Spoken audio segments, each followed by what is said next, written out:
time I close my eyes,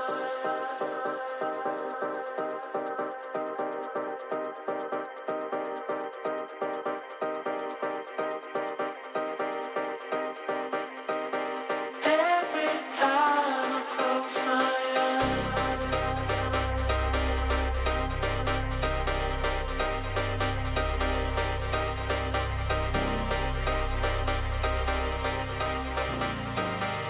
every time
world updates to Tago, some quality of life improvements for training mode, and a new survivor pass. All this and more as we dive into the update 31.2 patch report. First up, we've made updates to some areas of Tago. The studio has been turned into an abandoned hospital, changing the layout, adding new buildings, and also a few more loot and cover spots. We also added a new bridge to the shipyard and improved the terrain around Hosan Prison, Songam, and Hosan to give you more strategic opportunities in this area. Next, training mode has been improved as well based on your feedback. Training mode now has infinite ammo, recommended attachments automatically on weapons, and the ability to save and import your personal weapon and gear settings. We also improved the sound training area to provide feedback when a wrong target is hit. This update also features a brand new survivor pass, map bug fixes, and more. So check out the patch notes for full details. Update 31.2 is here, so load up your training gear, grab the new survivor pass, and hot drop back into Tago. We'll see you on the battlegrounds.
We were creating controllable entities for the future of humanity.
Fala rapaziada, Biel muito calmo aqui, jogador da Pichal Gaming, e hoje eu vim dar uma dica pra vocês, que é quando você quer pegar uma info, rapaziada, atrás de alguma construção, atrás de alguma parede, pra você não dar aquele vault indesejado na frente do seu inimigo, rapaziada. É só você vir nas suas binds e alterar as teclas que por padrão vêm juntos, rapaziada. Então você altera aqui, ó, a do pulo, altera a do vault, que não vai mais acontecer esses probleminhas, esses vaults indesejados, rapaziada, ó. Que agora, ó, nada de ruim vai acontecer comigo. Tô pulando Não vou dar o vault indesejado na frente do inimigo. Essa foi a dica de hoje, rapaziada. Espero ter ajudado. Valeu, até a próxima. Hey guys, what's up? It's Flood from Team Falcons. Today we're going to be going over a tips and tricks video. We're just going to do a quick tip, and it's regarding movement. When it comes to proning in PUBG, proning is quite a slow process, and not many people use it in team fights or in any fights because it makes you so vulnerable. But there is one small thing you can do to make it a little bit more useful, and that is by crouching before you hit the prone button. If you crouch and then prone, it will make you drop down faster, so as long as you time it properly, you can swing a corner and be proned instantly. This is a really good trick for catching your opponents off guard, and I hope it works for you guys. Yo, what's up, Tickleton fans and haters? What's up, what's up? We're back with another PAS. We got to do a tips and tricks video for you guys, and my biggest tip for beginners or anyone that just doesn't know it, that makes a huge difference, is reload canceling. And most people will know it, but if you don't, it's a huge thing to boost your gameplay. How you do this is you pretty much just reload the second the number of your ammo. So it says 34 on my screen. The second that changes, you can actually reload or unarm your weapon. So my unarm is T, and then I press 1 right after, but technically you can just press TT, I think. Okay, I don't know how to do that part, but if you just press your unarmed key and then 1, bring out your gun again, whatever your gun keybind is, it will instantly reload your gun a little bit faster. As you can see, I did it right there. It's pretty simple once you get the hang of it. You can do it with most guns. Some guns like the VSS, some stuff like doesn't really work with it. But again, you just unarm your weapon. So I think default is X, and then press 1, bring your gun back out. So you do like, T1, T1, T1, X1, X1, and you can mess it up. I'm gonna show you how to mess it up real fast. Well, I didn't mess it up. All right, but anyways, just to show you how much faster it is, this is the regular reload. As you can see, like, he smacks the bottom of the mag, and when you do this, it just completely negates that. And this is really important for hot drops and stuff like that, especially with your AR. Also, bonus tip, if you have your AR in slot, the bottom slot, I know it says 1 for me, but the bottom slot, your gun will come out faster. So the reload cancel will actually work even more.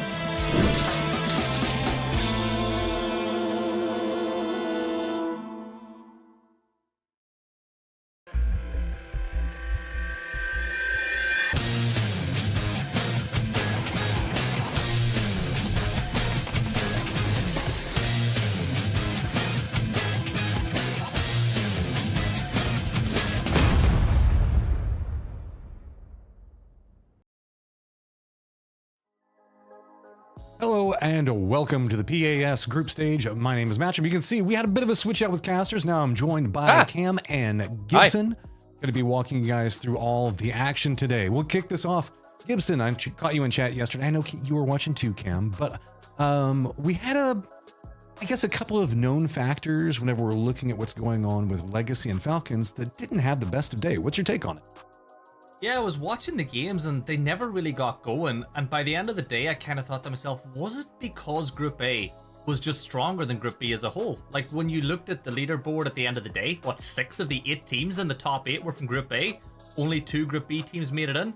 So maybe that was the case, and if it is Group C going to be as much of a challenge, because this is Group B's last day to pick up points to qualify through to the finals? You make an interesting point. I mean, TSM Cam got no points yesterday. Group C, okay, finally going to get a chance to play. Okay, it was just a meme yesterday. Whatever it was. Right. So it is kind of a bit of a dark mark on Legacy and even Falcons to have as few of points as they do have from that one day. But at the same time, it was only 6 games. There's a reason we play as many games as we do. Not to mention Legacy and Falcons, they're not the only partner teams that played yesterday. Other partner teams did well.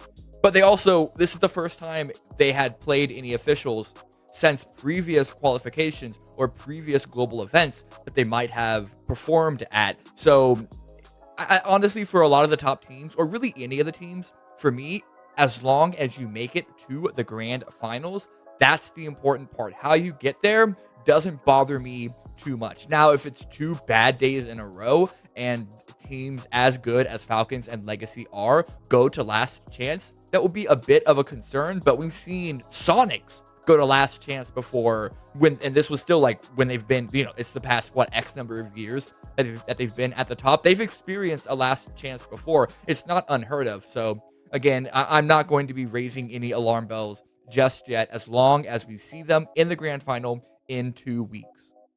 Then I will be the doomsayer. No, just kidding. But my concern with it is 50% of the games played. And yeah, okay, you can make it into the last chance qualifier. And you are right, Cam, that, as long as you make it into the grand final, that's where your eyes are. But I often think that a lot of the other teams are paying attention to who feels strong and who feels weak, specifically regarding crashing and doing other things like that. So squads that do have to play through a last chance qualifier might find themselves having to deal with a lot more vultures whenever they do manage to make it into the grand finals, of people just trying to crash them, trying to assault them, thinking maybe they're a bit more off their game. And so that's always my concern with the squad, because let's be honest, we do know that Legacy and Falcons are both great squads. Right. It's just kind of leads back into the factor of, is it just a bad day? Yeah, but whenever we don't have as many days in America as we used to, one bad day feels like it's way worse, does it not, Gibson? You know what? I've done a lot of thinking about this, and I've spoken to players across multiple esports about it. And there's a mixed bag, right? Because some players, whenever they know there's a last chance qualifier, are kind of like, you know what? We'll go play our game. If it doesn't go great, so what? We've got that second chance, that second life of the LCQs to qualify through for. And you might see that a little bit with maybe with some of the better teams. But at the same time, when you get to those finals, I feel like the LCQs, the lobby's a little bit easier, because instead of playing Group A on one day and then Group C the next, it's the same 16 teams over those LCQs. So there's a lot more chance for consistency and understanding of how that lobby will work out as well. Yeah, I also got a groove back kind of situation, right, Cam? Right, yeah.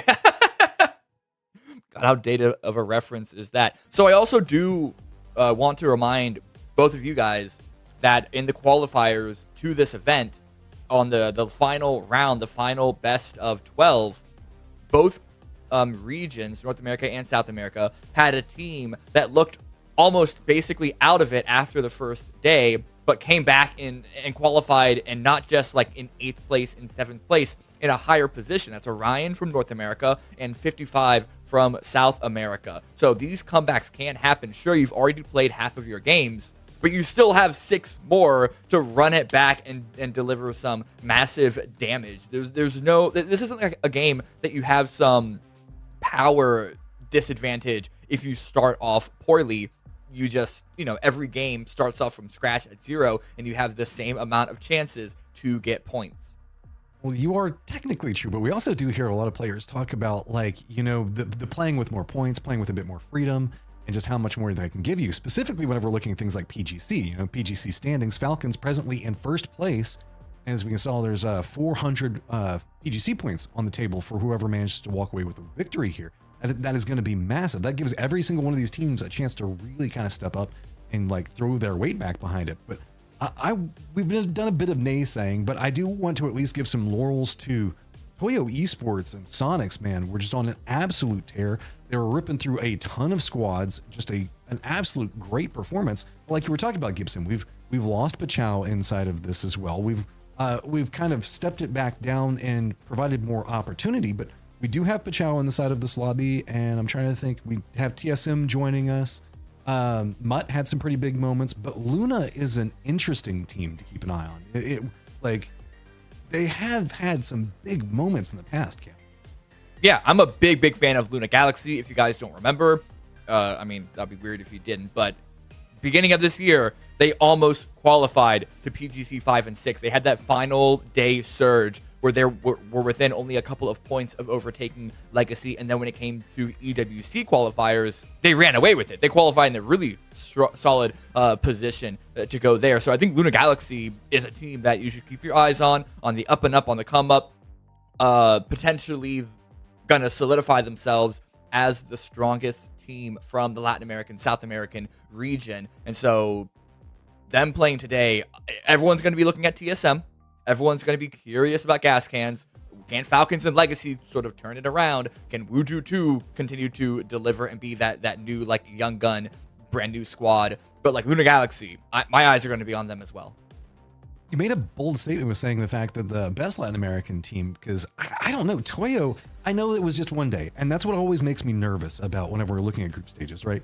You can't necessarily judge a group stage by a grand finals performance, but Toyo has had one of the cleanest days that I think I've ever seen a team play from as far as positionals go. Like, they didn't drop anything bad. Let me pull up the numbers real quick again. It was a fourth, a second, a seventh was the worst that they did on the day, and then a second and a first. In those last two games, they managed to pick up 22 kills inside of the last two games. That is a stellar performance, but I do think that Luna Galaxy has it in them. We did see that before, and is that they can really, really step up into it. Now, the question is, do you think that some of these underdog teams, do you have like your eyes on a specific one that might try to mess them up? Like Cam mentioned a second ago, Gas Cans, but we also have Rats in here, a lot of squads. It's funny you mention Rats when you're talking about messing up other teams' chances. You think back to the very previous set of PAS events, Rats were heavily involved in another team not qualifying for those group stages. They'll definitely be a team to keep an eye on. But one of the things I'm more curious of is not really who's going to mix it up and challenge to qualify straight to the grand finals. I want to see how much these other teams, the smaller teams, have managed to develop in the time from the previous PAS events. Like 55 Esports, we cast them in the last set of PASs. They were very streaky, to say it best. Like, they would go multiple games picking up 1 or 2 points, then they would have 7 or 8. I want to see if maybe they can find a little bit of more consistency. I don't expect them to win. You know, very, very, very unlikely that they're in that top 8 at the end of the weekend. I'd say chances are virtually nil that they'll be there. But I want to see better performances from them because they've had time to prepare. I mean, it's a very historic squad. I mean, we look at it, it's got Kildimo, Igan inside of it, Psycho. They do have Gubin that they've now picked up that is a newish player. So a lot of performance capabilities from that squad. So we can definitely see them pick up in a big way. Any teams that we haven't had a chance to talk about that you really want to dive into? Oh, man. I mean, because we see them again today, Wuju 2. This is a team that, they didn't come out of nowhere, right? You basically take SSG, Mercy, crash it together, you get Wuju 2. And they had a couple of days, a couple of moments where they struggled a touch in the Open Qualifiers, but they chalked that up to them being a new team, which I think there's value to that. But the roster on its own should give teams a little bit of a pause for thought. I think these guys have a real chance of dealing some massive damage and maybe even qualifying to PGS events themselves, because this qualifier, it's not just for the PGC points, right? This whole main event is to qualify to the next set of PGSs, and we could easily, maybe not easily, but it's within reasonable doubt for Wuju 2 to be one of those teams also going. You got Monster, you got Cowboy, you get Sneak, and you get Seifu as well. Like that on its own, on paper, that roster should do damage.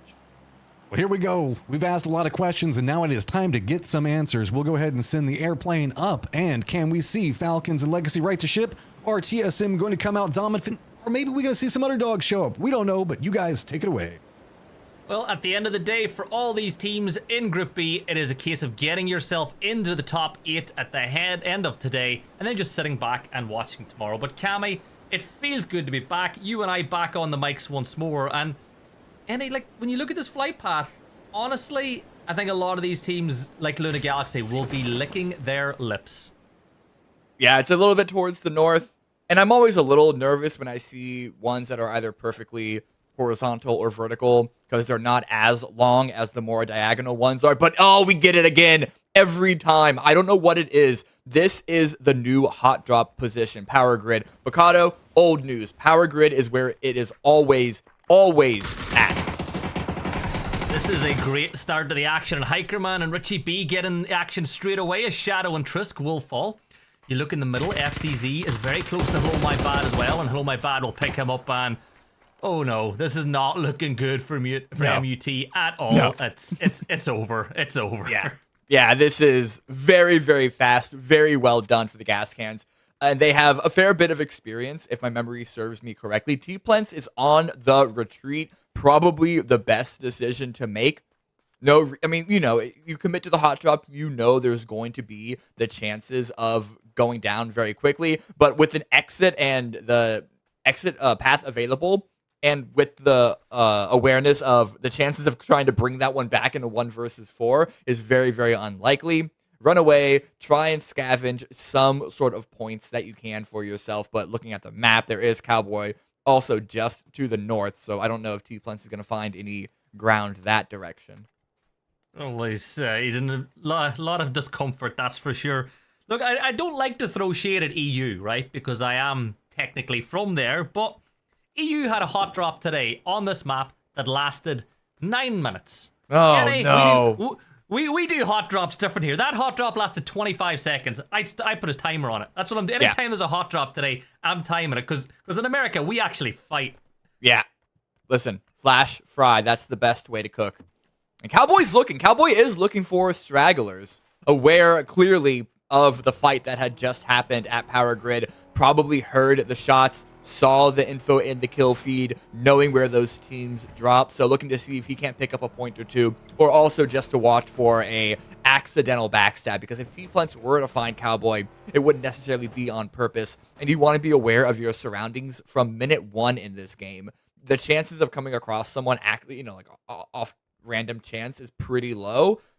But if it happens, it can ruin your game, and that's never going to feel good. Yeah, 100%. Elsewhere, you got TSM in their normal drop spot, Los Leones. We used to see this roster get hot dropped all the time by one of the South American teams, which was Synergy, which have since rebranded and split, and everyone's moved off. Right. TSM, Cammy, they have a lot of PGC points already, and they have been looking like they've gone from strength to strength since the Vatiquis era. What are the expectations for them this time around? Like, do you feel that they can actually go and win this PAS? Or do you feel like they're not quite in that discussion with Sonics and Falcons yet? What are you talking about? TSM has been the most... I know you were just setting me up. But come on. Don't be too ridiculous. Like, there's a point that even the viewers are going to start to question the obvious underhands like that, right? TSM have arguably been the best team from our region this whole year. Yes, Sonics got, second place at PGS 3. They won EWC. TSM were like top 4 all 3 of the global events so far. And when you put the one event that I didn't mention, PGS 4, where Sonics didn't make it to the finals, there's an argument that TSM are the best team. You can go back and forth between TSM or Sonics, but yeah, absolutely. If they don't qualify to PGS, that is an utter failure for this roster and what they have proven to us that they have been able to do. Reminder, everyone, the turnaround from the STK/TSM roster from last year to this one has been amazing, and it cannot stop here. That would be really disappointing. Like, they need to make it to PGS, they need to make it to PGC, and do amazing at those events to like have this final culmination of the narrative that they've spun up since January.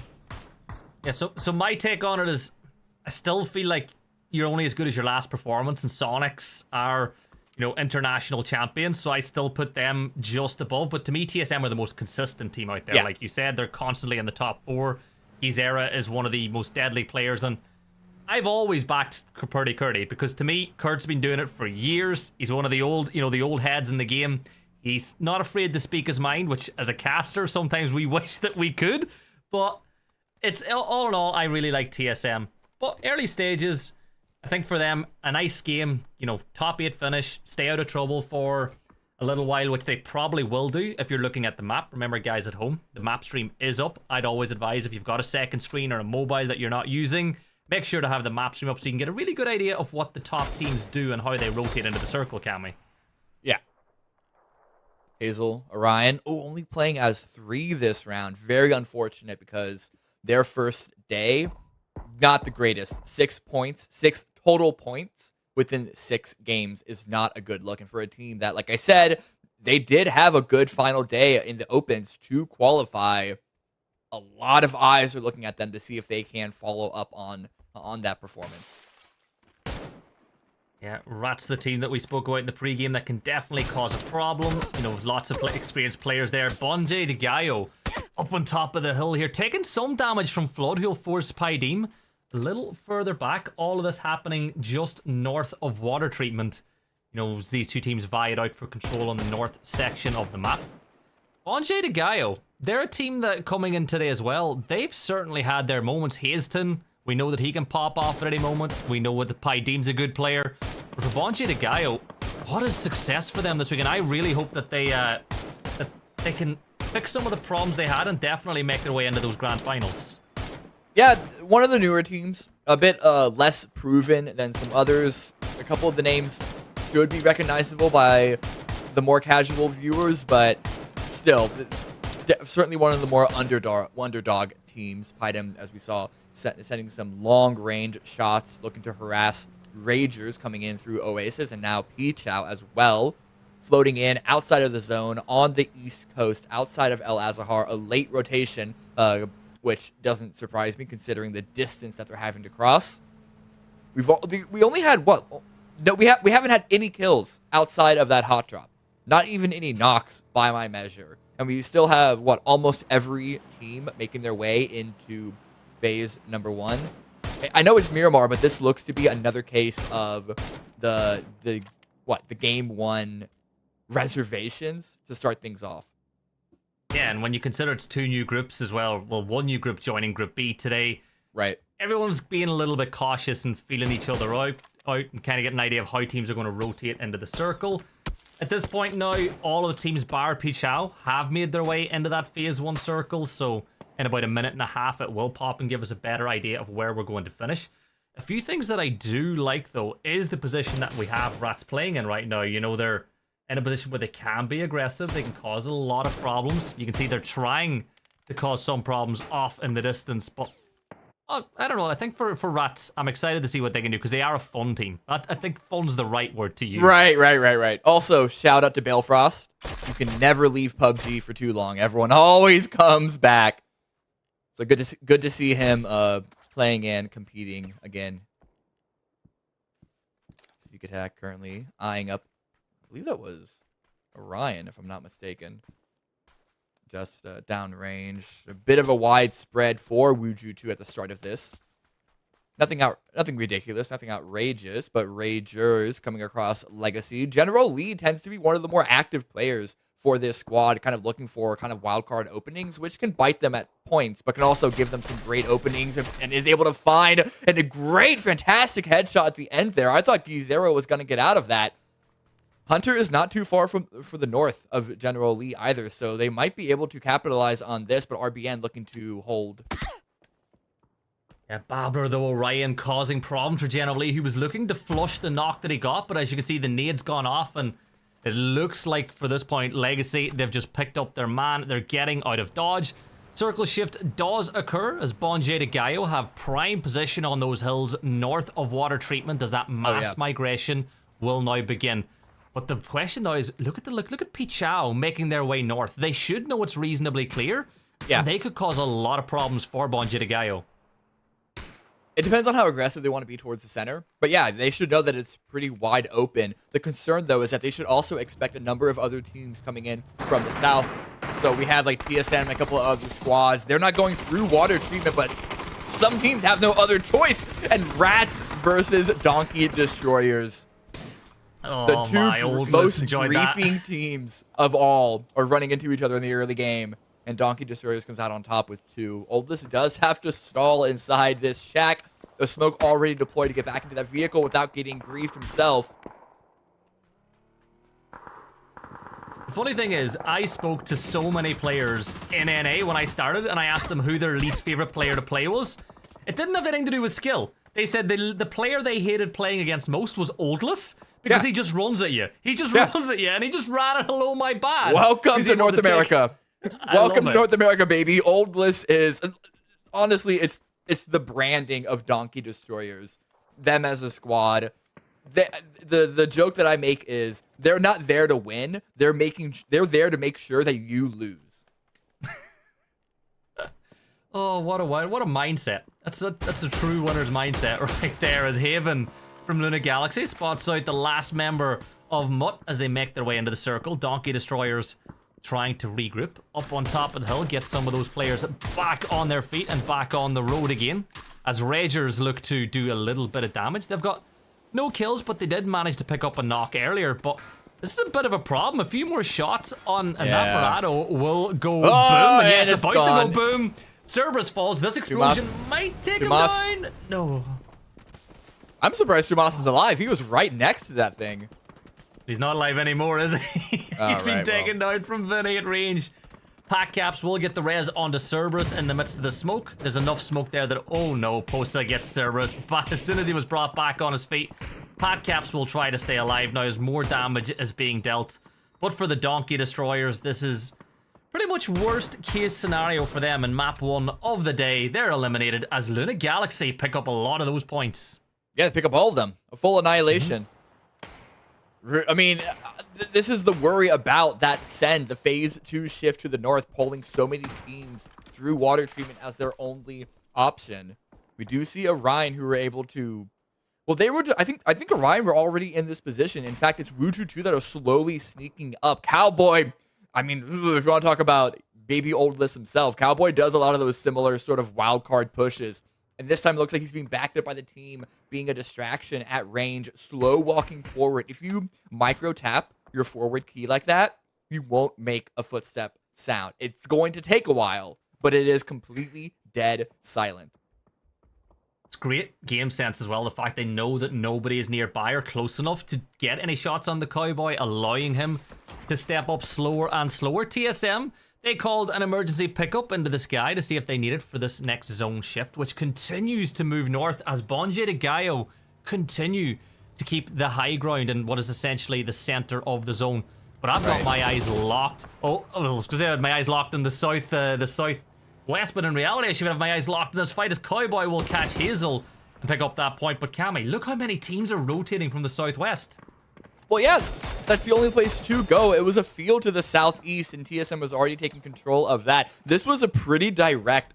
It's really funny because oftentimes you don't see as obvious, as blatant of a herding, a shepherding of the teams with blue zone shifts like this. But the terrain has kind of forced it to all be so very obvious and straightforward to us as viewers. It doesn't have that many opportunities for wide wraps around the side to kind of re-spread out the population into phase 2, and at this point into phase 3. We're still getting a lot of like multiple sends just through a specific area. Toyo going through seemingly the eye of a needle. I'm surprised that they're still alive. Well, it was Typhon rather. But regardless, it is going to be 31-15 going down to Haven again. Luna Galaxy controlling this area pretty well. First, it was Donkey Destroyers. They might have a second annihilation on their hands. Keep an eye on it anyway. Haven, he's got the shield on the door, so if the door does get destroyed, he still has a little bit of cover. As we take a look back at that knock from Haven, and that's a beautiful shot with the Dragonov as he does catch out 3-1-1-5. Haven still locked into this position. I love the fact that he's brought the shield to cover the door as well, because more often than not, you'll see that door be shot open, and it just buys him a little bit extra cover. Yeah. Small little things like this, using the shield to your advantage. I find that it doesn't give me that much value in a casual game, but competitive, it's a totally different experience. VHC gonna catch Babbler out. Good job there, and now it is only RJ left for Orion, trying to find some place to rotate to. I mean, losing the one to Cowboy, loading in with 3 to begin with. They haven't really had that many resources to find solutions to the problem of the zone. So if RJ can try and make it the placements, but no, yeah, it's not gonna happen. Hey, on the bright side, they will be playing next week. You know, they're not going to get into the top league, but they're guaranteed to be playing next week. So maybe they're saving the best for when it matters most. No, we're not starting the strat saving conversation again. Cammy, I'm an eternal optimist and positive. I always look for the bright spots, right? I'm going to say that they'll be a bit better next week because, as I said, the lobby will be a bit more set. TSM, though, they're looking to hold out rats as they rotate in from the blue. Phase 3 tickles just a little bit, not enough to be anything for rats to worry about. Unless they do start getting tagged more and more by TSM, at that point the blue damage will be a problem. We see the next phase shift towards the east. Kurt is pushing forward into this, knowing that rats can't take too long out in the blue at this point. The blue damage is getting to the semi-lethal area now.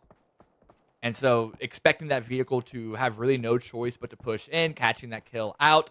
And they're not too far from the zone themselves. Alo is currently anchoring them to just push up directly through the north, sharing that high ground with Bonje de Gallo.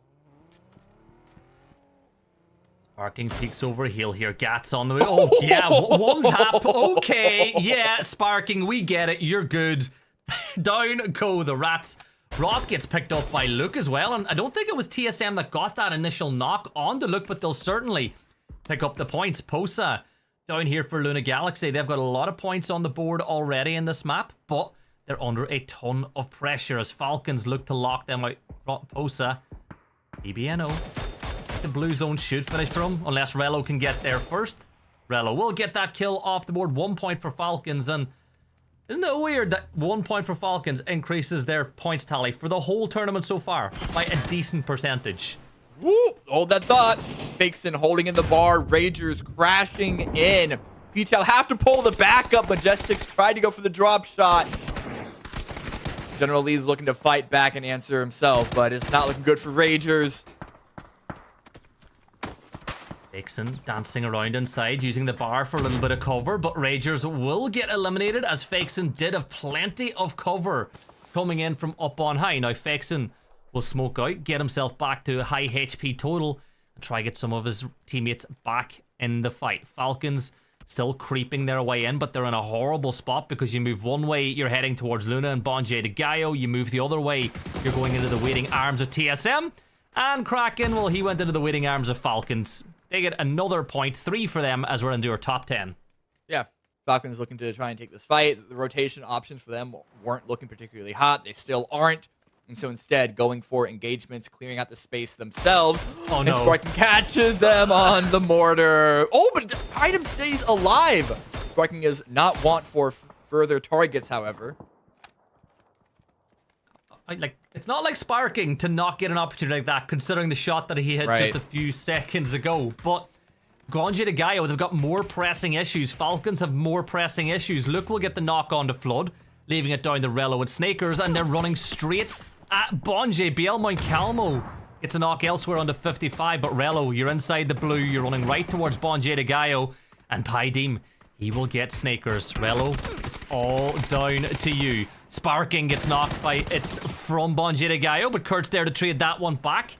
Lots of names lighting up the kill feed right now as the blue zone is certainly taking its toll. 5 damage a tick now. Yeah, the timing a bit of an issue here for Falcons. And that made it an issue for TSM because they couldn't really move until Falcons also moved. It's one of those sort of butterfly effects in the game like this. Bonje de Gallo still kind of holding space, holding area, waiting for the last few stragglers. But Wuju 2 have put themselves to the north of this. So this might just be a fight to go out almost immediately after. And no place all for these points. poles to the north, all these poles to the east, making it difficult, again, through this one specific mountain for any of these rotations. Yeah, it's a tough move, and I think TSM are realizing that, so they're pushing on to both of these fights now, as Rello will get one from the blue, drops down to 15 HP, but Hastings there to trade it back. Now we jump back to the TSM fight versus Bonje de Gallo as they look to battle this one out. As you said, Wuju 2 keeping a close eye on what's going on. Sparking will look to get some damages. Kurt, well, who else but Kurt is going to throw a nade like that one? Sneak attack. They're actually focusing their eyes a little bit further north. You can see that in the kill feed. They wipe out 55. But Bonje de Gallo, you don't have time to go for these reses. And TSM know it. They're flooding for the kills. They spot out Hasten. Hasten, though, should get captured now in just a few seconds. Yeah, I like that Hazelton strategy of finding an off angle in the blue to catch TSM off guard. Hazelton knows that they're fighting to try and clear maybe 1 or 2 extra points before they go down ever since that grenade by Kurt. You have to know, like, what the actual odds that you'll be playing for. And now TSM, whoa, hello. Neither of those players expected to spot the other. Luke gets his AUG out just in time, and Seifu's gonna go down. Seifu's a big loss as well for Wuju 2. We know how great of a player he is. Haston, you just can't, there you go. You get, it's the blue zone's actually going to pick up that kill as we're in the placement points now. 7 teams left alive. Seifu, they're getting pushed now by Pichao. You can see BL peeks around the side, but he's going to get caught out by Kerak. Fakeson will stun now, but it's a little too late to get the res off onto BL. flames will stop him from vaulting out over the side as well, just stalling this push out ever so much. Kerak managing to get into cover though as Fixin couldn't quite hit the shots, and Kerak is on an island because the rest of his team are getting pushed by Wuju too. Are Wuju pushing or running away? Because TSM are on a roll on the high ground, but now TSM are getting pushed by gas cans. This is constantly going back and forth. So many players knocked on the ground, so many revives that teams are looking to try and take advantage of. Santa will get the res though, is on the edge of the blue again. Hello, my bad. Is going to go prone. He's going to get spotted out by Luke 12 with the AUG. There's another point on the board for TSM. 10 kills now, about to make it 11 for them as they make it to the top 6. Santa looking to hold out Typhoon. Gets one, gets the second on the same spray. Typhon are going to get eliminated now too. 5 teams left alive. Pichao, Legacy, TSM, Gas Cans. And well, one team that's pretty much not had an impact on this game whatsoever, way up towards the northeast section of the map. But TSM, Cammy, they knew that this zone meant they had the fight, so they focused on cleaning up those fights. Yeah. They did happen to lose Curtain Sparking, unfortunately, to Gas Cans, but they're comfortable staying locked into this, or potentially. Alo's going to make a send, take that Jeep just a touch forward, looking for other options as we see a replay of that shot by Sparking. One and done, all that he needs. Makes me jealous. I wish I was that good. I really, really do. Luke 12 looking spots out Legacy, but TSM will have to make a send. Gas Cans, just 2 players left alive. It's the Bizzler and Vox. Santa will turn his attention towards Legacy. Pichao fighting. Gas. Oh my god, Richie B. What? He got the 2 of them? They lined up beautifully there, and now Fakeson needs to hold this one back. Nade will get thrown. Fakeson, I think Fakeson, your fight may just be done now too. RBN finds it, and we're down to 3 teams. Yeah, TSM Picha both getting a whole bunch of kills themselves. Only one of them making it into top 4, and neither of them are going to fight for the win as we have Legacy, Gas Cans, and PD as our last 3 squads. 6 kills for Legacy, a bit under the radar for us, considering all the fighting that we've been focusing on the south side. And they have a nice little spread of angles to try and play with, but that's looking to get cut down by the turtling squad in the center. I feel like Gas Cans are in a really good spot to take second place here, at least, because they're in the south. Legacy and PD are far too close together, so all Gas Cans got to do is stay alive. Just keep your noses clean, because potentially Dangerous and Legacy, they should deal with each other, but I feel like Legacy realizing that maybe the train... Oh, it's a tough one. I feel like potentially Dangerous, they've got to focus on one fight. Just stop looking at Gas Cans, because Legacy are a bigger problem. Well, Slavy did a good job of making sure the Gas Cans weren't going to try and find a sneaky angle coming in from their south. Almost got a knock there. Potentially even further damage from that. And as long as Theros didn't call the big alarm of a Legacy push, it's not that much of a time commitment to just look south. But at this point, everyone's waiting for Phase 7 to see where that shift goes. Will it continue to favor potentially Dangerous? Or will Gas Cans or Legacy have some... Nope, never mind. Well, that's a great shift for Dangerous, right? They're loving this right now. Legacy have got to bring the fight to them. All potentially Dangerous have got to do is keep yourselves in winning positions. Don't overextend now, because the blue zone is your ally. It's going to do damage to Legacy. It's forcing them closer to you, and Legacy will be forced to use a lot of utility to make their way further forward. Theros will be the front line of this potentially dangerous offense, and Legacy now are on the move. Sprayed onto RBN. Come on, 1 or 2 more shots, but he clicks empty on the clip. BHC trading damage back towards Glock now, and RBN will hop on out, and Teeny will find that knock. Theros takes VHC. LFP, he takes a ton of damage now as well, as Gizera has fallen, and Gas Cans all of a sudden, if they are active, if they are agile enough, they have put themselves into a chance of winning this game. Depends how long, though, LFP can stay alive and keep potentially Dangerous occupied. Yeah, that's the big win condition for Gas Cans right now, because look, they already made a send into the zone. They have some high ground. They don't have perfect information on what exactly is going on in this compound, but LFP is found. We saw some shots, some damage come out onto potentially dangerous from gas cans. And even though PUD have the cover in the buildings, gas cans have control of the zone. And in the same way that it was a problem for Legacy to send into that compound because of the wide open space around it, that's going to make it difficult for potentially dangerous to leave either. So I think it's pretty 50-50 at this point, only because potentially dangerous have more players to fire their guns.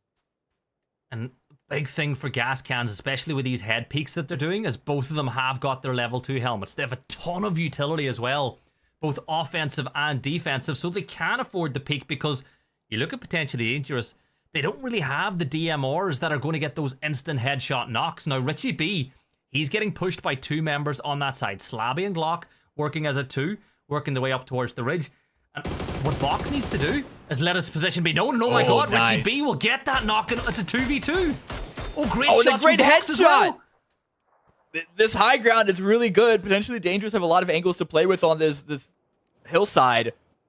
But Bizzler was able to find an open angle. The revive already came through, but the frag grenade to answer. Stone's being thrown now as well. Vox is on the move to back up his teammate in Richie B. This is a big fight, but look, the off angle. Glock doesn't get the knock though, but the molly should do for him as it hits the tree and those flames will spread, putting us in a 1v3. Now, Richie B has a chance when he's in the fight, but potentially dangerous. They were quiet until the very end, but they get a nice little tally of 16 points to get them up and running. And Cammy, teams don't mind if you can keep your nose out of trouble all the way through to the final phases and you get some zone luck in there as well, the points will come to you. Yeah, I mean, 6 kills is pretty below par. But I don't know, Matt, what are your thoughts on there? Were you paying attention to potentially dangerous? Do you see the potential there in this round? There is always a potential for them, but the issue was they were kind of surrounded. TSM was just on a killing rampage to the south of them, and Legacy had kind of made a bubble to their northwest. So while they did manage to navigate into good positioning, it was one of those points where you just had the good spot, but all of the fun was happening around you. So you are right, they didn't get a massive kill count on it, but the 2 Catalyst teams for me in that round, 1000% were TSM in their march into the circle and the amount of squads that they managed to take out Gibson. Yeah, 100%. And TSM, once that zone shift came and they realized that there was 4 or 5 teams around them, they knew their best potential for a high point game was to take on the gunfights. And this is the difference between some of the good teams, or the great teams and the good teams. Some of the good teams would have tried to get into the circle. TSM, though, they knew and understood the assignment, and we're getting to watch that gunfight back again. And let's be real, the high ground that they had certainly helped them a lot in that fight as well. There was a big thing that I noticed once we saw the Legacy push in. I hope that we get to see it in the highlights. The Ross managed to move up and get on top of one of the buildings to negate kind of that hillside that comes in from the south, where so much of the chaos was happening at. As you can see, he has some kind of marching down in right now, picking up all those kills. But the terrain, while yes, he did see potentially dangerous have a good defensible point to play from, whenever Legacy made their push in, it made it to where they all had to reconvene down. And now you can see kind of this hillside that they were having to contend with, and gas cans were doing a great job on exploiting it. It's just that bit of damage and potentially dangerous, realizing they had the man advantage like you were talking about, Cam, and just stepping right into their faces. Yeah. I still think that was a 50-50 final fight. Vox taken down so quickly next to the tree was, of course, the big catalyst. And I think there was that missed grenade. Like, he had that frag grenade that looked like it was going to be aiming for Slabby, but either maybe a footstep spooked him or a calm by Bizzler and tossed it a little bit to the right to perhaps catch someone else off guard. It was certainly playing with a bit smaller of a deck at the end there for gas cans, just because it was a 2 versus 3, but certainly a really good shot. And we get the match results here. TSM, despite going down in, 5th place, 2nd in overall points. Yeah, just those kill counts, man. Legacy, though, picks up 12. That is massive for them. They had 15 points total on the day yesterday. So coming in, picking up 12 now, absolutely phenomenal for them. Pachau still continuing their tear, picking up a ton of points. Typhon has also been kind of sneakily just right in the thick of all of this, as they are now going to move into 3rd place overall. Pachau going to be holding down that 2nd place position. But remember, Toyo and Sonics, Bestia, Working in Silence, all not going to be playing today. Really, it's going to be kind of, how can we see the new blood coming in? And the big step up for me on this one is potentially dangerous. I feel like they did, yes, they could have gotten a couple more kills in that one, but it would have been hard to do so. They just played the terrain very expertly and dealt with a good crash coming up from Legacy on that one. Yeah, and you know what? whenever it was the old Falcons roster that played that style, we didn't really say anything about it because they were Falcons, but potentially dangerous. That's this kind of format that we've seen in the past that Falcons used to do so well. Get a good position in the circle, be very, very quiet in the early stages, and then get your points at the end and get, in the running for first and second place every single map. They did it excellently, but I want to draw your attention to what was my point at the start of the show. Group B had a really tricky day yesterday against Group A. Apart from Legacy getting a ton of points, the top 3 in that last leaderboard were all Group C teams, so it doesn't look like it's going to get any easier for those Group B ones. Yeah, that is a problem to deal with. I mean, we did see some signs of life. Again, Legacy managed to put up something like you were talking about, but can they continue to try to rein in some of this? Can they need to push out of it? We know that these are squads that can. So don't think that we're over here just trying to like beat a dead horse, whatever. We're just like, oh, what's going on with Falcon? This is a squad that we know can play better than what their present standing is. And yeah, even if they do end up going the last chance, decent chance that they can power their way out.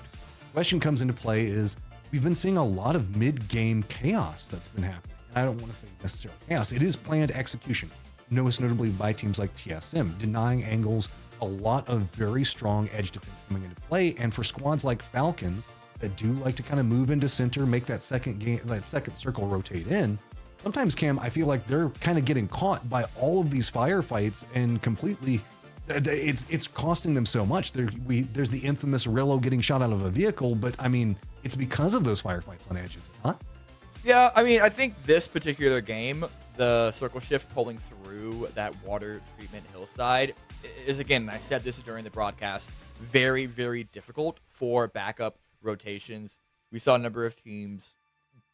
I assume that like teams like Orion assumed they would be dead because they had no choice but just to go straight on in, no other backup plan to go all the way up and around. Those rotations were already blocked off by a number of other teams. So I think this particular one is just the flow chart of movement constantly being pulled up into the northeast just made it particularly difficult here. That's a good point, because some of these squads are like, hey, like we're probably gonna die here, and then there's TSM that's like, we can just kill everybody here. They're just ego flexing, walk it in, trying to get some big plays. But I mean, that's what you want to do if you're a squad with that level of strength, right? Is you want to make sure that you're asserting dominance, specifically in a very early round like this, right, Gibson? Because now you're kind of generating that fear that can buy you more space in the later rounds to come. Yeah, they're the type of team that when you're getting shot by them in the kill feed, if you're not one of the big dogs in the lobby, you're like, oh no, that's TSM, we got to back off. And I feel like that's a mindset that maybe some teams have to forget about. Just forget about what the team names are. If you're in a fight, go head on or retreat. Pick that decision very quickly, but don't do it based on who you're fighting. But TSM, look, it's par for the course. Great start to the day for them. They get a ton of points in game number 1, and I expect that they'll add a ton more before the night's out. I think that that's a safe bet. While we're talking about some of the more random factors that are going to be coming on, whenever we see TSM coming in with this much gusto right off the start, usually means that they're going to have themselves a pretty solid day overall. So also gas cans, strong performance coming out of them. We were expecting to have some performance coming out, mostly based off of just their kills, but they do manage to pick up some placement points inside of this one. Luna, I know, was a squad that you were talking about a lot, Kim, coming into this one. Right. Did manage to pick up 5 kills. So one of those squads that realized, okay, Circle's not going to do us any good. Let's pick up some kills. Are you seeing what you want from them, that level of strategy, or is kind of lost in the sauce of everything, all the chaos that was going on? So Luna Galaxy is a team that has been difficult for me to pin down how they like to truly approach a game. There are a couple of teams that fit this archetype, but very much more of the wild card style. You never really know what you're going to get. It's more so, I think, the mechanical ability of this squad puts them in a really good position to then figure out how they want to do the macro side of things. We saw that annihilation on Donkey Destroyers. Granted, it was pretty much sitting ducks on the side of a hill, but regardless, like locking that one in, getting the points there before they themselves had to enter the complete chaos that was that hillside again. So I'm not worried for them at all. Well, we are getting ready to move into our next Miramar game, so no breaks on this train. We know the fact that we've got all of the squads set and ready to go. Airplane is going to be taking off in just 1 second. A ton to look at moving into this next round. Can we see the tempo keep up? Can we see Falcons find some type of wings, get themselves into the air, climb this leaderboard, or are we going to see a continued set of dominance coming up from TSM? Well, if Falcons don't get anything going in the next map or two, we'll be certainly seeing them next weekend. So it's a very important map for them to get things underway. And of course, you're not going to have a break between maps 1 and 2 because Kama, you and I are the chief yappers in North America right now. So it is all good. But Kami, much like the first flight path was horizontally across the north of the map, the second one, horizontal across the south. Yeah, let's just flip this one 180 degrees, I think. Yeah. Or rotate, Basically. whatever. Math, geometry nerds, there's something for it. But this is the question. Will the hot drop be repeated? And the answer is, of course, yes. It was such a dominant victory by Gas Cans. I personally am surprised that Ultimo are coming back. But Trisk with an early SKS. And Bizzler has a pistol. Oh, he's turned on him, and now Trisk is going to get the knock on to Vox as well, and all of a sudden, Gas Cans are in full retreat, and Gas Cans are eliminated. And Kami, the hot drop timer was live once more, and still none of that EU 9-minute hot drop carry on. 18 seconds. The first boots hit the ground, 18 seconds, the whole fight was over. And this time it is first blood. And yeah, I am saying that because I know that the EU talent is watching. Yeah, we do things a little bit more aggressive here. But Kami, that's probably worst case scenario for Gas Cans, right? That's pretty bad. That's pretty bad, but I'm going to hold you because we have another hot drop at truck reset. stop. Yeah, reset. But listen, the first hot drop was done before they even had boots on the ground. That's how fast that one was. And this one's not going to start off so quick, but there is a guys. Warning, Panzerfaust in play. Warning, Panzerfaust in play in a hot drop. Ready for your rage tweets. Well, look at the team that's playing too. It's Ragers with the Panzer in their hands. 1v1. Panzer 1v1. Let's go. First shot fired. Nothing's going to get hit. And Lele, good night. Glock will get that knock. That one will get flushed, and that's the first blood drawn. And this drop for truck stops generally a little further away. But look at the shots from HR. He's able to do some damage down range with the Vector. Tiny will be down, so it's a 1 versus 1 now as things, or 1 player down each as things stand. Glock looking for the instant trade. Hunter knows. A little bit of cover. Oh, disgusting instant headshot. Hunter knew that there was a second player there. The comms from Lulele going down should have, I'm assuming, gave that information over. How can General swing this one back to their favor? But Glock is ready for it. Not even sticking the res yet. Just going for the hold at the angles, and General's able to get another one. But Theros drops Majestics. It's only down to General Lee. And not going to live much longer as that one lasts. 1:20. A little bit longer than the last fight, but still over and done with just 2 minutes until the zone starts closing. Now, you do lose Glock, but Kami, if you offer every single team in the lobby, particularly one that's just got 16 points in the last game, 4 points for every player lost, they're going to take that. So for potentially dangerous, I think they'll be more than happy. Yes, you're a little disappointed you were in a hot drop, but you've got 4 more points to your already good tally from map 1. Yeah, it's also the last Miramar of the day, so that's not going to be repeated. But listen, Donkey Destroyers going for drive-bys, chasing people in vehicles with Panzerfausts. Like I said, they stay on brand. It doesn't matter whether it's opens or the main event. Tomas finding an angle, getting both of them down, going to confirm them. Potential revives coming into play for Donkey Destroyers if Birkin... Well, Birkin doesn't seem to want to go for this. A bit scared of the aggression coming out from the Donkeys. I lied. We couldn't see it, but he was being aggressive, and he got the knock. Turns attention to Tuamas, lands a nice shoulder shot onto him, but Donkey Destroyers, they have 3 players down. Tuamas will go for the quick reses as he drops the smokes, but if you've got the map screen open, which you should do, you can see the rest of Bonje de Gallo are a little further away from this fight. Haston not really close enough to help out Birkin, but I feel for Birkin, he's just, if he doesn't have a nade, if he had a nade, it could have been a different story. Yeah, completely different experience. And I think, Tomas is just going to put the down teammates in the Murado and drive out, but Birkin's in a great position to catch that. It was a good idea, but the smoke was running out, and Birkin's full send, and so they get, did they get the annihilation? Well, yeah, they got all 4 points, so it should have been the annihilation, and that's a stack of bodies. Itz and Pydeem got 1 each, and then Birkin finished the job, and It's 4 points for Bonje de Gallo. It's basically, more than double their point tally now from the previous map. Legacy, fresh off the back of a good performance from them in map 1 on Miramar.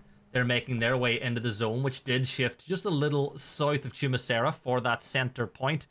But all in all, this is not the way that Miramar usually plays out. We've already lost, what, is that 16 players so far? Yeah. And we're only 6 minutes in? Should be 12. Oh, yeah. Wait, no. You're right. Yeah. 15. And then I think Orion only loaded in with 3 once again.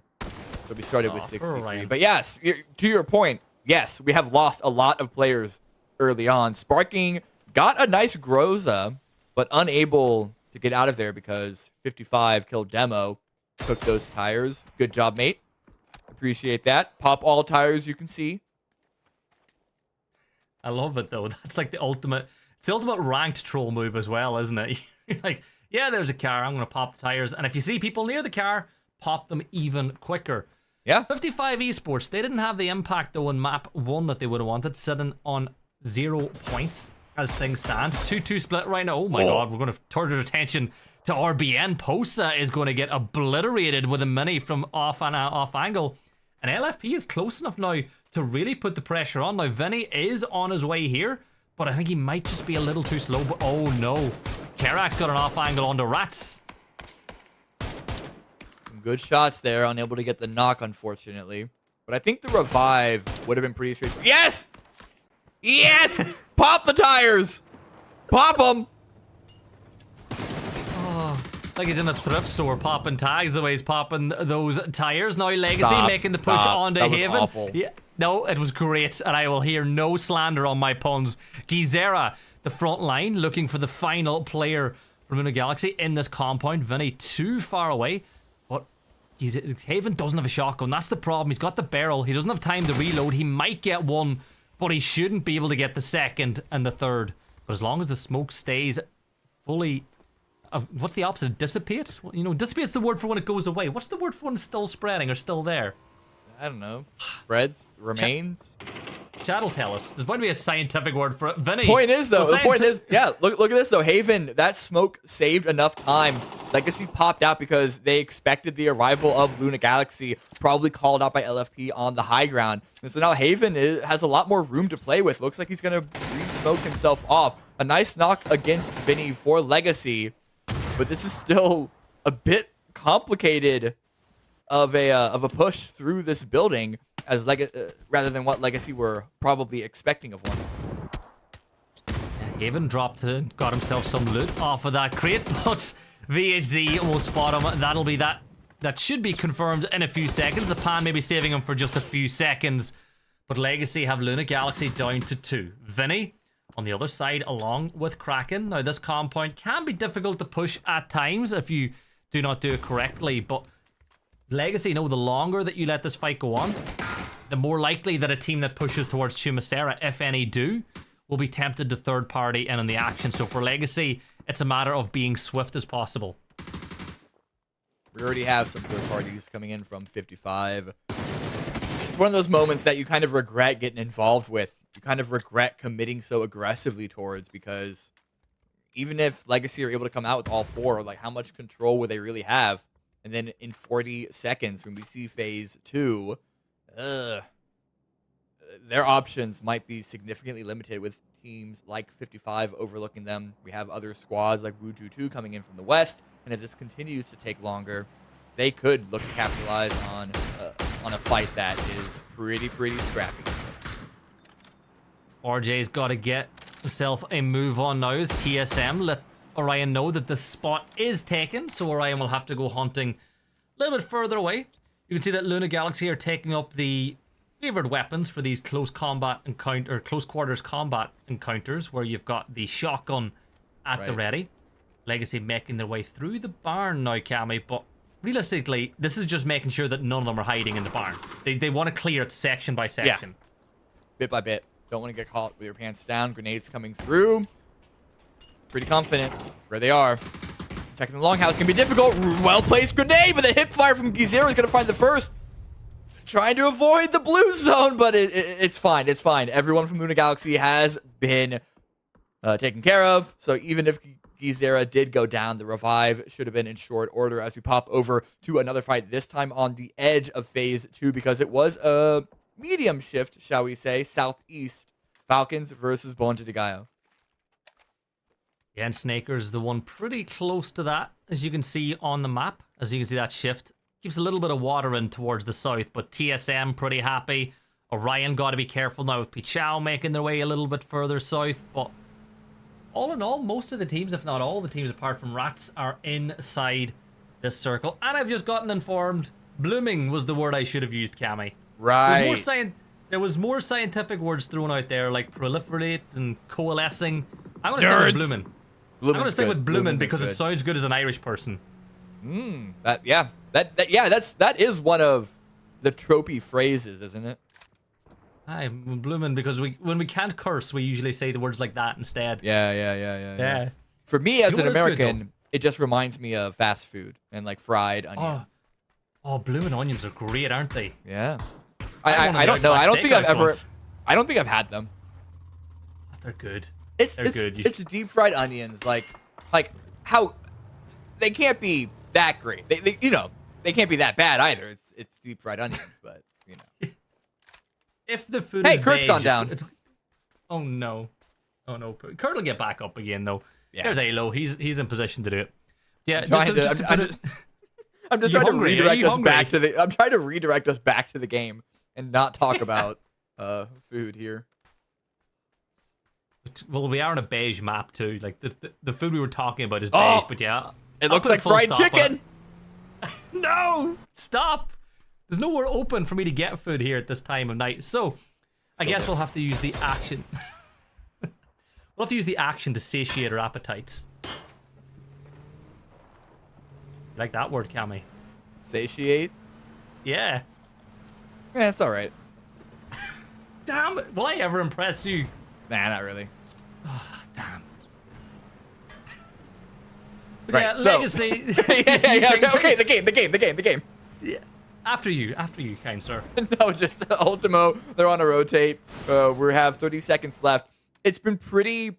It's not quiet because there is still a lot of these long range, what we sometimes call footsie fights, of like a little push back and forth, but no real commitment because we've already lost 4 teams.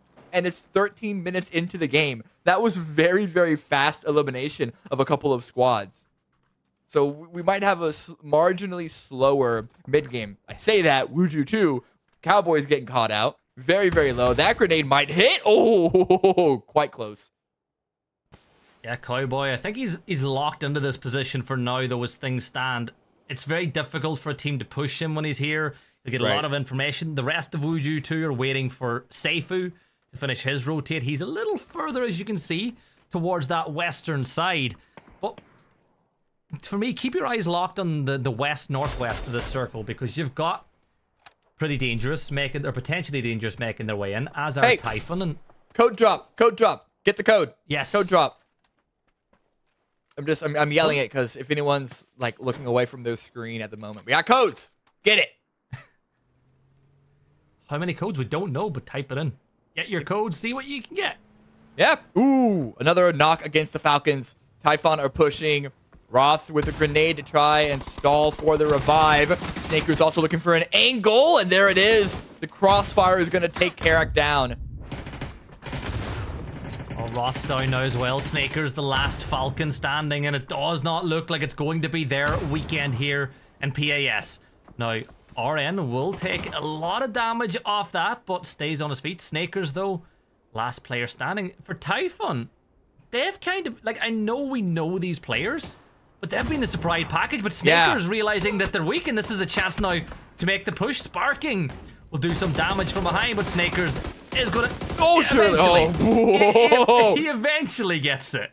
That got really close. I think running through the TSM firing range was a risky decision regardless, but it is one that Snakers felt that he had to do. My guess is because of how weakened Typhon were, and he didn't want to let any revives happen. So a bit of a gamble. It is going to pay off. We'll see if TSM can't sort of clean up the remaining solos in that area as we pop back over to potentially dangerous.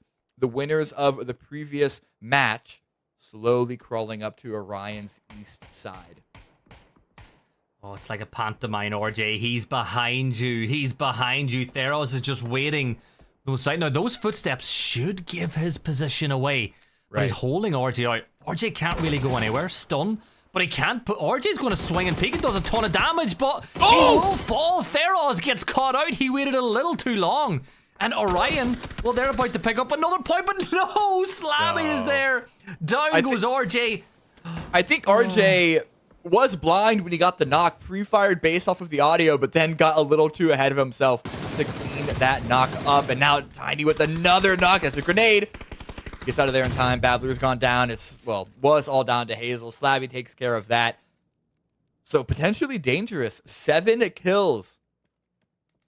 Not a bad defense by Orion. And again, I think them only playing with 3 at the moment is a big handicap. But hey, all's well that ends well for potentially dangerous as we see phase 3 come to a close. Pretty hard shift again towards the west. Rats now with a really good position. 55 as well if they can defend from Legacy. Oh, look at that budget guy. Oh, gone. Quickly done. Pichal pick up those points. 2 for them now. Honestly, what happened with Orion 2, Cammy, I feel like if they had more than 6 points, they would, RJ would not have been as thirsty to get that point confirmed. Yeah, maybe. Oh, we'll see what happens. Typhon, as we said, the surprise package so far. Like, I would say Typhon getting up to 3rd surprised me a little bit more than Toyo sitting in top spot. But Typhon might not get any more points if Sneak Attack or the rest of Wuju 2 can just land that kill shot. Ooh. Gabe is taken very, very low. Somehow holding on. Like 1 HP. Not, probably closer to 10, but regardless, very, very low. As we pop into that northern fight. And Legacy, I mean, if they can win this fight, they will overtake 55 and have one of the more dominant positions in the zone. But the problem is they're coming in from the low ground to the high ground. Look at all these strong angles that 55 are currently playing with. Kildemo constantly checking in for Gizera. Sees the vehicle come in for the pickup, or at least should have. Legacy, they've realized the position's not the best on that side of the wall, so they'll go to the other one because they've got to take the fight to 55, Cammy. Yeah, good angle. They were able to pull away from the death zone, but RBN is now popping right back down to look for potentially a more informative angle on the back line. Could be an overcommitment, though. Could be losing that Jeep. Oh, okay, going up and around. Okay, I'm liking this. They are not committing to the fight. They're going to try and get on the high ground, equalize the elevation as much as they can before fighting 55. And the further south that they wrap, if they decide to wrap south, they will move closer and closer to Mutt, who don't really have the most points at all and wouldn't, could be a problem for Legacy. Remember, they played yesterday. They're sitting on 31 points after 8 maps played. They've only got 4 left as they want to secure themselves a spot in the top 8. TSM, they spot out potentially dangerous as Slabby as he's moving in. Oh yeah, this is a bad spot to be in. Kurt will get one, Bale will get the other. Potentially dangerous. They've got 7 points so far in this matchup. They might not get any more. Lots of attention going the way, but can Theros get in the shot? Come on, Theros, get in. Get in, see if you can get yourself some placement points. He's able to find safety, but how safe it is up for debate. And Pichao now pushing up on a Wuju 2. Looks like Wuju 2 are moving around to match this. Potentially BL with an angle, but great covering fire by Cowboy.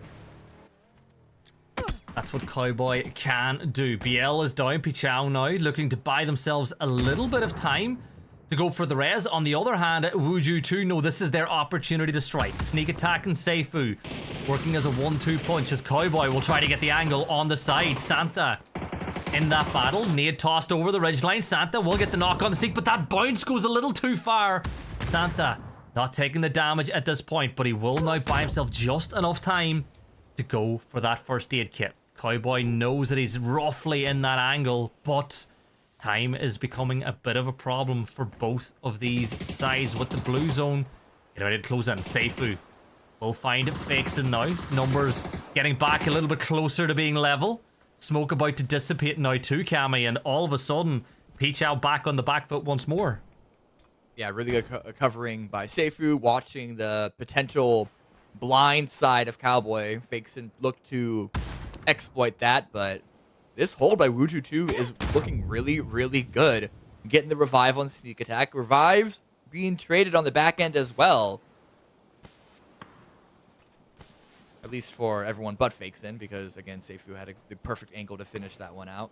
And now Yichao could be looking to retreat from this position. Yeah, it could be a retreat, it could be a bait. They could be trying to maybe create that false sense of security. Santa already wrapping a little further north around the edge. The rest of Pichao are now moving. And Santa is not going to get inside that Murado. But for Wuju 2, they'll be disappointed they weren't able to get any extra points off of that one. And oh, Gabriel could be in trouble now. He's in the shack, and he will fall at the hands of Gabriel. He will get that kill confirmed. And by the looks of it, he hasn't been caught out by the other players well, but Legacy about to thread the needle between TSM. Gabe is grabbing multiple kills in the kill feed, but yeah, TSM, they crashed over 55. Legacy have outlasted them, but now Legacy need to fight the raid bosses that are TSM. And look at Kurt's little sneaky flank wrap angle. Gonna try and catch them on a separate position. Cowboys gonna finish Pichao out. We are at 7 squads remaining. As I always like to say, we're in the placement points now. LFP's blue zone does a little bit of damage towards Lube 12, but Legacy, they weren't able to hit the third party quick enough to catch TSM with just the 3. 5 points for TSM already, 6 including the placement point. Legacy fighting the battle uphill. TSM get the angle. Lube 12, first knock will find LFP. The rest, the other 3 members of Legacy now working in almost a perfect line as they make their way up towards the edge of the blue. Gizera takes down Sparking, the 2 former teammates. Alo will fall as well as Gizero dips into the blue. He will fall eventually, but is it enough damage done? TSM lose 3. And well, you talked about Kurt having the off angle. Kurt's getting third partied by Mutt. He drops to 1 HP, and T-Plents from Mutt will pick up that point. TSM eliminated in 7th place. Yeah, I don't think TSM expected Gizera to rush forward like that, pushing through some utility. Pushing through, I believe, a blue zone grenade that might have been tossed out there. The point is, it caught Sparking off guard, stayed in the blue, did end up going down, but the sacrifice paid off. Legacy are still alive with 3. They have the high ground. Granted, they're not in the zone anymore. They're going to need to find a way to come down from this position, and frankly, will likely be taken down, at least wounded heavily, by either Rats or MUT. But still, to be in this position to potentially try and catch a couple more kill points before they go down, really good play. MUT battling with Wuju 2 for control of the south now as well. 2 players came forward, used their utility, but no knocks found. But do you see the fact that MUT, they've got themselves great weapons, level 3 gear? That could be a difference in this fight. Sneak attack knows he can use these smokes to take ground in this battle, but with phase 6 getting ready to close in on them, they need to be a little bit quicker than this. 6 teams, 15 players alive. And is that Legacy pushing towards MUT on the other side as well? So all of a sudden, MUT have got double the problems. And this could be the battle for the win in this one. Cowboy, he's going to manage to find a knock and flush onto Shadow. But Legacy posing an even bigger problem. The fact that Legacy got here not losing 1, I didn't realize that they had a vehicle from that position, but still, MUT didn't get a single knock on that charge, and it's possible it's because they were holding against Wuju 2. And, I mean, one or the other, it doesn't really matter. MUT getting eliminated. Basically traded points between Wuju 2 and Legacy, but now they're staring off at each other. Monster, Sneak Attack, both having gone down. Legacy are making a huge game out of this. Yeah, who needs a good day 1 if you can put in a really, really good day 2, like what Legacy are putting together so far? I've just noticed as well, Theros has snuck into the zone from potentially dangerous here as well, and he's been spotted out by Balefrost from Rats, if you're wondering where that gunfire is going from and to. Legacy and Wuju 2. I think for Legacy, for RBN and VHC, this is a gunfight that you don't need to take right now, but, well, now that I've said that, you get the knock on to Seifu. Door's been opened just a little bit, but I think Cowboy Is Cowboy close enough to get the res? Well, he is now. Monster actually finding that knock onto VHZ. And Legacy down to just RBN. It looked like they had the advantage, but you can never count Wuju 2 out. RBN looking potentially to find opportunity to get the revive. I don't think Wuju 2 are going to let it. Could instead look to perhaps be one of the many solo remaining players left in Phase 7. Rats are only just now leaving their compound. Balefrost is scouting forward. The Spoon spreading out the other way. With only 2 up, Rats haven't been able to really be as dominant or oppressive from that position as a healthier team would have been. So I think at this point, this is Wuju 2's game to lose. They have the high ground. They should be able to find a bit of information that they don't already have. Like, I would expect that they know more or less that Gabe is in that shack. They probably know that Theros is in that general area, staring down Legacy, who did get the revive, by the way. But still, knowing all of that, with the position, with the circle shift going their direction, Wuju 2 are feeling really confident for me. And they're a team that can pop off. Like Seifu, we know what he's like on any given day. Cowboy, SSG picked him up for a reason when they had lots of options inside of NA. They've got the high ground. They've got the numbers, which is saying a lot whenever it is basically a 3v2, v2, v1, v1. Seifu spots out the Spoon from Rats, and the Spoon, as you can see, by the edge of the blue, takes the knock. Cowboy will find that one. And I don't know if Balefrost is close enough to go for that res, because he's a little bit occupied with Legacy on the other side.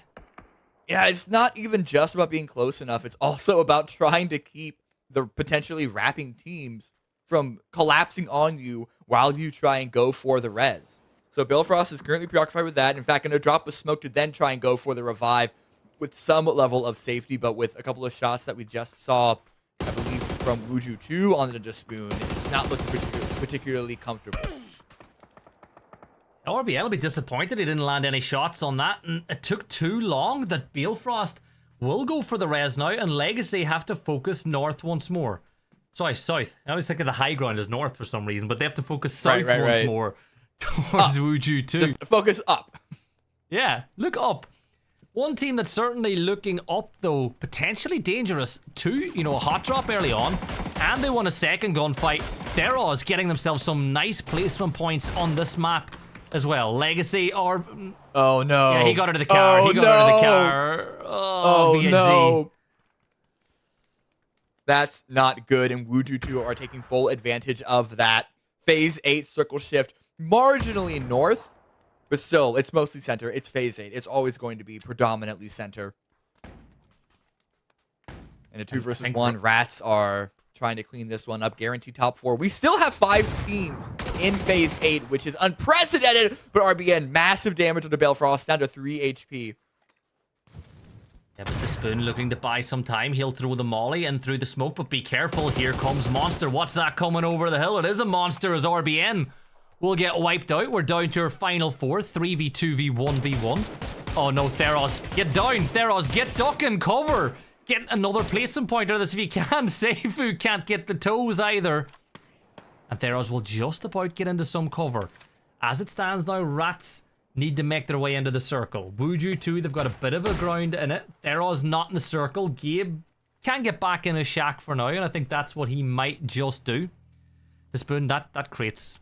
There you go. Get a bit damaged, a level 3 bit of gear, but hey, it'll help. Yeah. Better than nothing. I've talked to some players about like when exactly you swap out a level 3 to a level 2, because no matter how damaged it is, the defense from frag grenades, like it's people have different lines, but it is something to think about. Yeah. And it gives you that full protection until it's broke as well. Like, whenever your level 3 gear is down to even just 1 point to hit left, it'll still absorb the full damage of that first bullet. So, right. It's I know that conversation's had a lot with helmets too. Well, Monster's certainly going to have to find another helmet, taking that shot from the Spoon, and all of a sudden the door opens for Rats. 2v2, v1v1, but I feel like they're just a little too far away to capitalize on that push. It's the open ground that you can see, Cammy, that's preventing them from going.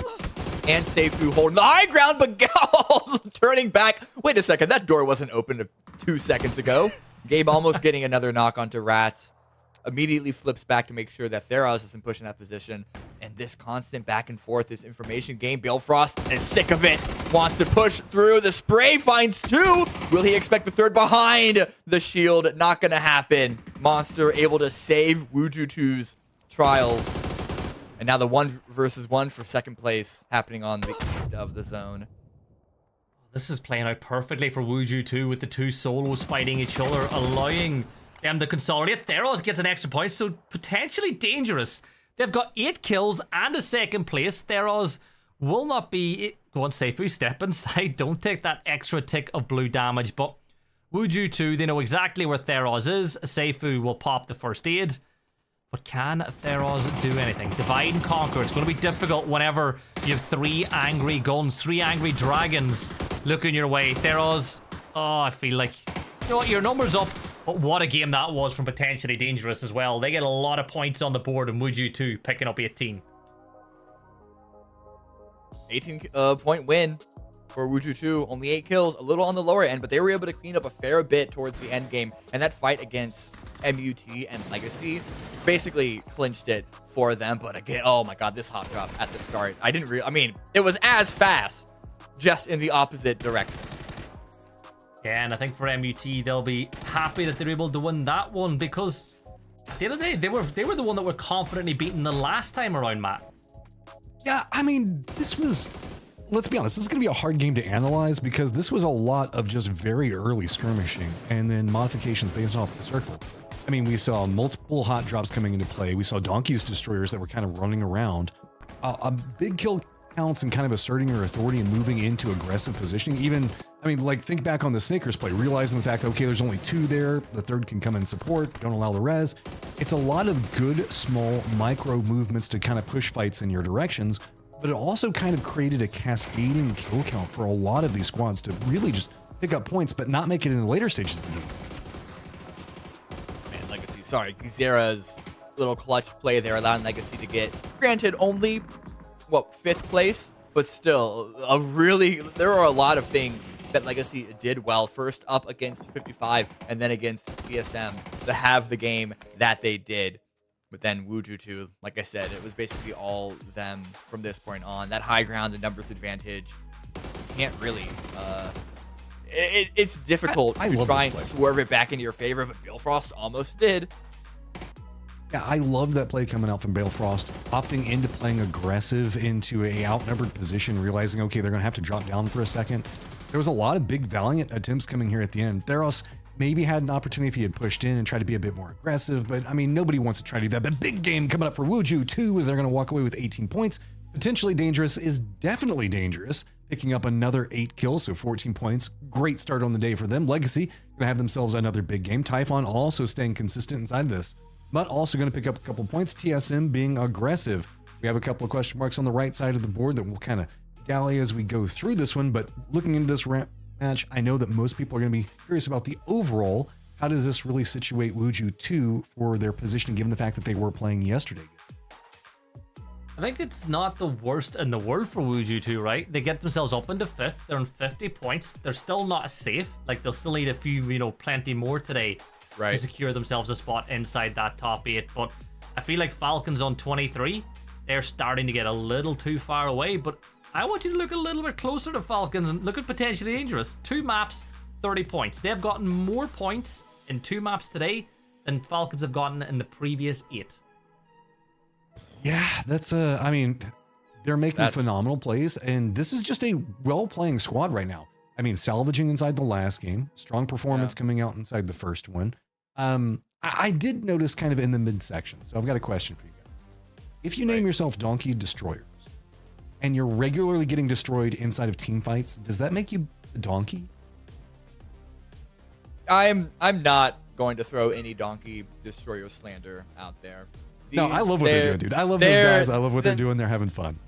It is not how I would recommend any team play PUBG, but I would lie if I said I'm not happy that they're playing this. I will recommend you to play that all the time in competitive, please. Mm-hmm. It brings a smile to my face. You're not going to be number 1 on the leaderboard. Well, I mean, it depends on how good you are, but I mean, probably not. If you like hot dropping and pachinki, dude, Just go ahead and make it your motto. Make it your lifestyle. That's what I love about Donkey Destroy. Yeah. I got him. Yeah, I was gonna say I agree. If I could play with one team in the lobby, it'd be them. I'd have a lot of fun on Donkey Destroyers. Well, we are going to go ahead and take a quick break, guys, so that way we can get everything situated. These guys didn't even get a break between 2 rounds and doing the intro. We got to give them just 1 second, so it'll be just a couple of minutes. I know we've got some pieces that we're going to go ahead and show you guys to get you all involved in everything that's going to be going on. Make sure you stay tuned in as we're going to be moving and changing up maps, and I know you guys are excited. We are almost halfway done with the entirety of the group stage. See you in just a minute.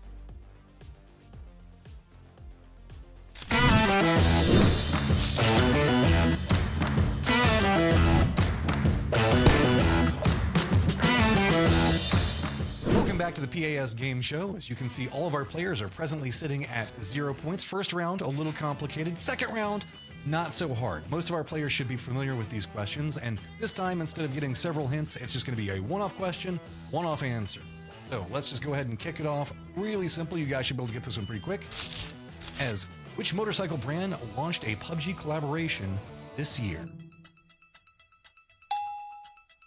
Oh man, I don't even know how you could see. I just saw like a flashbang go off on your screen there. That's the answer. Okay, let me throw this on my other monitor. I'm getting flashbangs. So our answer is Ducati. See who all we had hit that one correct. All 3 of our players managed to pick that one up, so good job. Now then, moving on to question number 2. Who is named MVP of EWC 2024?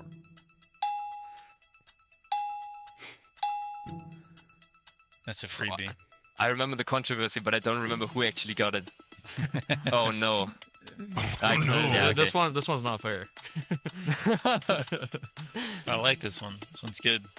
I spelled it wrong on accident, but It doesn't count. Doesn't count. All right, so let's see. The correct answer is sparking, and even though Snakers only put 1 G, we'll allow it.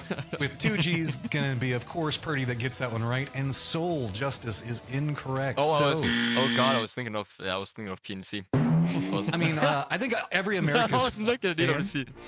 every America's fan should right now remember sparking, I think, because of the joy that they brought to Americas, or specifically America.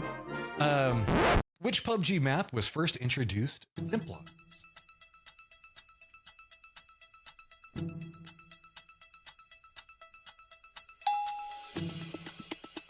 I have no idea, honestly.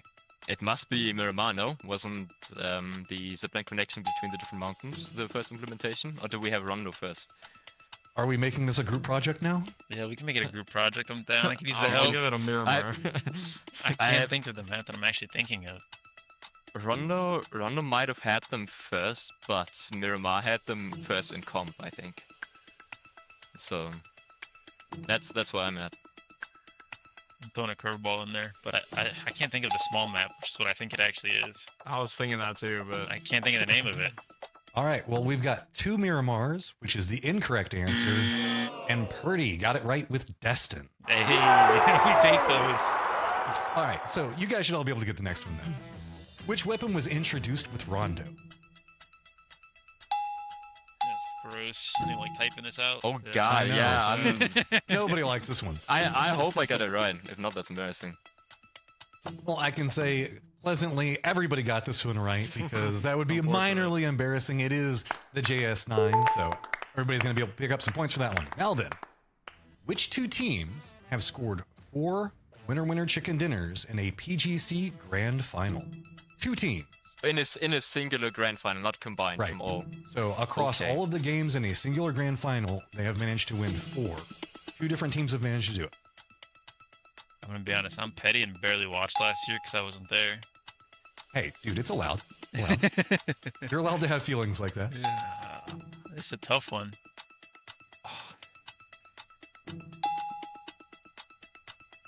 I'm trying to see if I kinda- see any Wikipedia screens that I flash want to right play in with my faces Twisted here. Minds. Gotta represent my region, man. All right, so our answers right now are going to be Snakers with Navi and New Happy. We've got Purdy Curdy with Heroic and Danola. And then Justice has Twisted Minds and Jin G. The correct answer is Twisted Minds and New Happy. Dang. I know I got one. Okay, there we go. So Yeah, one New for Happy Justice, is a one good for pick. Snakers. It's true. So, after finishing out this round, we are sitting at Snakers and Purdy tied at 4 points apiece, and then right back behind that is Justice with 3 points. But we still have a very fun last segment that we're going to be going through, so everybody still gets a chance to win this one. We will be back with segment number 3 and figure out who our winner is in just one moment.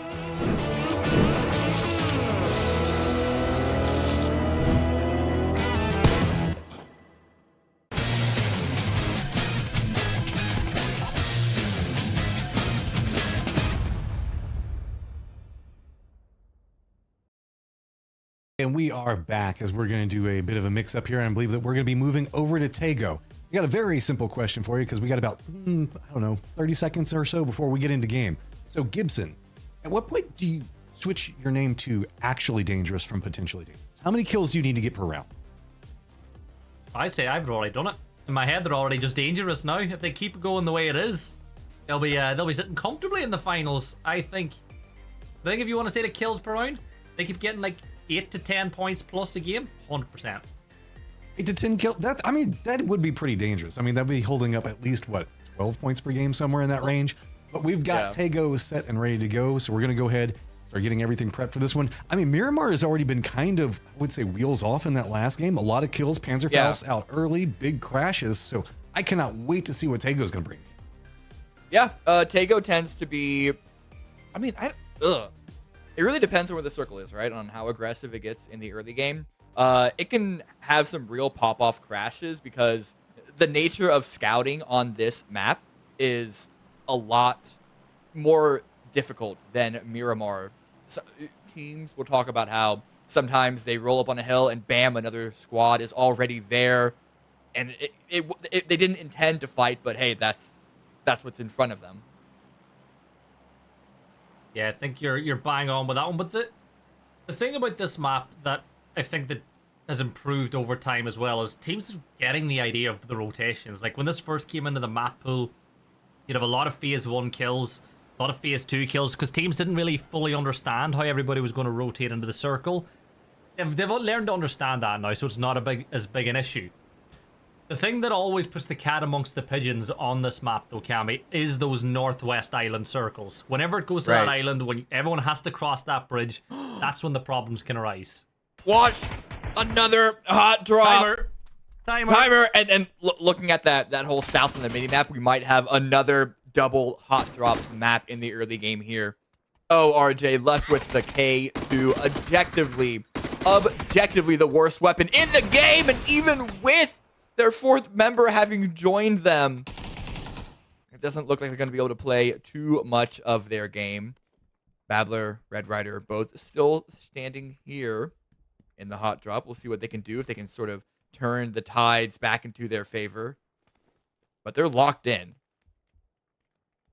Yeah, Hazel gone, RJ gone, so it's down to Babbler and Red. 2 people whose parents, by the way, always watch them play, so I'm sure they'd love to see some nice tape from their kids. But there is a Panzer in the hands of Cerberus. But Babbler, he will catch out Oldest, so Donkey Destroyers sustaining losses of their own. First aid will be picked up here, will be utilized as the members of Orion try to get themselves back up to full HP, but it is a 2 versus 2. Panzer very quickly brings us back to a 2v1, leaving it all down to Red and, well, Babbler, and Babbler's been dealt with. Orion eliminated in 16th place, and Cammy, 1 minute and 8 seconds is your time. Yeah, that's slow by our standards, at least the standards that have been set from Miramar. But regardless, I think that was a really good follow-up by Donkey Destroyers on the hot drop. That flash coming out, pushing through it, I don't think that was a bad decision by, I believe that was Babbler right down the hallway. Not expecting the Panzer from the steps, but man, Gibson, you called it. The North Island, we get a very, very far north circle 1. Oh, it's definitive. This is going to be a North Island circle. There's no way it goes anywhere but that. And straight off the bat, we have emergency pickups, Cammy. Is that Falcons that have called that in to move as far north as possible, as early as possible? A very, very quick rotation, perhaps looking to try and land on the northern coast west of Army Base. They were on the first half of the plane landing, and we're about 3.5 minutes. So I don't think the Falcons kit will be top level 100%, but it will be doable. And so finding a good early game position when the rotation paths are limited as they are with so much water in play is a good strategy for teams to consider, and Falcons look to be executing on that. Yeah, and it's just Rello that's taking the plane as he'll do some scouting for his team. So I think that's the smart thing for Falcons to do in this scenario. And if you wanted to know that information, you can always have a look at the map, ! Map in chat if you want to see the map stream. If it doesn't work though. It was a solo e-pickup by Rello to scout things out. Everyone else is bringing vehicles with them. Probably the best maximization of that play, but here comes the push from Pichao into Rats. And BL will deal with the spoon pretty quickly. Rats picked up a nice tally of points in the last map as a 2. They might just have to do it again. In fact, they will have to do it again as a 2 this time around, as Gats has now fallen as well. Not a great start for them, and they're going to... Go for Rello. Get it. Oh. Yeah, okay. Pulled away from that. I thought the timing, it looked potentially awful for Falcons. They thought they had an opening. They thought they had a gap. But regardless, even with that early game fight, that still could potentially have opened up a lot of space for Falcons in the early game. We see gas cans getting a lot of loot coming out of the care packages. But I'm looking at the map, and I think we're going to be going back to that northern island once again. To the west of gas cans here, we have Luna Galaxy driving into Falcons. So I think there's going to be a lot of wrestling over the dead center of Phase 1. Yeah, I think that the gas cans will be pretty happy with that, as most of them should have pretty good gear as it stands. TSM pick-upping into the circle now as well, and shortly behind them will be 55 Esports. As you can see, those plane paths will cross at the end, almost the end of their total points. RBN will let the first bond. Oh no. Oh no. Haston has no clue that RBN is here. And if you're RBN, you just wait. He's going to back on up, and this is a go. There you go, free. No, maybe not free. He's jumping around. Eventually he gets it. Haston did a bit of whack-a-mole there through the car seats. Yeah, going to the back seats of the pony can provide a lot more protection than other back seats in other vehicles, but you also can't shoot out of it. So, yeah, a little bit of a catch-22 for Hazelton there. Cleanse looking to almost get an angle onto Glock.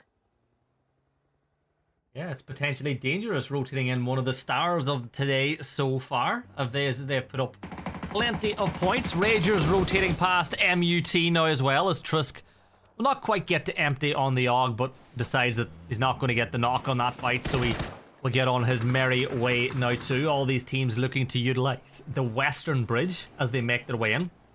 Good thing about the west bridge, Cammy, 2 tiers, so you know it's a bit more difficult to bridge camp, so more teams can cross it at once. We also have a lot of emergency pickups still being utilized. We had that one by Falcons. There was one by TSM. We got 2 more coming in, which I think MUT skipped theirs, but 55 are taking one themselves. Everyone is trying to get this central position, avoid the coastlines, avoid Kodok and anything south of that.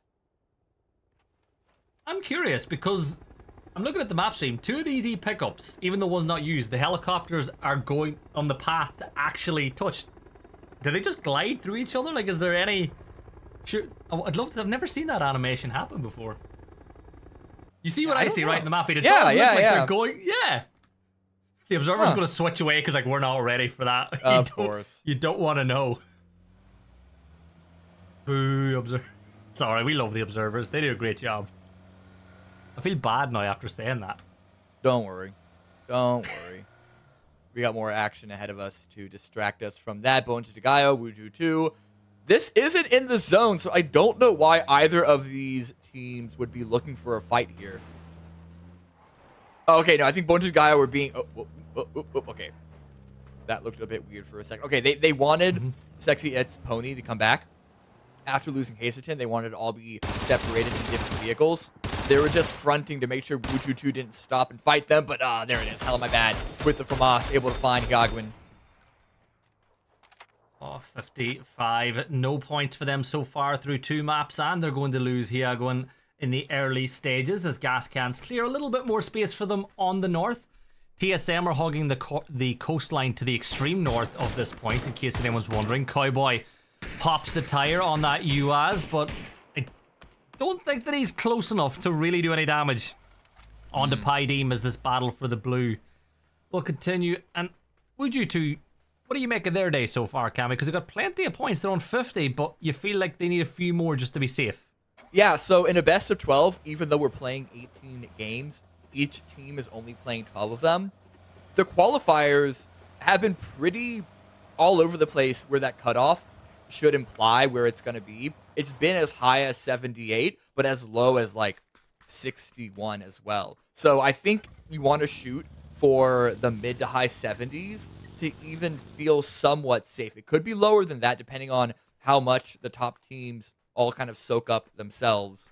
But to that note, yes, currently sitting at 50, Wuju 2 need to have a couple of good Final Four games, or at least let's just say okay Final Four games to feel confident in their final resting position. And then they'll be hoping that TSM and Sonics have huge days tomorrow, just making sure that even more of those points are picked up by other teams. We're getting ready for that next zone shift. As you can see, there's a very nice buffer on the south for teams like Legacy and Ragers to rotate into as everyone else has made their way north. This shifts towards Go Dock now as well, which I don't think we'll see any team dive into it just yet, unless it's like a, you know, they have no other choice. But I think you agree with me on this one. Unless you're in the city already, you don't want to be going into it until you know for a fact it's going to end there, because it's very difficult to get out of Go Dock. Well, that's particularly true of the center. I think a team like Ragers or even Legacy that are only just now rotating up from that angle could find one of the edge positions on that city around the farmland. But Gas Cans and TSM, they're in their own fight here. Vox kind of stuck out in the open. Vehicle getting peppered, but an airburst over Kurt's going to push him back. Vox takes advantage of that fight. Yeah, the rest of TSM are rotating right behind Gas Cans, but two members of TSM fall now. So do TSM stick to the fight, or do they fall back? Richie B confirms out. Alo, Sparking will look for knock on the other side, but I think for TSM, maybe just cut your losses, get on the move. There's a glider down. Gabriel will hit the ground, positively for him though. That thing doesn't explode whenever it hits full damage. But he will need to try get out as late as possible to parachute, because you don't want to find yourself too far away from the circle here either. Yeah, and as you say, even though it's at 0 HP, it still counts as cover, being shot from the bottom. I wish it blew up. I really wish I the glider know, me actually too. blew We up. have parachutes now. Like, do the same 5-second delay explosion. Yeah. I think that'll balance the gliders a lot more already, and it'll make people a lot more likely to empty full magazines into them. Ooh, out in the open, Gabe is still able to find one on the Slabby. That is really big. That's... They blew up the glider, and then they chased it down, and then that's what they get. Now, here's the problem for Potentially Dangerous. They have got a couple of teams around now. Gabby's got Potentially Dangerous close by. They've got TSM Sparking just ahead of them as well. I think both two members of TSM are there actually, and Sparking will get the knock on the Teeny. And now Theros will be the target this time around from 3115G. But no knock to be found. And I feel like for Potentially Dangerous, this could be their first low point game of the night. You can't win them all, but Glock is putting some bullets back in the opposite direction. Going to go for a revive once the teammate is able to crawl inside cover. TSM, they left Gas Cans, but now they're lurking around here to third party this fight. They're always making sure that no one gets cheeky from Typhon's side of things. Sparking still rotating on the north as well. You can see Phase 2 is closing in. I think Phase 3 will give us a much better idea of what the sending could be when you have such an urban environment like Godock taking up a lot of the south of the circle. Then you've got the two kind of separate terrain zones just north or northwest, northeast of that. We'll see where it shifts. Sparking still trying to lock down Potentially Dangerous, but I feel with the blue coming in, with the fact that they're only at 2, he'll go and regroup and get a little closer to look. Couple of seconds left before Phase 3. It's centered up. We've had a couple of hard shifts so far today. We're going to get another one here. Will it pull us to the east? with that big dynamic mountain, but no, it is going to be again towards the south. Not Kodak centered, but still prominently heavy city on the west. Legacy have already taken that eastern extremity. That's going to work well for them here. I think Legacy have got the best spot in the circle now. Jesus Psycho will find the knock onto Luke 12, meaning TSM will be down to just Sparking left alive, and he's got a hell of a gauntlet to run through to make it into the circle. Pichao elsewhere in a fight. You've got Ragers fighting with Typhon here as well, as this battle on the very western side will kick off.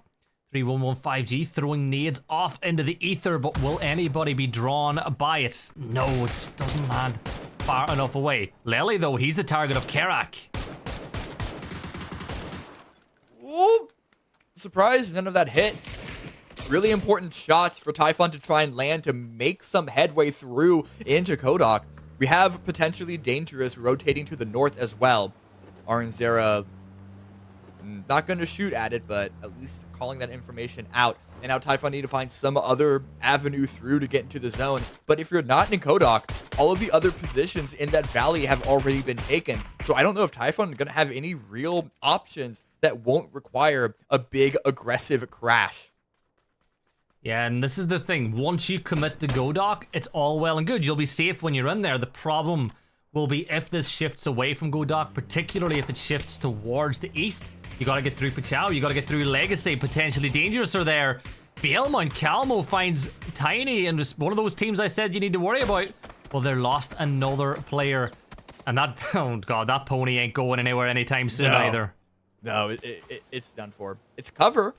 Could even hide inside it, perhaps.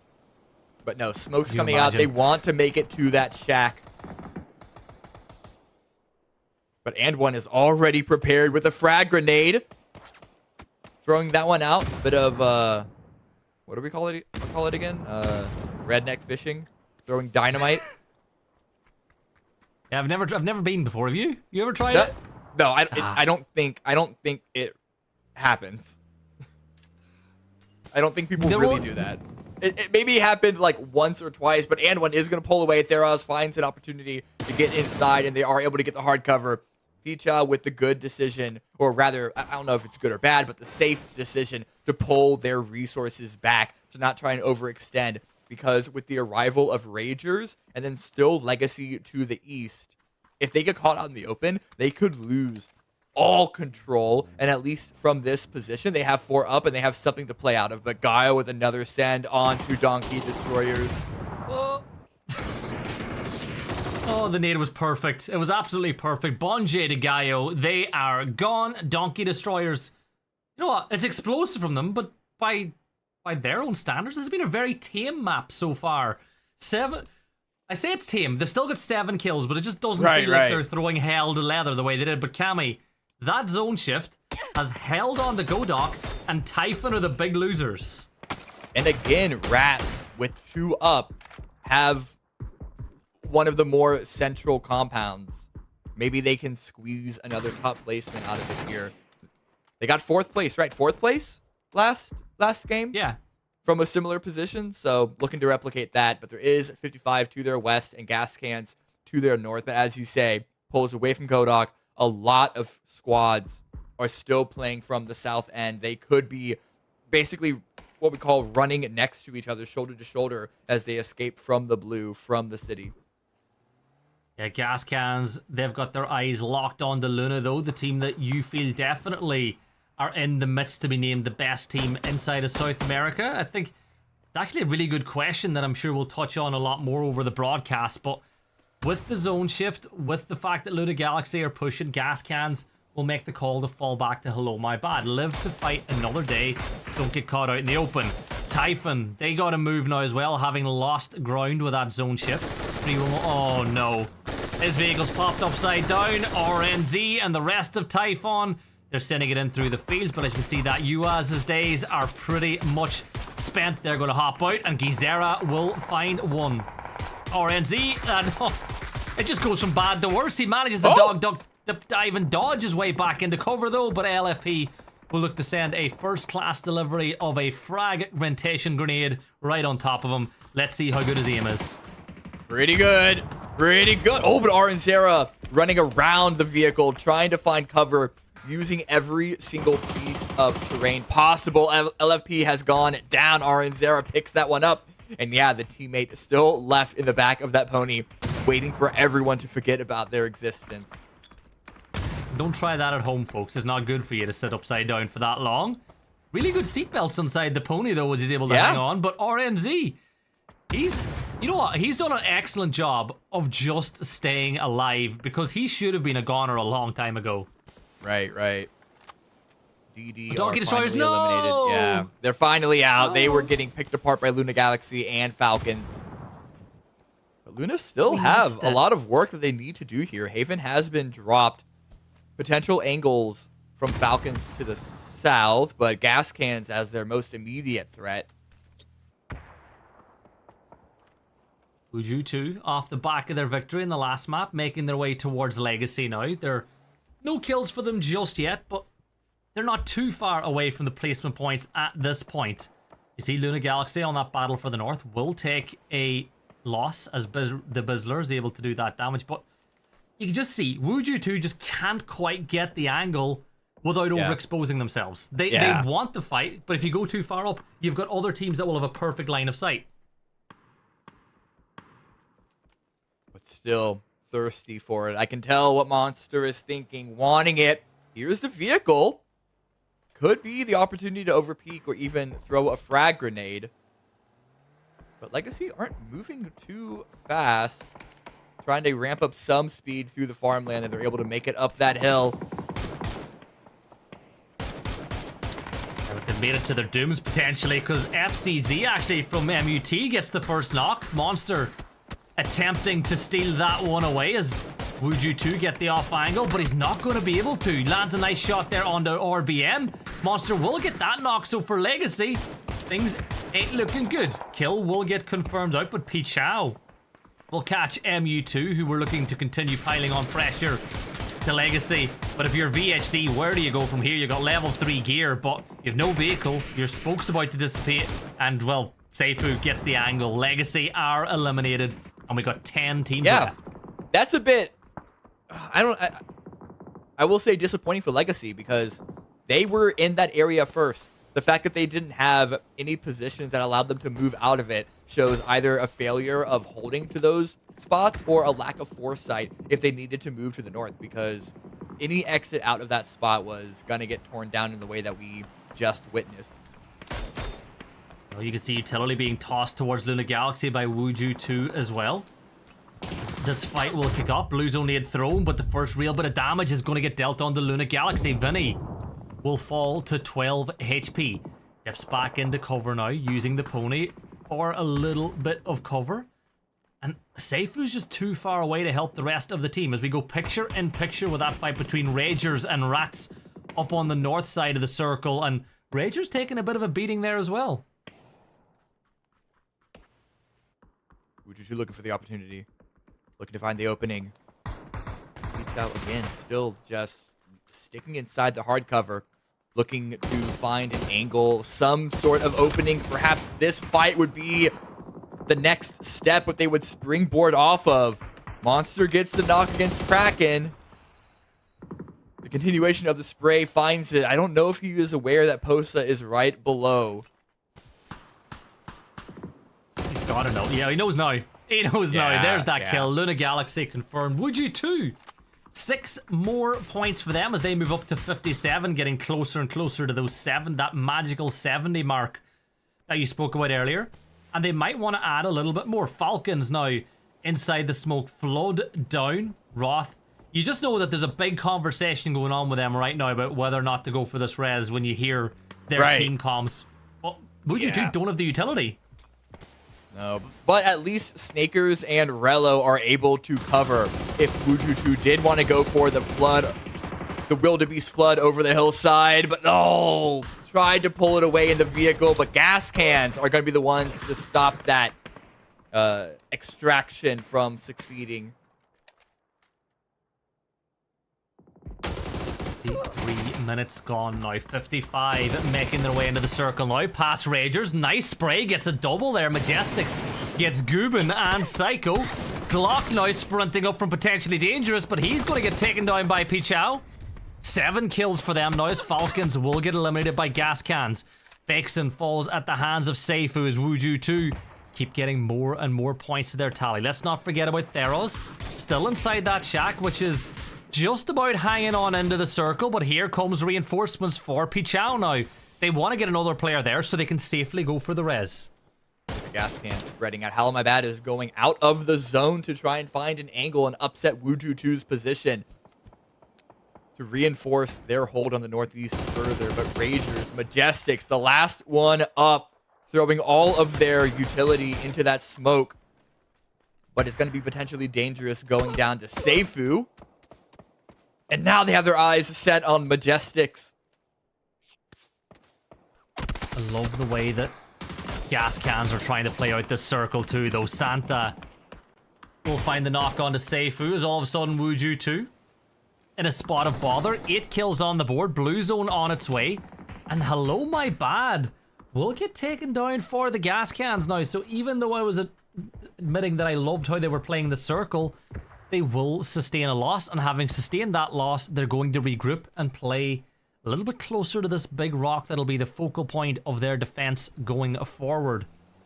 But the fact that Pichao have got all the reses back up and are now full 4 again is a little surprising considering the angles that some teams had on them. And not only that, they're fighting out of this position. I mean, they have to. They have to go aggressive here. It's the only option for them. Push in through Wuju 2. And they got that. They got a couple of knocks. And then a great peek onto Cowboy. Now, Wuju 2, they had a potential strong position coming in from a bit of a high ground spot. But gas cans with the pressure from the north, it's all down to Monster now. Already 9 kills. It is already a good game for them. But how much more can Monster get? From this position, I'm not quite sure. You know, you're a solo, you've Pichao one way, you've got none. Looks like he's just gone. He just ran straight into Vox head first, and he falls. And we've got ourselves our top 4. Pichao, 55, gas cans, and rats. Pichao with all 4 up. 2 in the compound, 2 on the edge of the field. Gas cans have all of the east to themselves. The west, you've got 55, who haven't had a point yet in this tournament. They've got 4 kills now and a couple of placement points.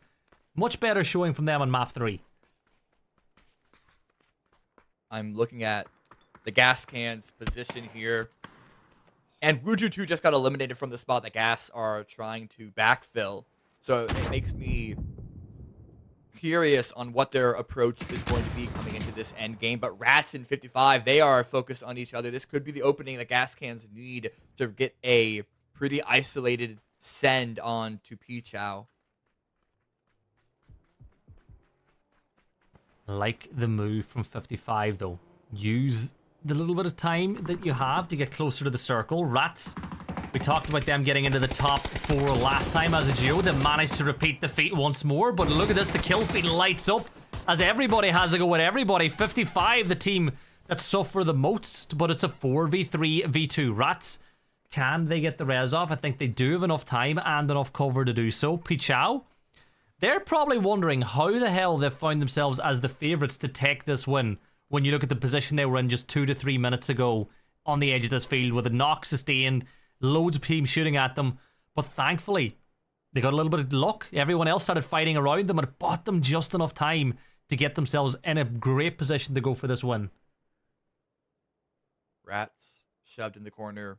Gas cans spread out in the middle, but not a lot of cover for them. And Pichao with all 4 up, but they're also coming in from the edge and they would be leaving the cover to go and take any of these fights. Vox, forward entry play being backed up by Hikerman. Vox with the opener. Been a last one standing, and it's going to be a 2-piece. 12 kills right now for gas cans. And they're already on 31 for the day as they look to get themselves through straight to the finals. And I don't think anybody would be surprised if they book their ticket straight into that by the end of the weekend. It's a 4 versus 3 now. Pichao, who've really put themselves in a position to qualify for the weekend as well. 92 points. Their passports are already stamped. Everything now is just a bonus. And what a tournament they have played so far. Vixen takes a little bit of damage off the back of that nade. But we've got ourselves that lovely, triple box screen going on right now. And I feel like Pichao need to maybe extend a little bit. They're playing very close together. And if they wait too long, the terrain will go against them. Well, the problem is the terrain is already against them. Mm-hmm. They can't extend out because the second they leave this dip, it's going to be a crossfire by gas cans. They've set themselves up, the cans, very successfully to turn this 3 versus 4 into their favor, keeping Pichao locked in the dip that they've been surviving very well in, but moving out of it, I would say almost impossible unless they get a knock with an opening frag grenade, but it doesn't seem that they have that option now. Yeah, it's a 3 versus 3. Heikeman's going to throw a nade of his own as Richie B, the Bizzler, has a little peek. Well, he'll spot out Santa, and this might be a quick couple of taps, but as you can see, the shots didn't quite connect. That nade, though, that'll certainly do a ton of damage onto BL, and the molly is just extra punishment. Vox gets another one as BL will not get picked up. Pichao, they did get the res onto Fakeson, but they do sustain a loss off the back. But Richie B continuing to get aggressive, continuing to push. If Santa falls, he's gone. There's no... Yeah, Vox, there you go. Why not? Dragunov shot. And all of a sudden, it's just Andy and Fakeson left alive. Hey, Fake got revived, but it is still advantage for the gas cans. And they are pushing the pressure. They're pushing step by step forward, making sure that Pichao cannot move out 1 inch, not 1 step. Whenever they peek up, they take more.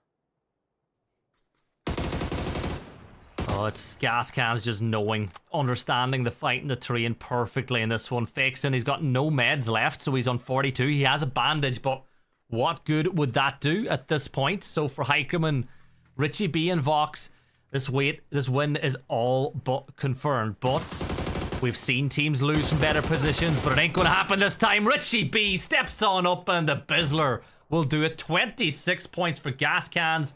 Massive win for them. And a brilliant performance all round. But Cammy, dare I say one little thing though? Yeah. Pichao forced themselves into that conversation to be the best team in South America now. Well, you got to look at consistency for that. And Pichao, up until this point, have always kind of played second fiddle. But I don't know, maybe we can get Matt's opinion on that. But regardless, gas cans, 16-kill victory. That also really shows a lot from this round. Gas cans putting the gasoline in the fire right now and having themselves a great round.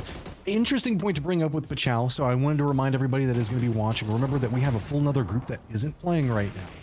So as we see the leaderboards kind of maxing out and slowly creeping up there, I don't want to take anything away from Pichao. I think that they're doing great. Toyo also had a great day the other day, but Pichao is one of the teams that has now played both days back-to-back and have to watch tomorrow. So before I want to get into the best of Latin America, Gibson, I think that we got to get everybody together, see what the final looks like, right? Yeah, I think you're right, but I'm going to put my hat up there and say I do think BL is one of the most underrated players in the Americas. Like, yeah. I think he has got the potential to be a game changer for this team. And I think it's only now he's starting to get his flowers. I mean, there's just so much just raw fragging power that comes out of South America, or Latin America in general. I mean, we can talk about Gizera, Sparking, just the amount of, like, we often had, like, a lot of, like, looks for, like, fraggers coming from Australia whenever we look at North America historically. But, like, Latin America has just been pumping out quality players for a long time now and starting to cement together and start to make some very strong, powerful teams that can just assault the leaderboard game.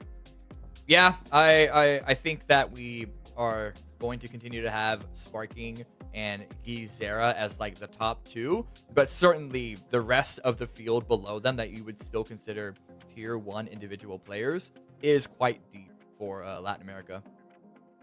So Gascan's going to walk away with 26 points. Pichao going to continue their reign of terror at 17. Wuju 2, though, with 9 kills and some placement points. Big game for them. Let's do a quick look at the overall leaderboard. I also do want to point out Donkey Destroyers to pick up 7 kills. I was making a joke about them last game, but see, look, we know this is a squad that can definitely frag it out whenever they need to, Gibson.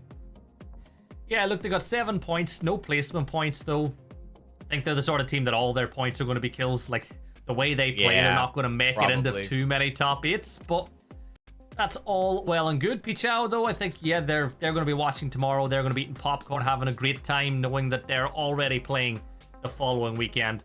The I mean, Falcons. I was gonna say, you could probably say the same thing about Typhon and Toyo in some fashion at this point. Like 75 plus feels like that's going to be pretty comfortable. Sonics with an asterisk because they're not playing today, I would say are feeling also pretty solid. Hopefully they just don't zero out tomorrow.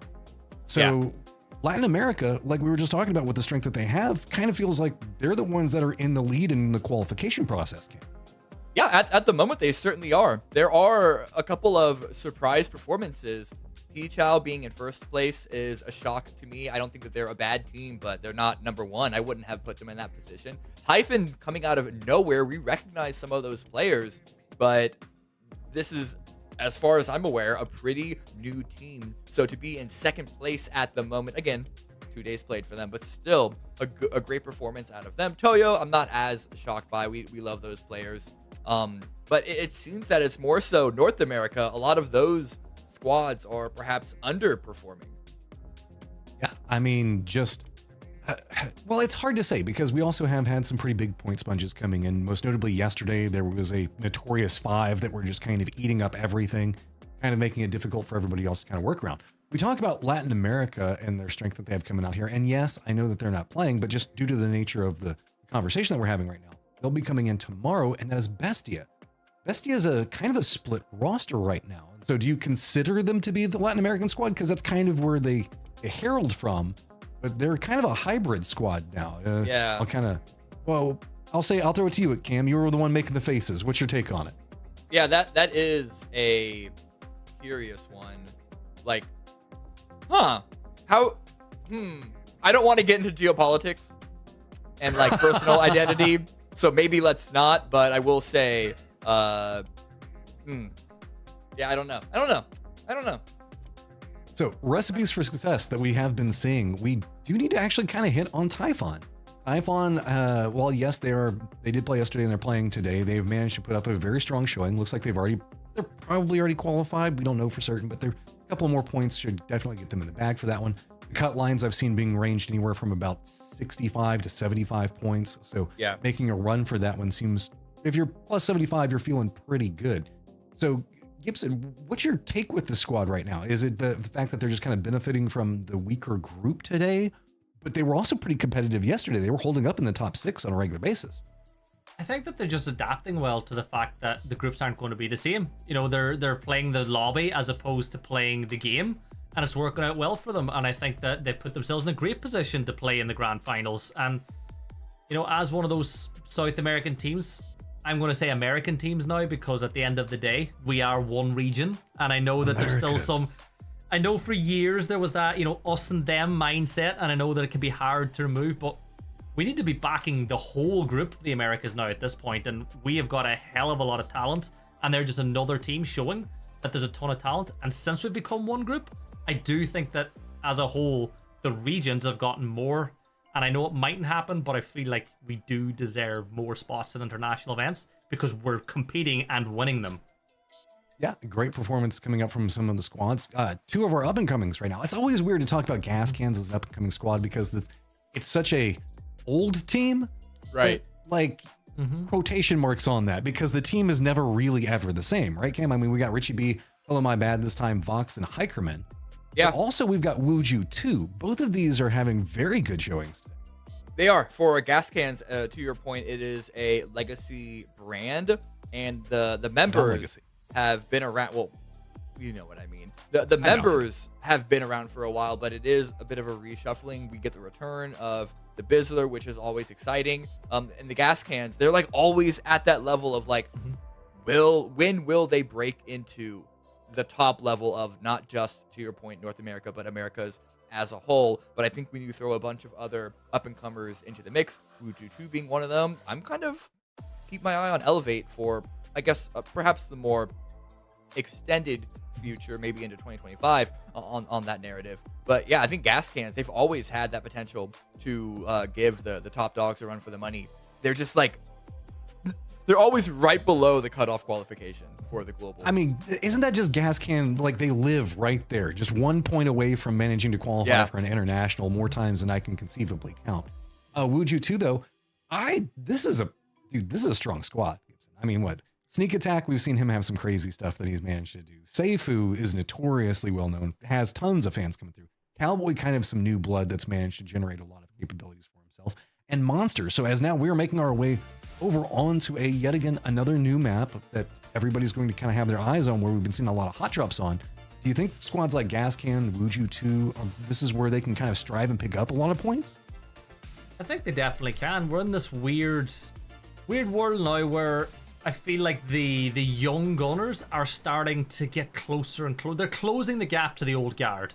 Whether or not they ever catch up, I don't know, but they're certainly putting in performances. But Cami, I want to ask you a question while we were talking about gas cans for so long.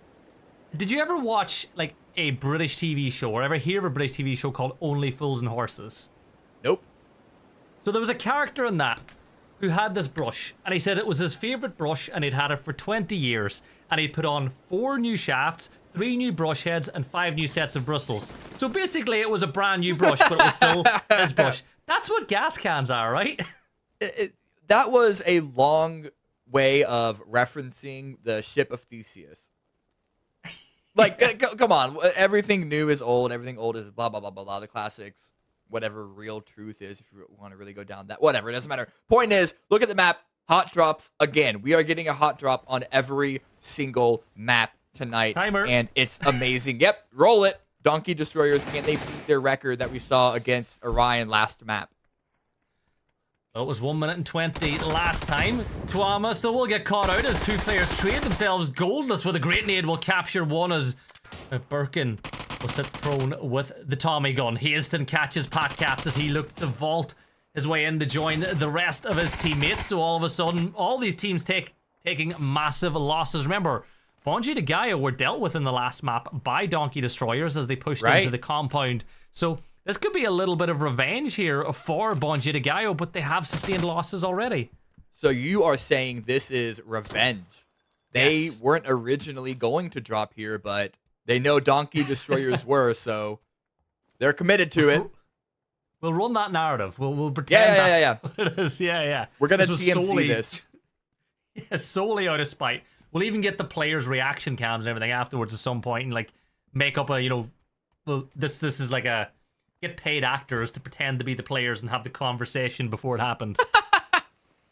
What they got? Dramatic retellings. What are they? Yeah, a dramatic exactly. Yeah.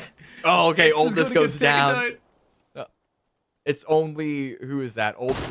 Cerberus left standing. Opening the door, finding the angle. Sexy It's with the final spray down. Annihilation. Donkey Destroyers are eliminated. It feels that whenever we watch a team win a hot drop, they then lose the next one. Mm-hmm. It's fun though, it really is. And just for the viewers at home, if you wanted a timer on that, it was 126. So if you add up all the hot drops in NA today, they're still shorter than that one hot drop we had in EU earlier. Right? Like it was a lukewarm drop at best that we had in Picado. But I think it's impressive, right? Because, we're making jokes about the timing of these hot drops, Cammy, but it's really important that if you hot drop, you win it very quickly, because the longer it goes on, the longer it delays every potential decision you could make about rotating into the zone. Yeah, exactly. And so it is almost, if you're going to commit to a drop, you kind of need to go in with the understanding of full commitment off of second one. Because otherwise, what's the point? You throw your entire game, whether you win or lose, if you stall out for 9 minutes or whatever it was, which, to be fair, is an isolated incident. None of us think that EU is always like that. At least I don't know about you, Gibson. I've casted lots of EU. I can give them abuse because I think they like me, so it's all good. It was just the fact that I feel like both those teams sacrificed their whole game in that one hot drop, which, at the end of the day, yes, if you're going to lose a hot drop, it's nice to know that you've ruined the other team's game as well. Yeah. But in all the hot drops we've had so far today, the winning team has got it done quickly. They've kept at least 3 players up, which is the key thing. Like, what's the point in winning a hot drop if you only got 1 or 2 players left alive as well? So Right. most teams are pretty happy with how things have gone. Tell you who's very happy with how things are going right now. Luna Galaxy and TSM. That's pretty much the perfect zone shift for them, considering the flight path we had. Like, it shifted extremely to the north based on the flight path.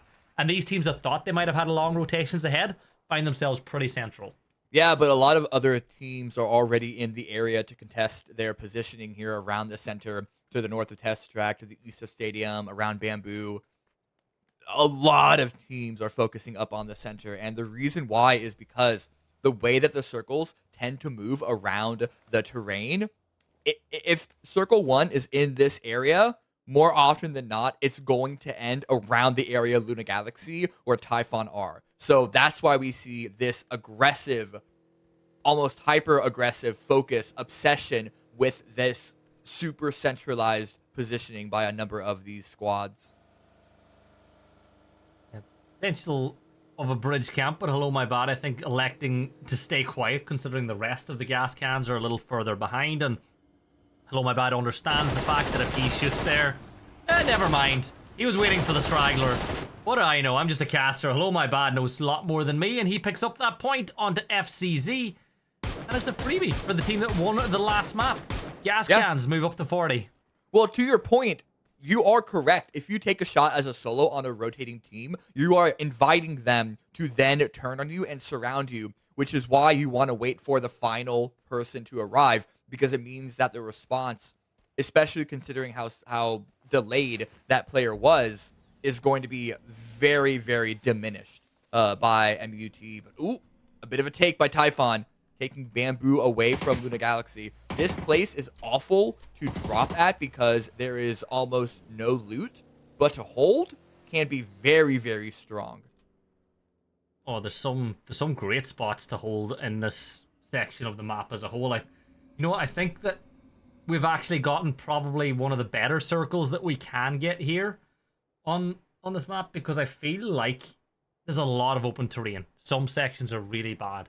But if you look really far north, right, 55, they're staying north of the river. Now, it's not the worst river to be on the wrong side of, because there are so many crossing points that you can go for. However, if the zone shifts their way, they're going to be loving life, because everyone's got to move. But as I say that, Cammy, they're going to just send 1 or 2 players across the bridge so you have that 50-50 shot. TSM getting approached by MUT. Bit of a headshot there on the send. I think that was by Luke 12.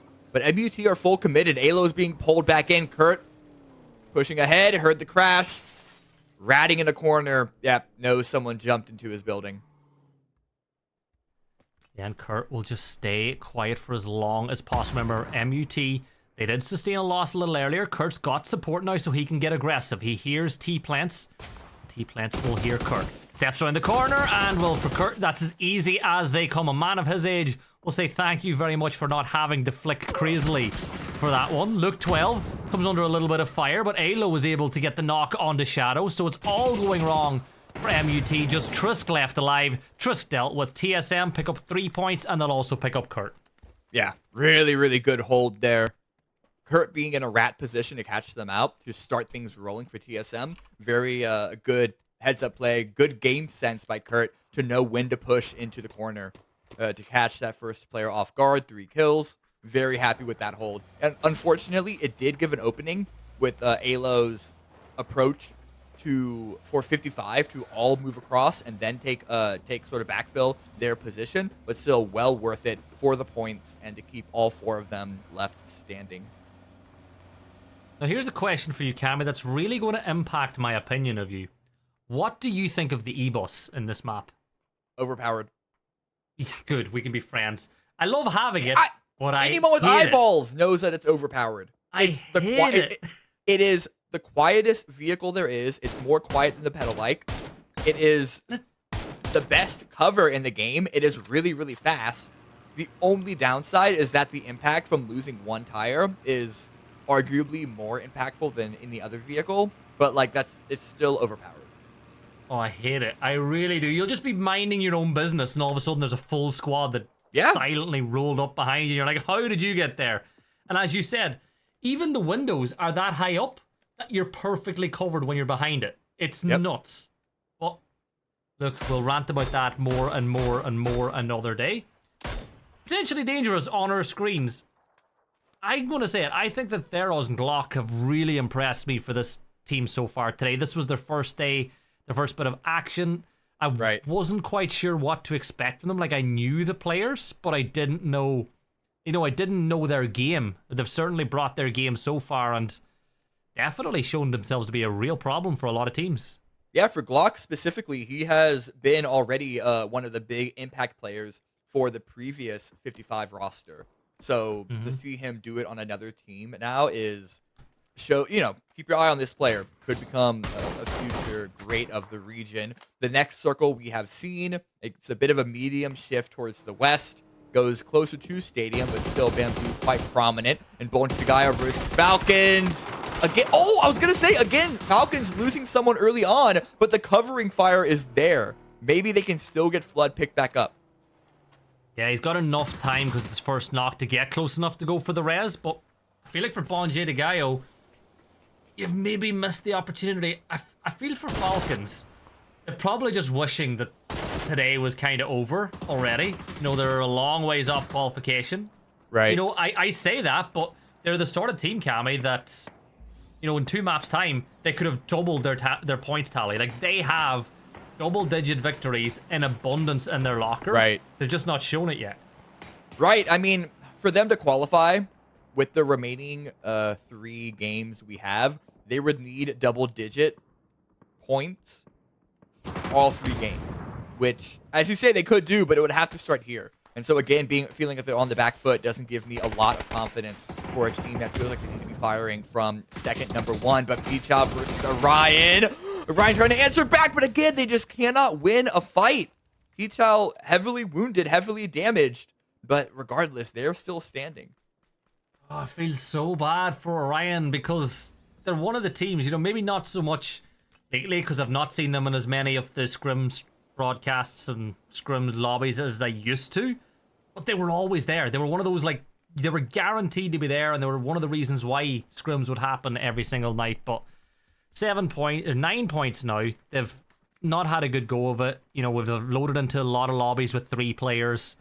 At the end of the day, they'll be here next week, and their turn, even though it might look like it's over, their tournament's not over yet. Take that tire.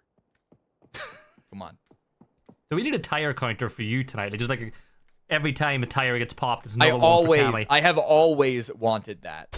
Tires popped is the most important stat in this game, and you cannot convince me otherwise.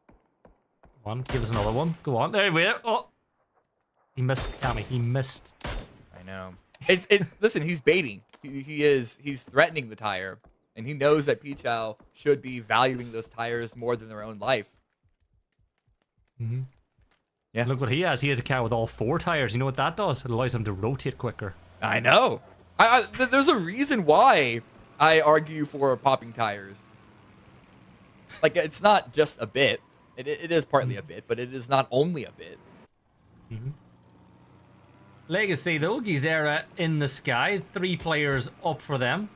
And, this is the one thing about the glider. You can see it, every single bullet does a ton of damage to it. But it's really low risk, high reward getting in one because of the amount of information that you get. Because unless you get absolutely beamed by a bolty, you're going to be fine.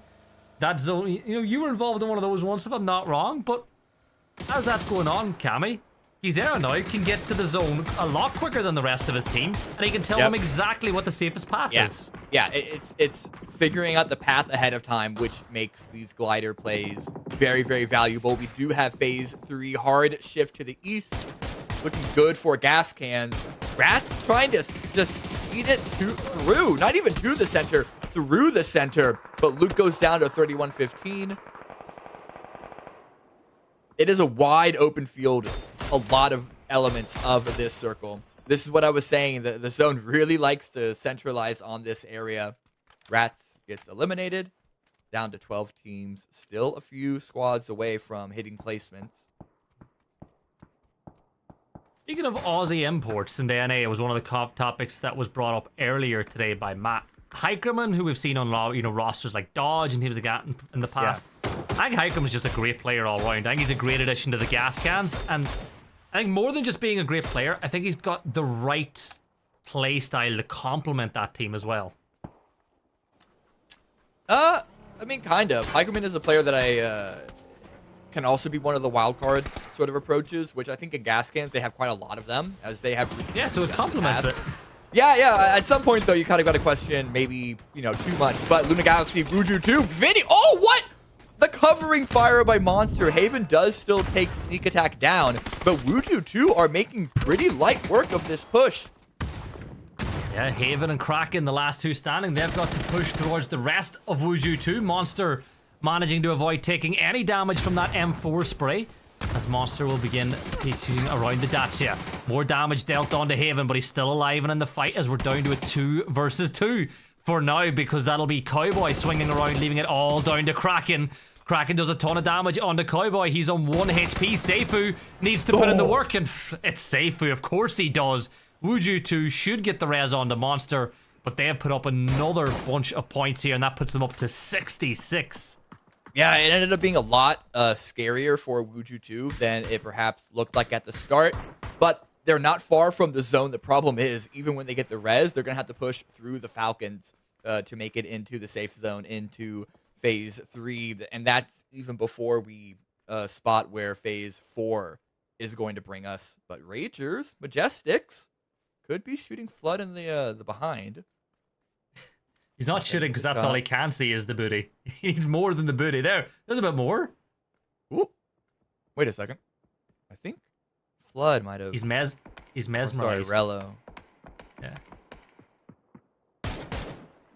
Oh, come on, hit the shots, Majestics. You had the chance, but in doing so, that'll turn the attention of Falcons towards Ragers, which might let the rest of Falcons focus on Wuju 2, but they're aware. You can see that Snakers can see Monster moving in. The blue zone's doing damage onto the rest of Wuju 2. You know what? If Falcons want to kickstart their day, this could be a great point to do it. If you can hold off Wuju 2, who are in form, on this fight with the blue zone in your back, then you can start focusing forward. That was a very hard shift to the north. This is going to make Wuju 2's send that much more difficult. But Falcons also could look to leave early because they can't throw their whole game to try and keep Wuju 2 out. Another good spray down by Sparking. This man will never let you ride in a vehicle in front of him. He's crazy. Like, he really is. Sparking is nuts, and he's getting tons of information. 55 Esports, they're on their way down now, but will they lose, or will they keep everybody else alive on the way down? You can see a lot of them taking damage, but because, yeah, Gubin's going to get taken down by Kurt. But you saw the third angle coming in from, was it Bonjay de Gallo towards ASM, forced them back inside, and now Falcons are focusing on Ragers. Good send up with the vehicles, but Majestics is able to take Flood down, but not before not too long before they all get eliminated. Ragers are down in 11th. A successful send for Falcons, and they are needing that. All 4 of them still up, but they still need to get into the zone. Back to TSM. Gas cans. Try and take down Kill Demo. The last one for 55 still up in this round. Holding the center. There's, again, a lot of open ground, but there's at least a little bit of a ridgeline going up towards the north. Here's the Wuju 2 pushes. They send it towards the compound that's being held by gas cans. Now Cowboy's going to use that parking lot that has been created in the middle of the open to maybe bait out some utility. Seifu full sent it, and he paid for it with his life, paying the lead price, as I like to say. Richie B and Hello My Bad holding this section beautifully. Gas cans have a 2-2 split, and at this point, Cammy, I feel like they have to stick to it.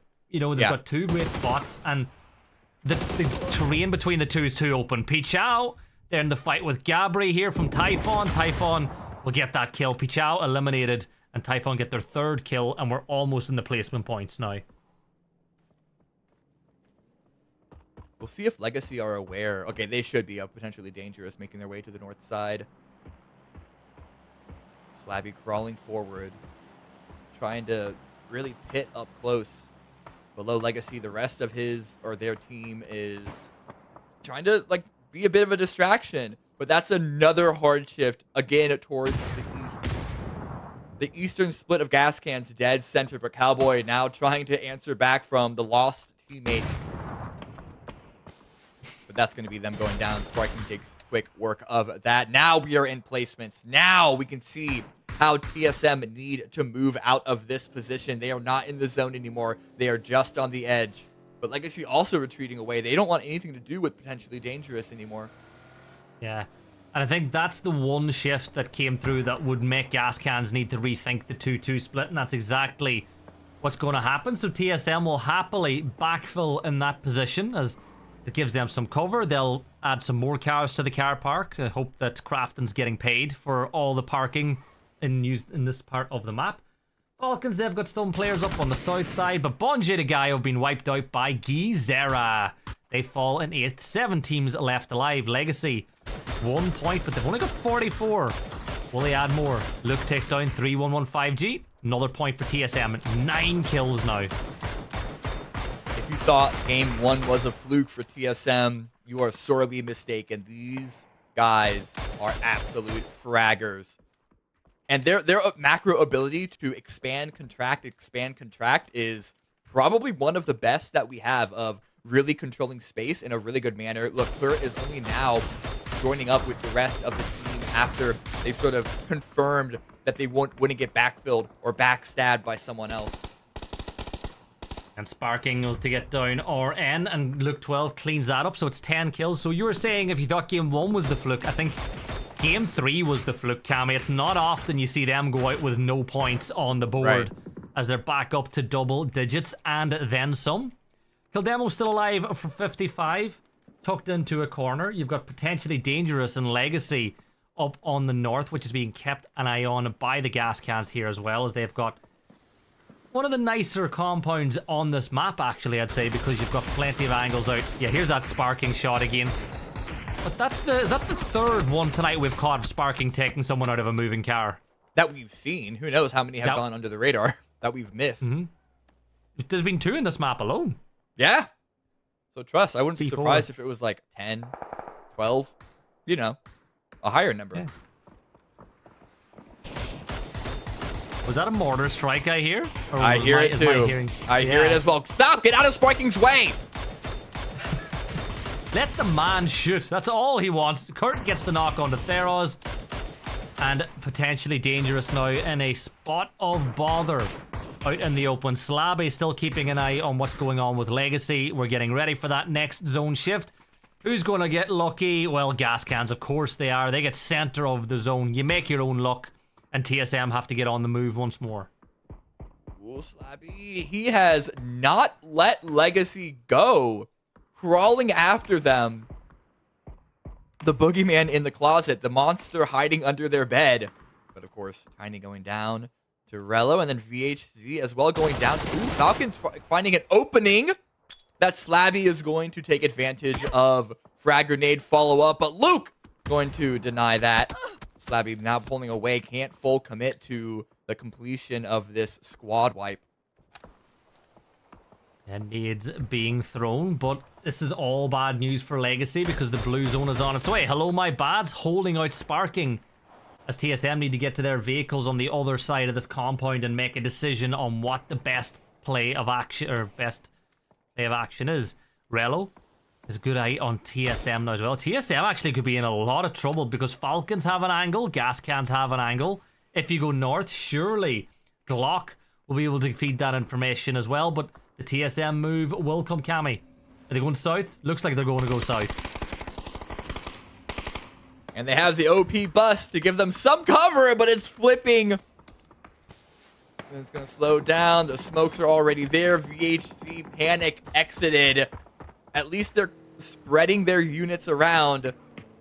But everyone else is also sending it in. TSM following up with a maneuver of their own on the south. Does Hikerman get knocked there in the midst of all that madness as well? As Falcons are having a look this way, and Falcons get another knock. Hello, my bad will get taken down. So all of a sudden, 2 gas cans are down. We've just lost 55 Esports. We're probably about to lose Typhon. Code drop, bottom of your screen. Yeah, ignore the action in the middle. Get those free goodies as we lose Typhon here as well. Remember, code bottom right. Don't miss it. TSM, they certainly don't miss. They get more points on the board.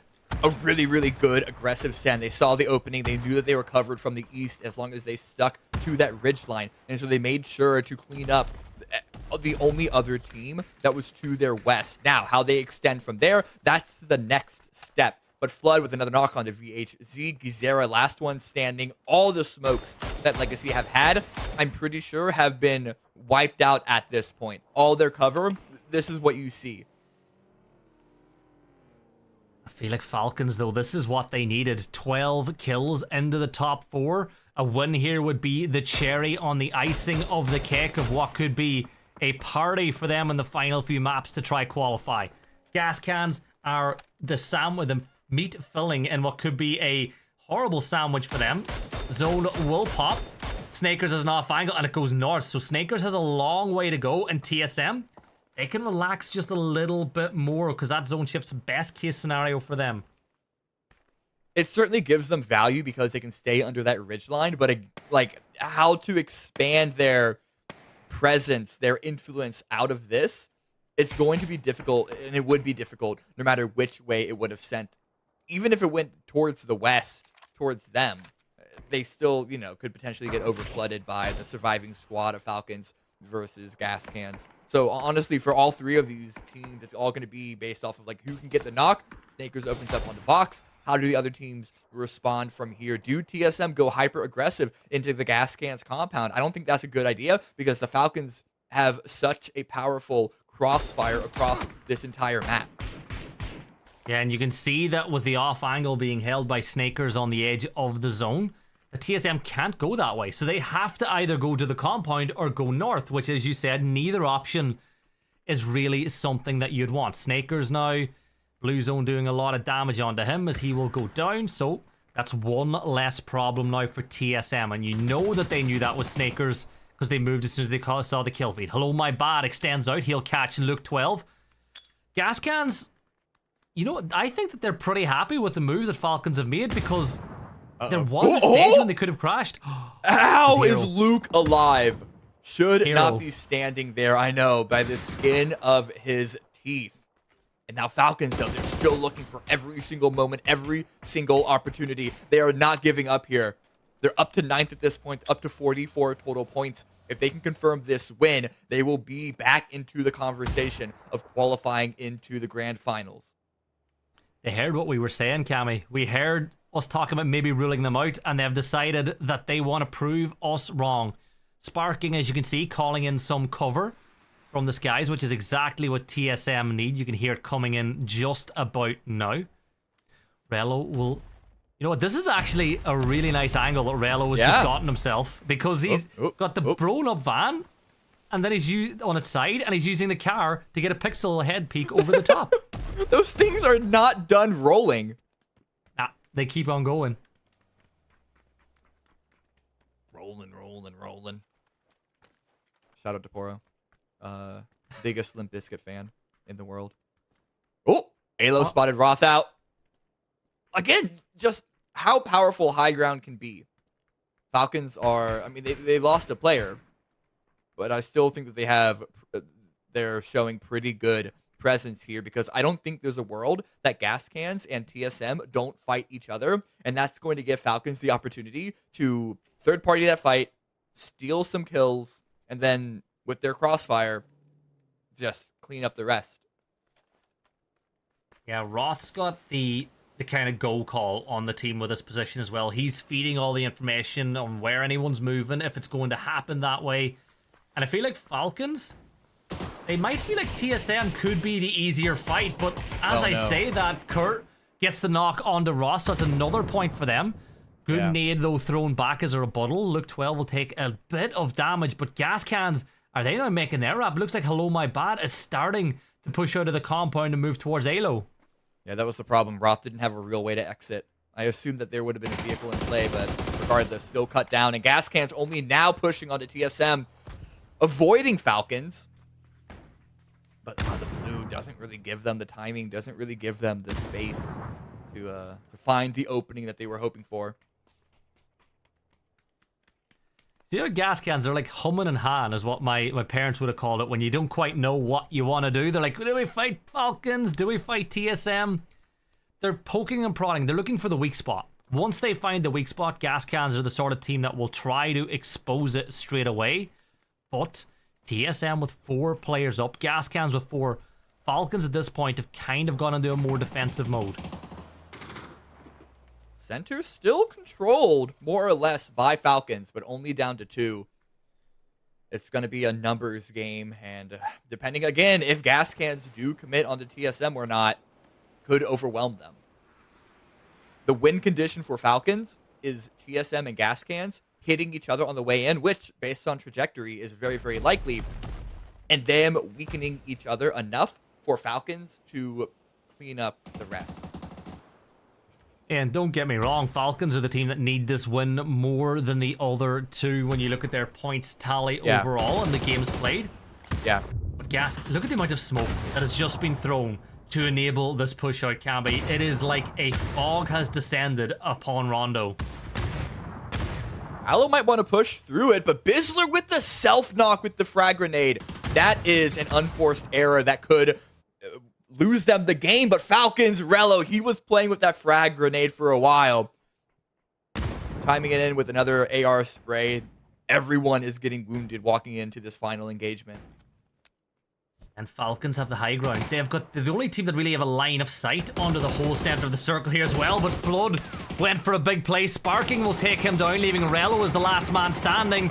Sparking takes a ton of damage. Luke 12 will get hello my bad, and another player falls. It's a 2v1 of active players. TSM can't go for the res. They don't have the time. Sparking is going to get that kill and is going to get confirmed by Voxic now, so it's a 1v1v1. Rello hanging on for dear life. Gas cans, Hikerman. He's using Richie B for scouting. Richie B's moving towards Rello to find out where he is and cover. He's going to get that information. But here we go. Here we go.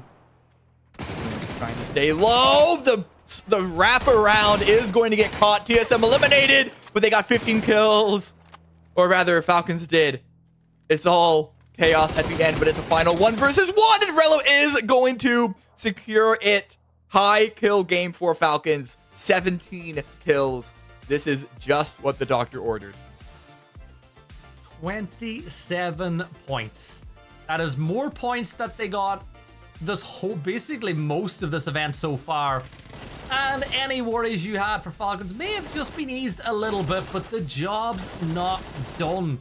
Matt, there's still plenty more points they're going to need before they're secured in the finals. Those last 3 teams killed almost everybody in the lobby.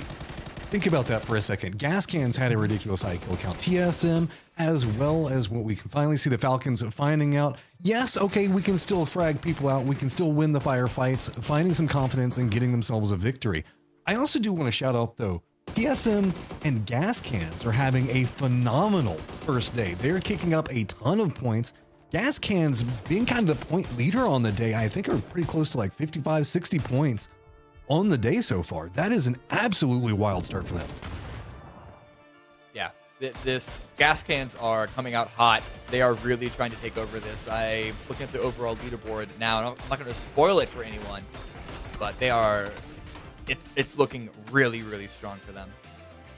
I mean, I can't really say anything else beyond that. They might have gotten lucky in this game with that 2-2 split, keeping them in the zone, but they still got a whole bunch of kills out of it. They defended it well. Remember, their split got pushed a couple of times, and they still were able to maintain all 4 up into the late game. There's a reason why that is referenced as like the foundation of top-level play, is having as many resources as possible to secure the chicken dinner. Sure, they didn't get the win here, but still a high kill second place.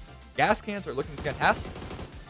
And just like you guys mentioned, Falcons finally finding some lifeblood, getting some very needed points, as they are not going to be playing tomorrow. They only have 2 more games to get as much as possible. So picking up almost 30 points inside of one game is going to be massive for them. Falcons going to be walking away 27 points. TSM with 20, Gas Cans with 14, and then look, it's just a spattering to follow down after that. Typhon, considering they've had some good consistency, still going to be in that 4th place position, but 4th place at 6 points, Gibson? When was the last time we saw that? Yeah, it just goes to show, like as you pointed out, those first 3 teams hoovered up or vacuumed up, I suppose I should say, since I'm on an American broadcast, most of the points inside the lobby, and that's bad news for Legacy. That's bad news for some of the other teams that are hoping to force their way in. All in all, though, Falcons fans finally making some noise in chat after what's been a quiet 2 days so far. 53 points is going to be big. Does get them in the top 8 for right now, but remember, there's still another squad of 8 teams that are going to be coming in tomorrow. So not comfortable yet. They're presently tied with Gas Cans, but that should say something. Gas Cans tied with Team Falcons. This is Falcons' second day. This is Gas Cans' only day that they've played so far. It's them, and it's been TSM and potentially Dangerous Cam that have just been absolutely shattering these games. Yeah. So in that case, this is what we were saying. Falcons, great game, great win. But these final 2 Erangels, if they could follow up with a second high kill win, they'd be in a good position. But even 2 like close to double-digit points each would be strong. However, do we want to throw ourselves back to Team Falcons? This core routinely got 3 wins in a row in previous regional events. Could be big for them. I mean, they really only need to secure about 10 points per game from here on out, but that's been hard fought for them, so we'll have to see, especially when we see Gas Cans just really dominating the way that we've been seeing them, picking up so many points on the day so far. That is an absolutely stellar performance coming from them. We are about to make our way over into Erangel in just 1 second, so back to the tried and true 2 games that we're going to have on that. So we've got B and C. We are going to take a quick break, though, let these guys rest their voices, let the players get set and situated, do that last little sprint. Can the Falcons pick up the 20 points that they need, or are they going to find themselves floundering in the last chance qualifiers? We will see in just 1 moment.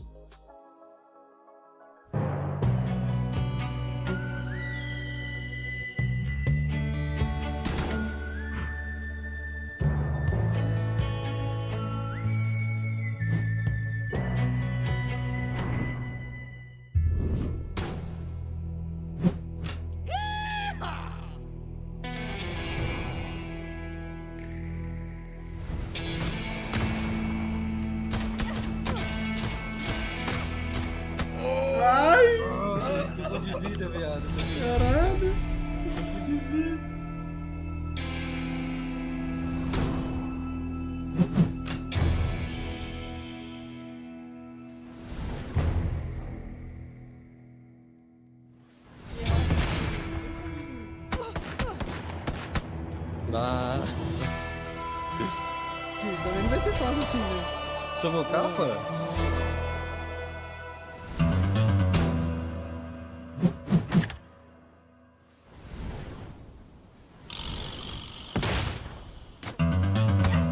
Morre. Oi, correga! Que demora, viado.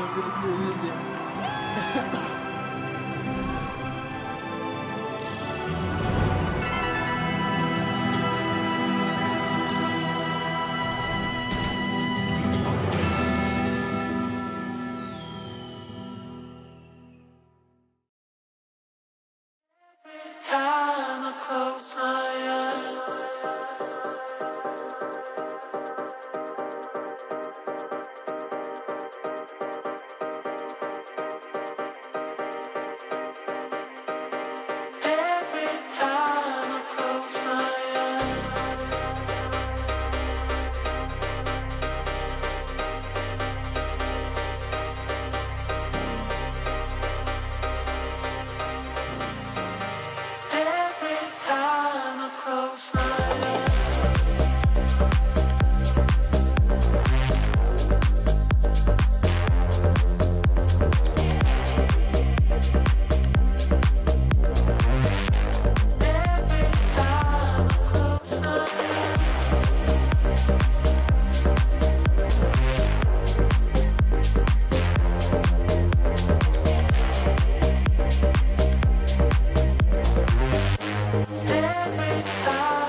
PAS number 4, 2 more games of Erangel to get through, but we've had some spiciness kind of kicking off on the start, Gibson, so I know we're about to get into our first Erangel hot drops. You think that we're going to continue to get them? Because it's been a theme so far today, man.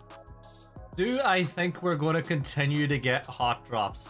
There's a saying that people use. I can't use the saying on broadcast because I'll get in trouble, but it's going to happen. It is sure as going to happen. It'll happen. But the question is, Matt, will it last more than a minute and 20 seconds? Oh, I mean, that's what every guy wants to know, right? Is just, can you make it just that extra little bit longer than a minute? All right, so we are getting everything set to move over into Erangel, Cam, as everything has been pretty chaotic. Gascan's having a great day, TSM having a great day, Falcons finally finding something. Erangel, can Falcons manage to make it on Erangel? If they go back to multi-power, because again, that's where they got all their power from during the, I don't know. No, they shouldn't. They should stick with their Watertown drop. But I don't know. It's looking, I don't want to say likely because we don't even know what the circle is going to be, but it seems that whatever was dragging them down, they have been able to clear that up because they were in the beginning of potentially a rough position the previous game. They pushed through it, got a whole bunch of kills. When Roth went down, I thought that would be, oh no, I jinxed them. How can they secure this with only 2 up? But they were able to make it work. So I think they are, they have figured it out. There's a weird one because up until TSM, I would say Falcons were the previous holders of the most consistent team in North America. You think about the fact that for a long time, it was either them or Sonics that were winning events. If Sonics won, Falcons were second. If Falcons won, Sonics were second. But inconsistency has been a bug for them a little bit this year, but even more so this weekend. So I think for them, just get a consistent 2 maps now on Erangel. You can both traverse this map with your eyes closed. Let's see how many points you can get on the board. Elsewhere, for other teams, I think Gascans, I think consistency is the opposite problem for them, Cammy. They were always incredibly inconsistent. They had huge games and then awful ones. If they can keep this consistency going today or this weekend as well, and they can carry it on, who knows where they could finish. Yeah, and they're not dealing with the Luna Galaxy hot drop at Apartments. That was an issue for them. Well, for both teams, really, the past couple of events. And with a circle like this, Gascans through Vox are looking with a good opportunity to sort of bound through into the center early on. The problem is MUT are already there, Legacy are already there. And that sort of hillside up to Lumber can be a tricky one to kind of maneuver through because of how open some of the areas can be. Yeah, I gotta agree with you. I actually love watching teams defend that hillside on the way up towards Lumber, though, because I feel like it's set up perfectly with the trenches, with the bunkers, to just be a great defensive position. But well, if we get there, we'll talk more about it. Remember, guys, if you want to keep an eye on what's going on at home or around the rest of the map, !map in chat. We tested it. The link definitely does work, so I'm not going to get in trouble with any of the mods, but they'll just give you an idea. And I like to always have the game on one screen, the map on the other. If you guys do too, you'll get a really good idea of how the pros traverse the map. And Cammy, it just kind of gives you the full picture of every game as well, other than just watching, what's going on in the main feed. Yeah. It helps with the context of why this team is fighting this other one. Why are they pushing? Why are they slowing down? Map, the top level teams, really any level of team, succeeds off of having a detailed, as accurate as possible mental map of where everyone is to make those reactionary decisions based off of where the next phase goes.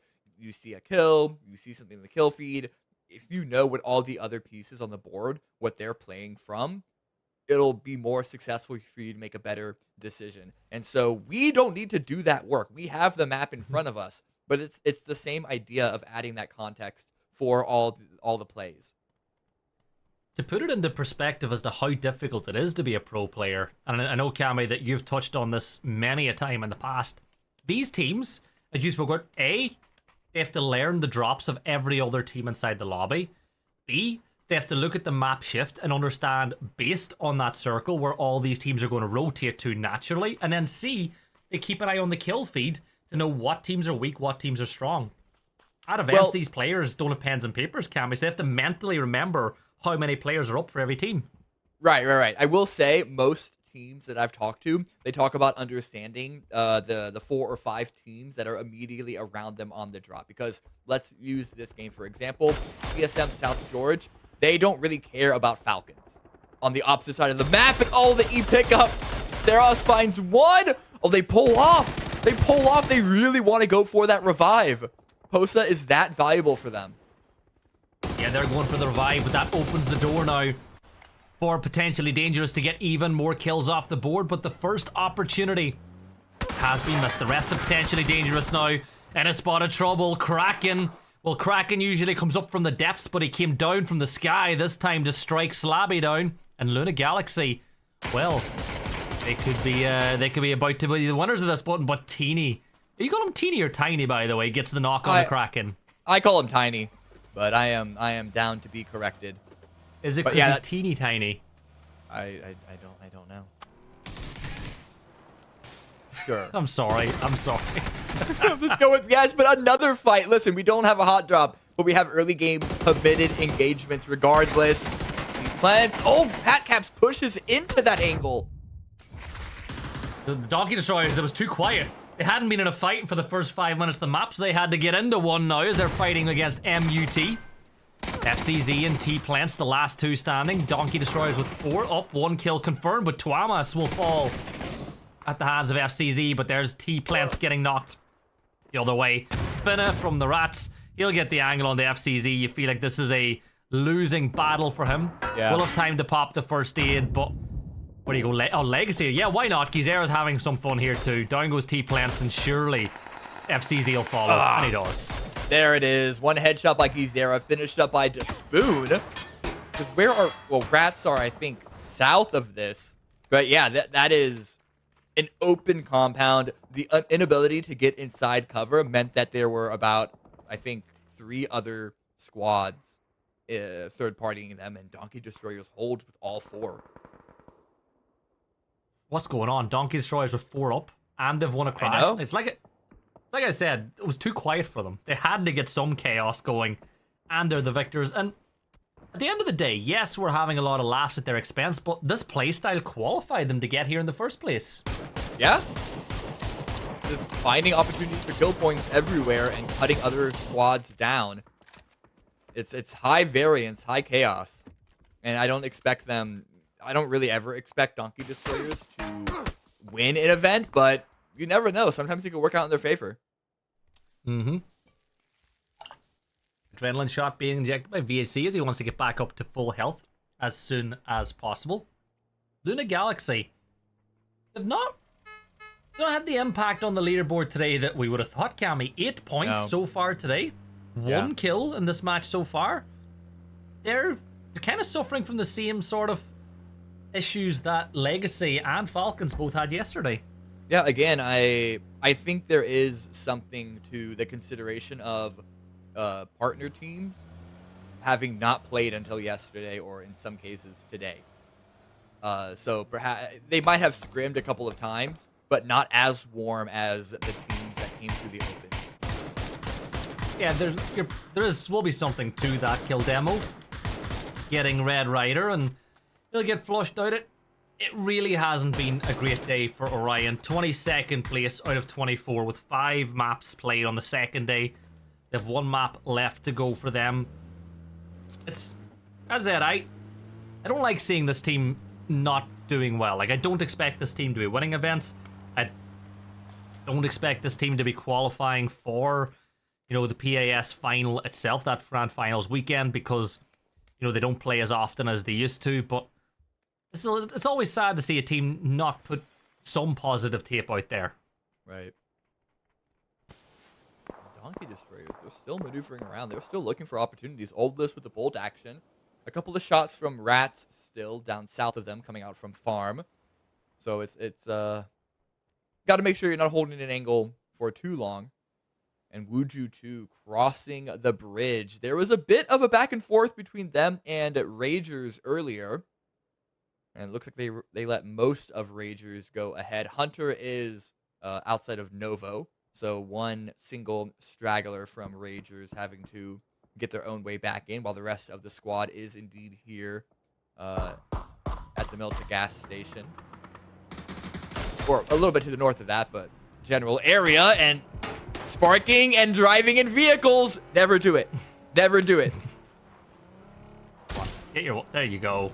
Their fixing's done. That's what his first air angle over and done with.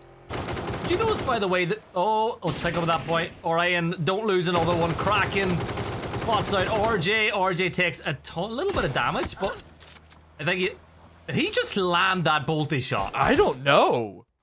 His HP went from like 90 to 10. It had to be that bolty shot. Well, let's see where the next circle goes. It is going to be a medium, a central shift in terms of the circle, but a south shift in terms of into the water. Everyone outside of the few Sosnovka squads was going to the north, and now it is pulling far away from that area. Shelter on the northern edge. About a third of this is the water. Love that, because would you two have to make their way across now? Babbler will get cleaned up there as Orion are now wiped. But did you notice when Wuju 2 were crossing the bridge, they were like doing it like Navy SEALs, as in one was going high, the other one was going low. They were kind of scouting for the next one to go up and over. You have to. Yeah, it's just nice to see those little wrinkles. Oh yeah, you absolutely have to know how to cross the bridges, especially if you're a Sosnovka team. So being aware of Ragers ahead of them, taking it bit by bit, piece by piece, well played by them, not throwing the early game. As impatient as some teams might be to the early rotation, a frag grenade goes out, another send comes in onto Ratson Farm. Crashes are happening all around this area. Yeah, Glock will get the knock on to BL, but not before BL was able to take down Tiny, and he spots out player through the window, but cannot connect with shots. 2 bullets left, but he gets him with the last bullet in the mag. Got the knock onto Theros. The nade should get the flush, but no, it's stolen away by Luke 12, and he steps on the nade from Glock, and down go Pichao. Now potentially dangerous. Still got 2 players left alive, but how much longer will that be the case for? Because here comes TSM. Great defensive nade thrown. Almost perfect onto Sparking. Yeah. He loses 25 HP. But potentially, there's like Glock's just... You know he's Glock MOFO and he's Glock GTFO right now. yeah, they're out of there. They are out of there. Pulling away that... going for the revive in that moment with the entirety of TSM crashing on your position. That is asking to get taken care of. Pydem goes down, 55, cleans that one up. A couple of Bonja Gaio stragglers. They lose players early on quite a lot, Bonja Gaio.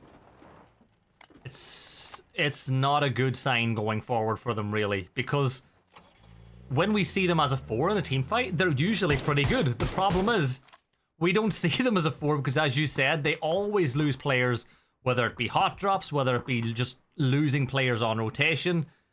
It's an all too common theme for them. We're down to 12 teams, by the way, with 12 minutes gone. We're in phase 2. We're down to 43 players. What is it with Miramar and Erangel today? We usually expect those maps to be a bit slower, but they've been all action. Yeah, I don't know, man. Could be these specific teams, or... Yeah, I don't know. I got nothing. The fact that phase 2 is a third water certainly plays into it, but there have also been some, in my opinion, quite reckless rotations in the early game. Certainly on this map. Yeah. But for some of these teams, these are their last games to play. So you have to go for a Hail Mary push sometimes.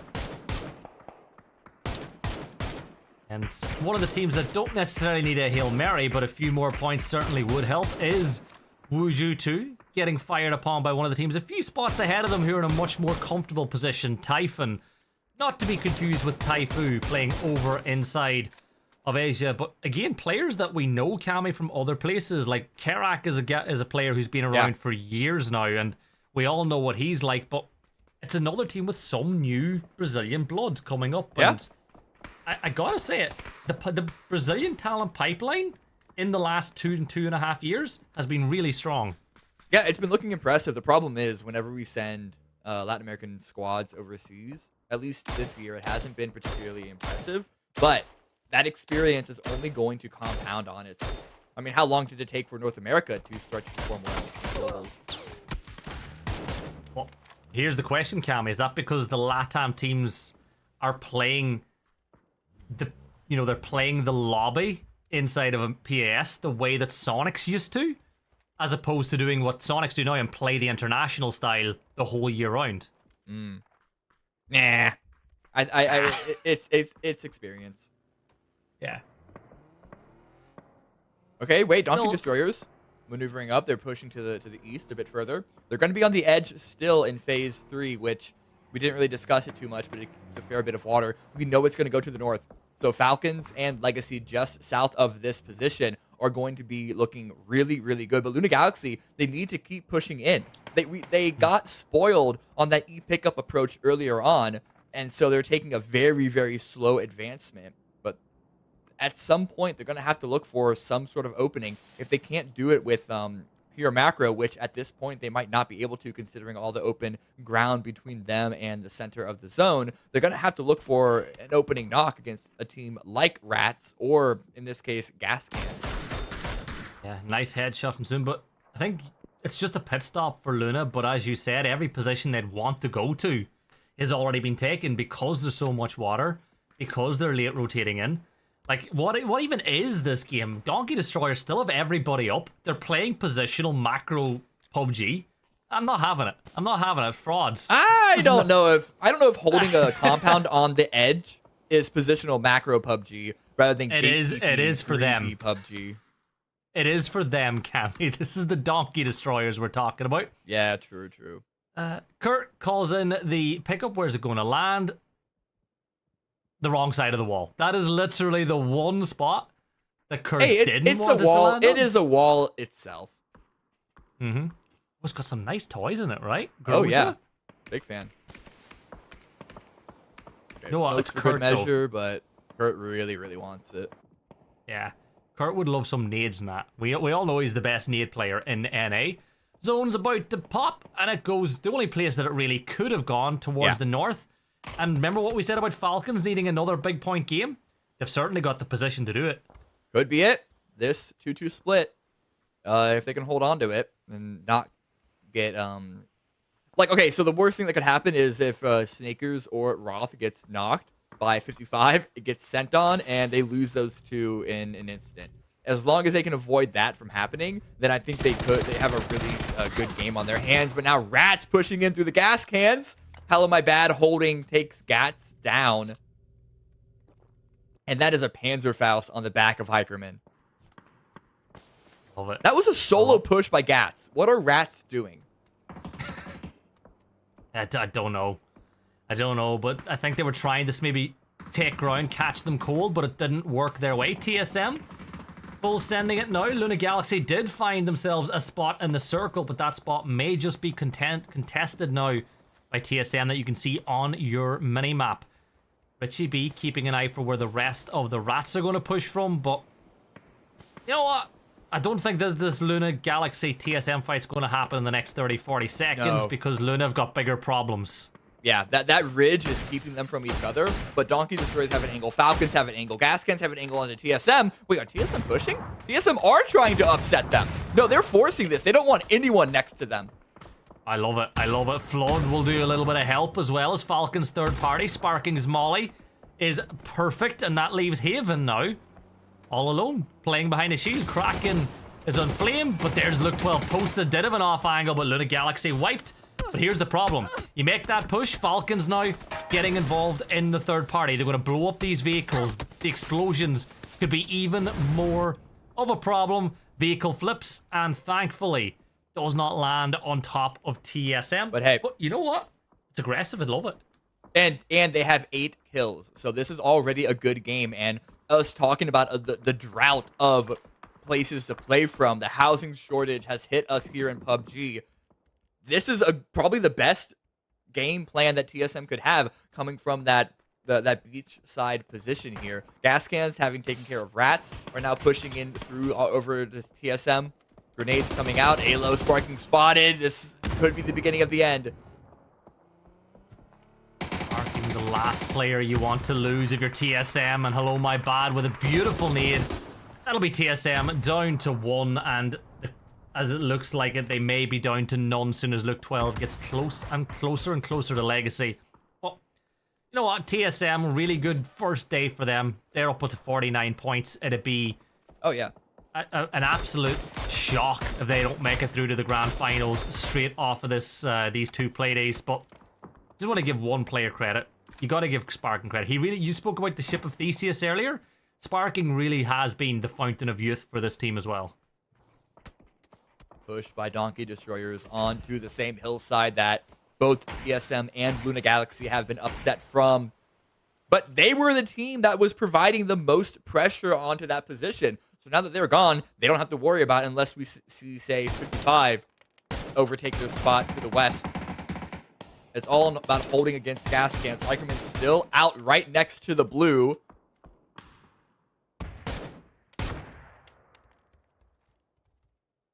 Cerberus with a good nade on the hello my bad as Donkey Destroyers. They're fighting this one. They're up to 3 kills now. And when I spoke about teams that earlier on today, we were talking about teams that would see someone in the kill feed and be like, yeah, we don't want to fight that fight. I feel like Donkey Destroyers just don't care. Whoever it is, they're going to focus on it. And Cerberus just annihilates Hikerman with the P90. And he's pushing towards Richie B, the Bizzler, the last man standing.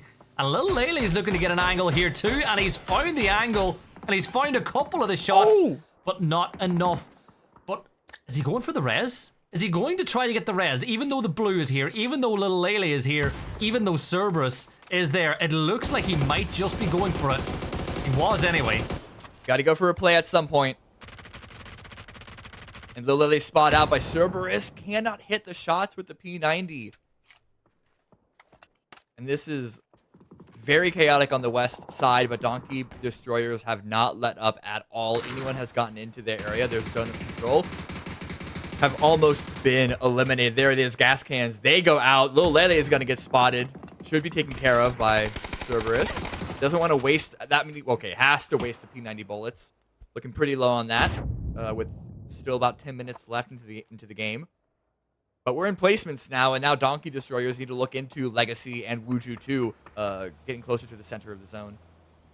I mean, Donkey Destroyers are in placement points for the first time tonight. What is going on? What has happened to PUBG? They're in there. But you know what? They're the sort of team that are dangerous enough that they could even win this because they don't show respect to anybody.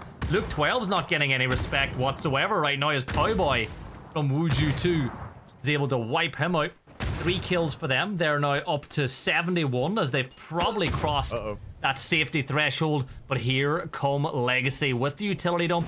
Oh, I feel like Legacy... Oh, no. That is unfortunate. That is And Pat Caps immediately secures that. Cowboy at this point is finishing off the teammates that they know they can't revive to grab their loot. But one final grenade by Zera takes them out. Just a very, very unfortunate position for Wuju 2 to have found themselves in, unable to really find an opening to push Legacy or perhaps Donkey Destroyers or whoever it is. But now Typhon Gaming, with them cleared out to the west, Wuju 2, Typhon Gaming can now just push up this roadside, not getting peeked by Falcons yet, and they're going to be pitting themselves under Legacy. This is really good aggression at the right time from Typhon now. You take the space with RNZ. That allows you to keep an eye on what Legacy are doing, while the rest of your team just doing some last-minute looting inside of Milta for that extra bit of utility. Nades, stuns, smokes, whatever it is that you need to find to try to get the win. 55 inside the late game for not the first time in back-to-back games now, as they're starting to put some points together. It's the I'm just ready for Donkey Destroyer's next move. Like, what? Nobody knows what they're going to do apart from them.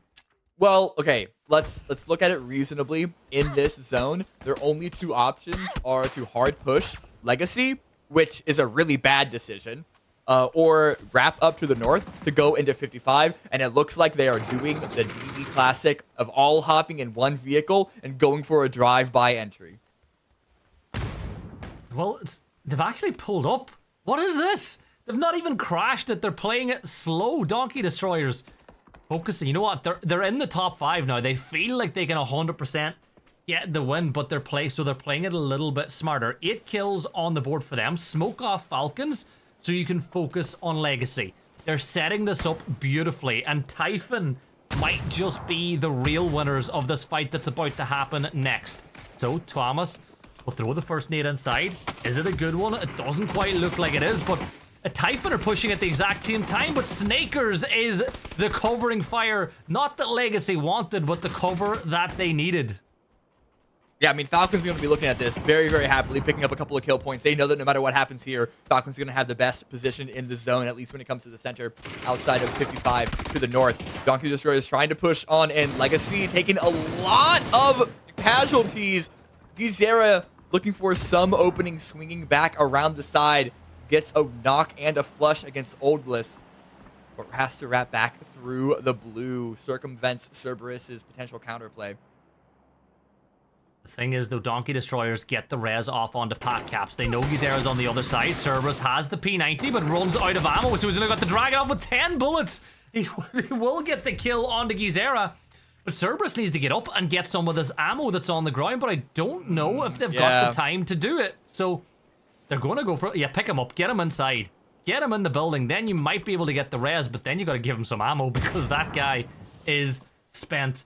And while all this has been going on, Cammy, 55, still up on the north, 4 players up, and the zone has just kicked them out.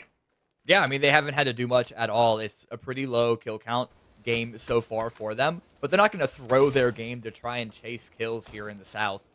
At this point, they're going to want to clean up, do similar to what Falcons are doing, which is stay alive, clean up what you can, but play for the chicken dinner. I'm curious. I mean, I know why Typhon haven't been able to push into Donkey Destroyers, because Falcons are too much of a threat to the east. But I don't know if Donkey Destroyers will know about Typhon just below them, at least in detail. Yeah. The question is, do they know how many's up? Because there was a little bit of gunfighting, so that they'll have an idea. But the problem is, the zone doesn't do any of these teams favors. It's almost as if the first team to move, the first team to flinch, will be the one that's in trouble. So you can see by the utility usage, they know there's players here. But do you know, he wanted that molly to hit the door. Now Pat Caps might go down, and I think that Cerberus will. Oh, you never mind, I was wrong. They play this perfectly. Donkey Destroyers, they go down in a blaze of glory, as you expect them to. Yeah. And they are out. 3 teams left. And immediately, Typhon push up. They can use this side of the road to deny as much vision as they can, which admittedly is not much from the Falcons, but Carrick looking for an angle. The problem is, starting to spot out 55, has to immediately retreat and fall back to the cover of this tiny little Carrot car. And they're in the zone, but barely. The problem they have now is, when you look at the compound Falcons have, the minute they push up over this ridge line, every window and door of that building can see where they are. Now, what's happening now is Roth is going to take ground for the rest of Falcons, and the other 3 will focus on Typhon. Gubin, though, here, heard Roth pull up to the rock, thought about throwing the nade. This is the most Roth play you'll ever see, right? I love Roth, and I know that he's scouting and getting tons of information for his team, but the amount of times we see him off on his own in a position like this, where when he goes down, there is no chance for a res. You got to go for high risk. And as long as that play knows how to, maximize their efficiency, you can never guarantee that you're never going to go down. But not overextending is a big skill required.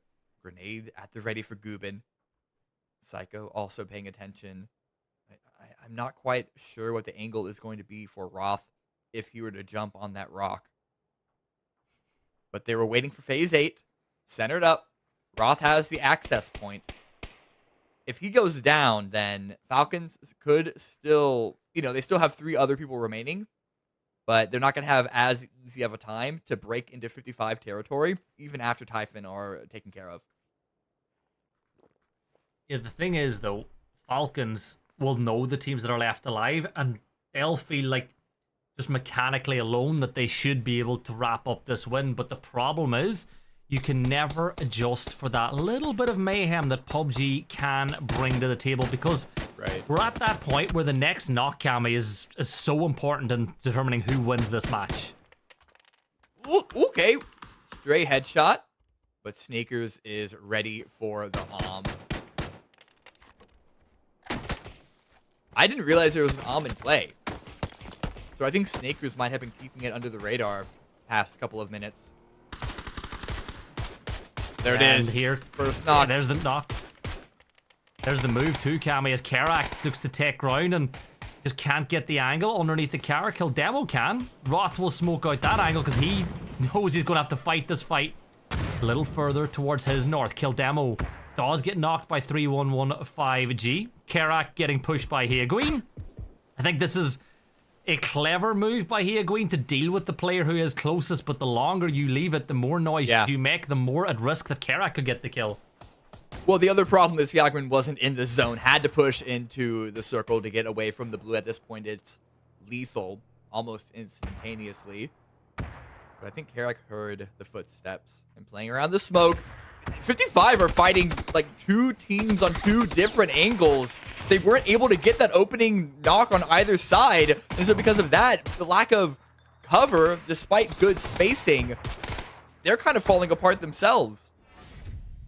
Yeah, Snakers drops low, but he gets his 5th kill confirmed now. Flood confirms out kill. Demo Kerak gets the shield down in just about enough time, but there's a good tag from Flood now that puts the blue zone in a massive advantage in the fight with Kerak. And it is all down to Falcons. They're going for back-to-back wins. Leg spotted. Falcons win. And it's another 21 points to go with a 27 earlier.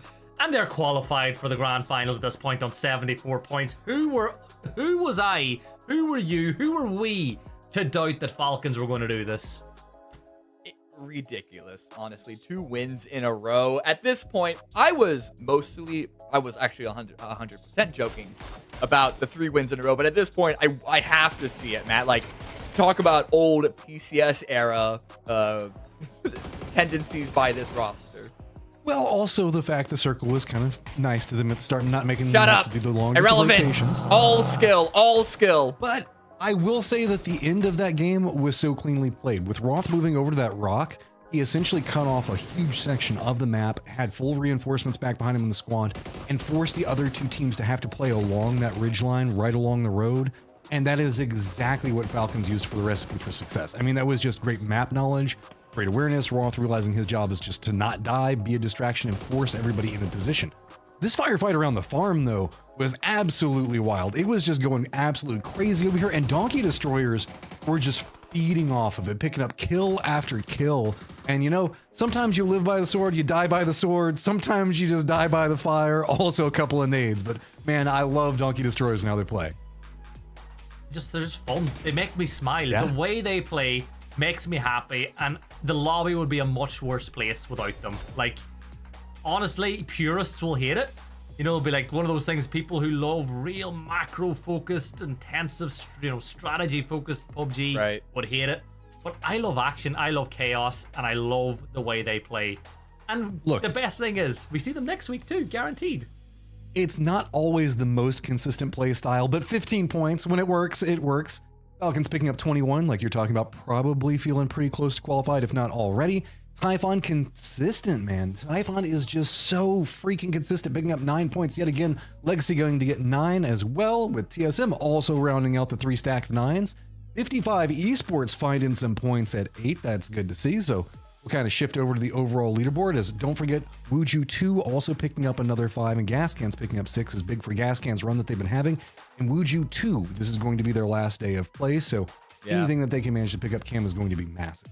Yeah, it all is going to come down to this last map on Erangel for half of these teams. So looking at the overall is going to give us a really good picture. Seeing Falcons in 4th right now, I think 74 should be able to make it, but I think Falcons are going to want to try and get into like the upper 70s. Same with Wuju 2. If they can get past 75, that is where it would still be a bit like fingers crossed, because you never really know how the chips will fall. but significantly more safe than Wuju2's current 71. That one is going to be like, oh, that could be the cutoff. Like maybe they could be beaten in a tiebreaker type position at 71. So whenever we're looking at like what the qualifying mark is, so you guys hear us talking about 70 and 70 and all this other stuff, it's important to note that a lot of times that's just going to be based off of the consistency of the rest of the teams around them. Well, yeah. Whenever you also have a lot of teams not getting a ton of points on the lower end of the leaderboard, kind of throws off some of those things. So while we can make rough estimates, it can shift around. There's a pretty hefty stack of people that are sitting around 30 to like 50 points right now that can really try to make a charge up the leaderboard. So if those squads stay consistent, your basic average math on how much you need to do gets thrown out the window just based off of the strength of what we're going to be seeing. I know that we do have just a few minutes before we jump into the next game, but we're going to go ahead and let these guys take a quick break. We've got one last Erangel. We're going to figure out what's going on with all of Group B. We will be back in just 1 second.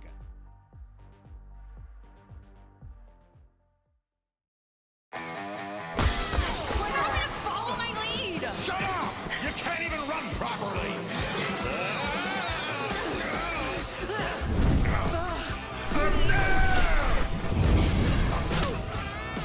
What the?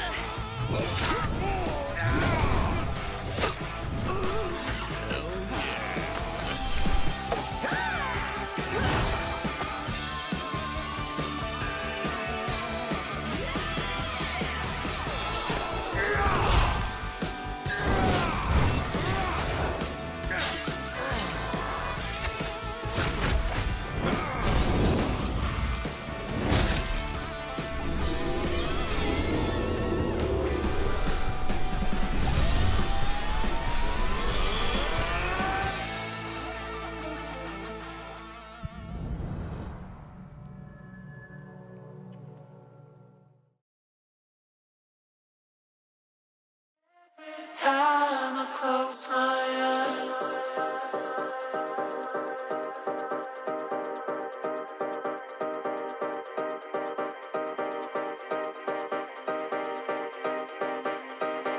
Every time I close my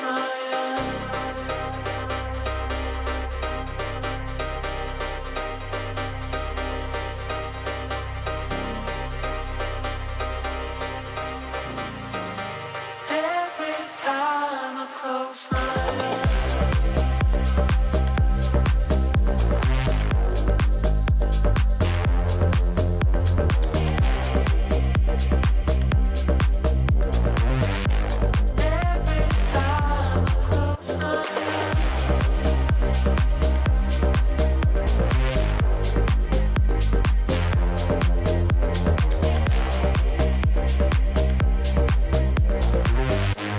Every time I close my eyes.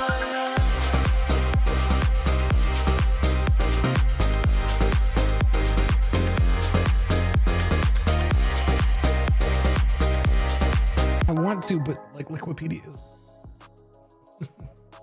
Hey. Welcome back. We've got one more game of Erangel to cut through as we are going to figure out what's going on with our Group B as they are going to be done with this one. Then we're going to have Groups A and C coming in tomorrow. It's been a pretty big banger so far as we've had Gas Cans, Perfectly Dangerous, TSM unleashing a ton of points, but also Falcons. Damn, Falcons finally coming alive whenever they need to. Yeah, at the last second, at the 11th hour again. It'll be a bit less confident if they go out with 0 points on this final round. If they can get like even 4 would be great position. I think the highest top 8 cutoff that we've seen from the qualifiers was like 78, and that was an anomaly there. We're talking about upper 70s. The cutoff could easily be down in like the mid 60s, so you don't really know, but you want to give yourself the best shot possible.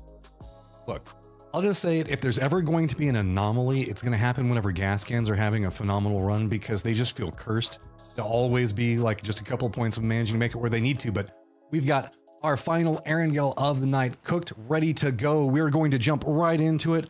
Gibson, Gammy, take us through the last bit of action for Group B.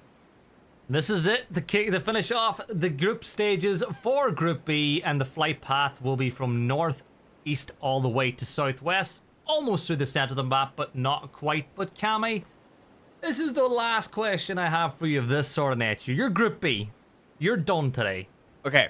Would you rather be Group B? Or would you rather be Group A or Group C, where you're going into the final day? Or do you just like having job done? Right, so there are advantages and disadvantages to each of the different groups. Group A, you kind of start things off. You can kind of go in with a surprise hit and end things out. You know what? Never mind. We don't have time to go through this. I personally would love to be A, the book ending of it. But now, yeah, timer starts. Wuju 2 versus Orion. It's not even northern Severny around the cafe. It's south Severny, south of the church. And Babbler is hoping they don't check, but the door is open, so. He just said no. He went into the bathroom and there was no gun. Yeah. And he said no shot. And Seifu will pick up that kill. Now, Wuju 2 do suffer a knock, but oh my god, Cowboy is just giving Red Rider something to think about. RJ with a shotgun in the open. Sneak attack with the UMP. And Orion are done. 41 seconds total on the hot drop. And to get onto your point, Cammy, it's funny you say Group A, because I feel like Group B or Group C would be the better ones, because you can keep the momentum going. If you have a great day one in Group A and you feel good, you have to wait a full extra day before you play. Right, but the downside to Group B is that your first game, actually both of your games, are going up against teams that have already played their games and can make like aggressive responses if they're already established on the leaderboard. And Group C, the problem with Group C is that they don't finish. So again, there are upsides and downsides, and we had another hot drop. TSM, what was that? Sorry, I didn't really know what I was just watching, because TSM were driving in circles around 55 from the back seat of that UAZ. They had them spinning. And we'll say that hot drop lasted about a minute if we give time for the flight path to get there as well. But it's 2 teams down already in Erangel. What is this? But the question I kind of have now, Cammy, is we spoke about a third of, late zones in the previous map being water. Almost 50% of the circle, I'd even say 55 to 60%, is essentially not going to be played, because that little section of Military Island, nobody's going to want to hang their hat and play there. So in reality, you're looking at Quarry and Llama stroke Dog stroke Cat Hill, whatever it is you want to call it. That debate's going to go on for... Elephant now? Yeah. Okay. If you know, you know. I'm not going to go into it. I'm not going to go into it right now. But the thing is, Cammy, this circle's only going to cause even more gunfights, particularly for the teams that need the points. Right, and at this point, if you're playing Erangel and you're expecting it to not have water in the early game, I don't know what game you're playing, because it is a different Erangel from me. There is always so much water, river crossing. At least that's not an issue, is having to cross rivers or not. But you're right, that Llama Hill is such a powerful position, and it's overlooking very, very vulnerable positions. Any team that can get there early, like we see Pichao, Luna Galaxy, they are heading out early as well to try and grab probably one of the compounds to the north of Llama. And yeah, just for some of these teams, this being their last game, they're going to be going very likely for some high velocity, high risk plays. So for the teams that, like, even if it is their last game as well, need to be ready for it. And the funny thing is, one of the teams that have just about snuck in, but we can't guarantee it unless they get a few more points, is Falcons. They're as far away from the circle as you can get. Well, we'll pick up on that, because Donkey Destroyers in the early game fight once more. They're going to pull up, right? They're going to pull up on Gats. Yeah, here we go. They've got Gats where they want them. Cerberus is there. Is that a hip-fire drive-by by Thomas? I don't know. Honestly, at this point, Donkey Destroyers, if you were to tell me that they have unlocked some secret tech in this game, I would not be surprised. The fact that he's hip-fired him on a drive-by, it's borderline disrespect. And you know what? It is a little funny that it is on Rats, considering that what Rats were involved with some of those shenanigans earlier on in the year. Luna Galaxy potentially dangerous getting into it here as well. Vinny's going to get blown up by Slabby, and this is a fight that, in reality, neither of these teams need in the early stages. No, not at all. Neither of these teams have played yesterday, so it's not like it's their final game, but good job for Luna Galaxy to pull away from this. Vinny was taken care of. There was no getting him back. But running through Rats, trying to find, again, the vulnerable positions overlooked by Llama already, that is becoming impactful. And are Rats chasing Luna? Why not? Go for it. Make your way there. Well, it looks like Finn guys, don't fight out here. It's always, not always, but like Wuju 2 and Bonji Gaio fought each other out of Circle 1 on a previous map as well. Am I mistaken? Yeah. They've run into each other quite a bit. When it's not a hot drop, or when Bonji and Gaio haven't been hot dropped, they do like the cross pass. But this is where I'm putting the challenge out to Bonji and Gaio. Please just get into the phase 1 circle with 4 players up. Just please. And it's not going to happen, as he just lost the tire. Didn't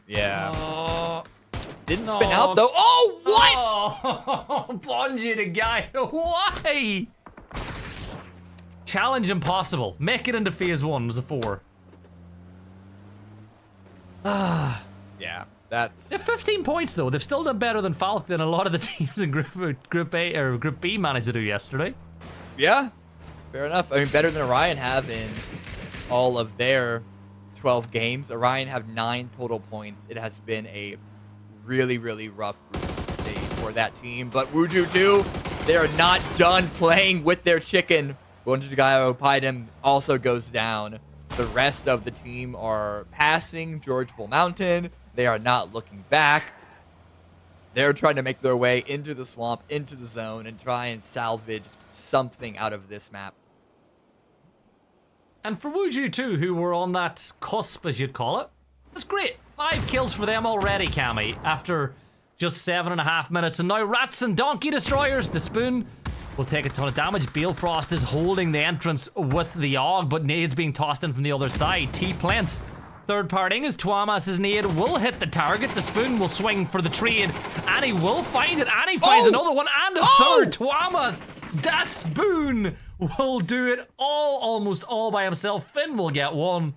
Rats get 4 kills, but man, Chad has been talking all night about how Despoon was going to activate at some point. Well, he's running a heater now. He might overheat.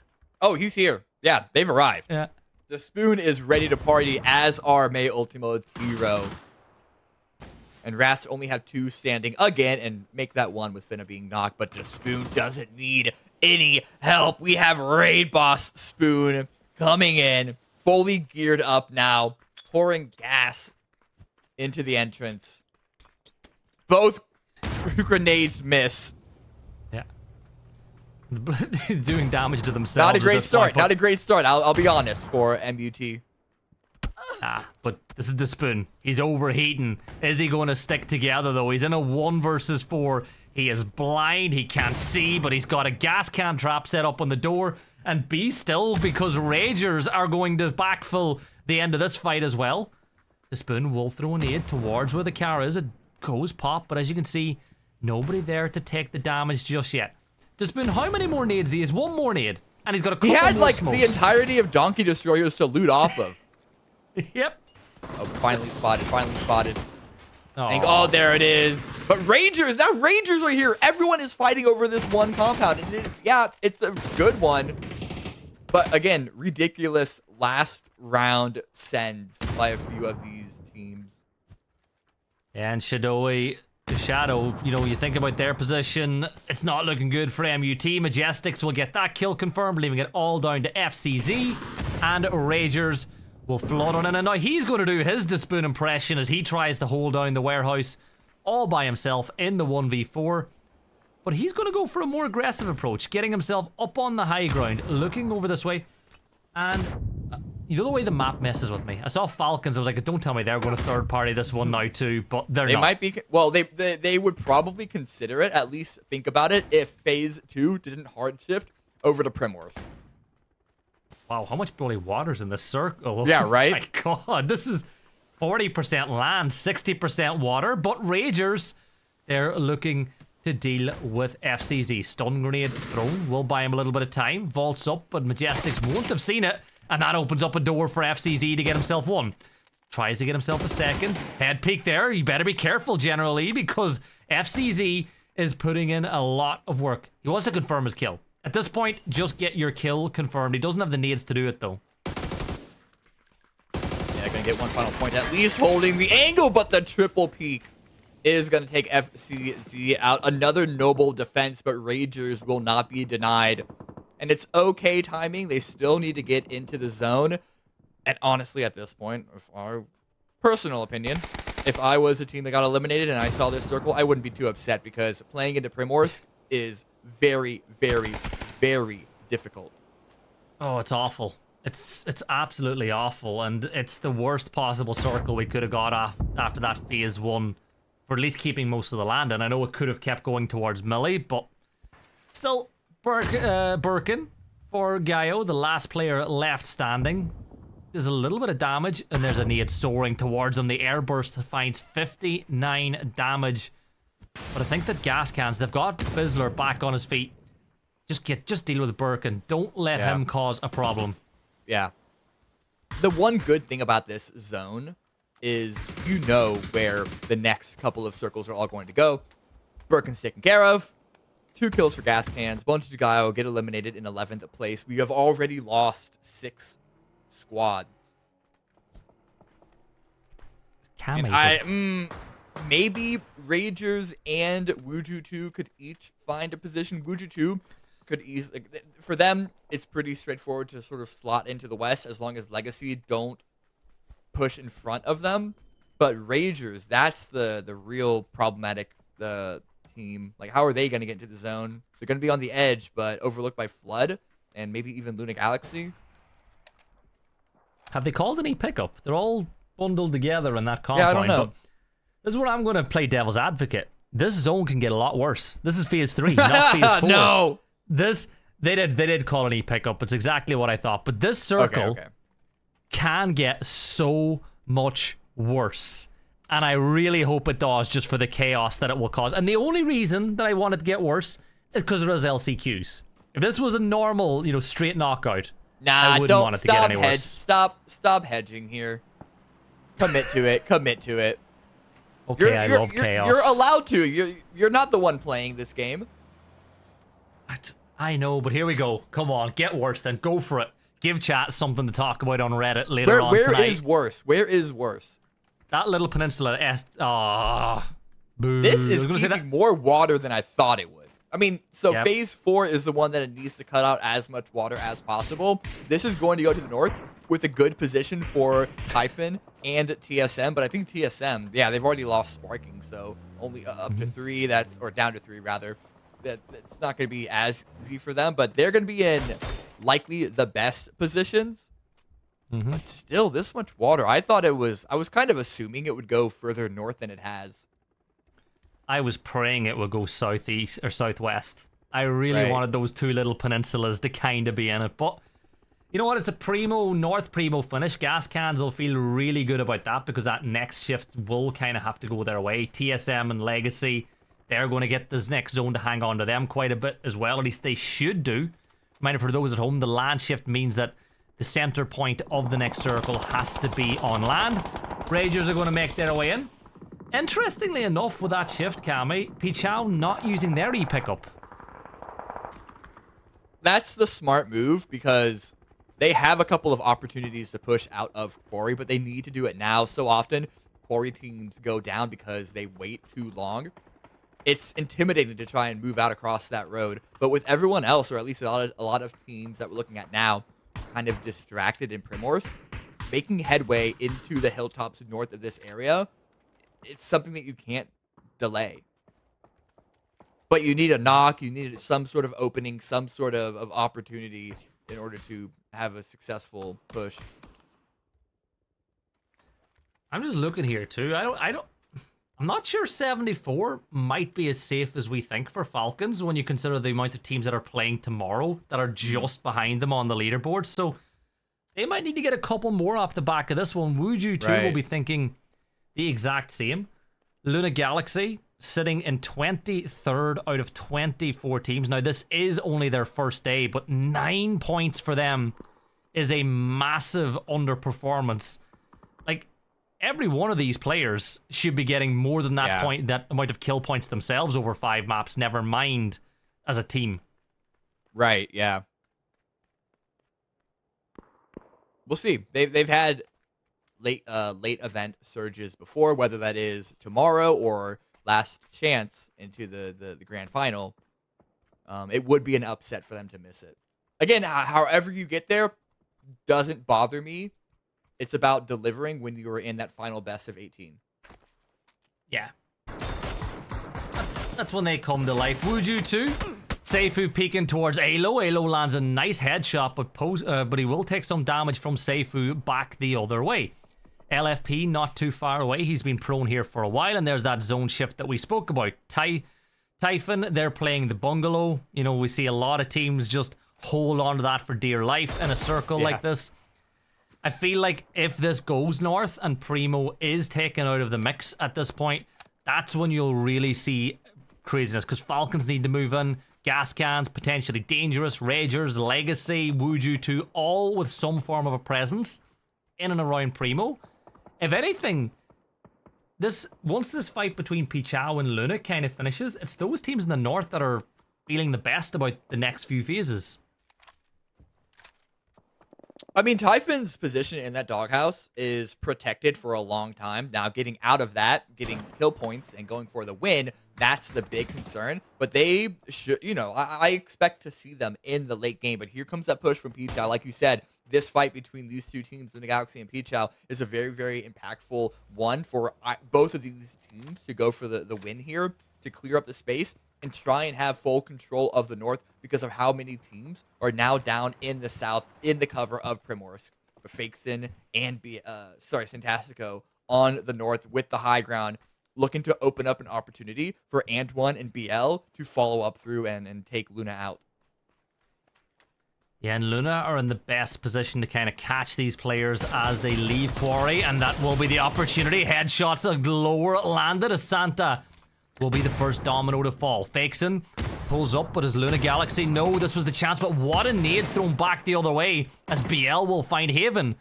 BL taking a ton of damage himself. This nade could be beautiful, but maybe the tree trunk will take the damage, and it does. Fakeson going for the res. Luna Galaxy with just 2 players up now, but for Pichao to get 4 players back up, that nade really bought them the little window of time they needed.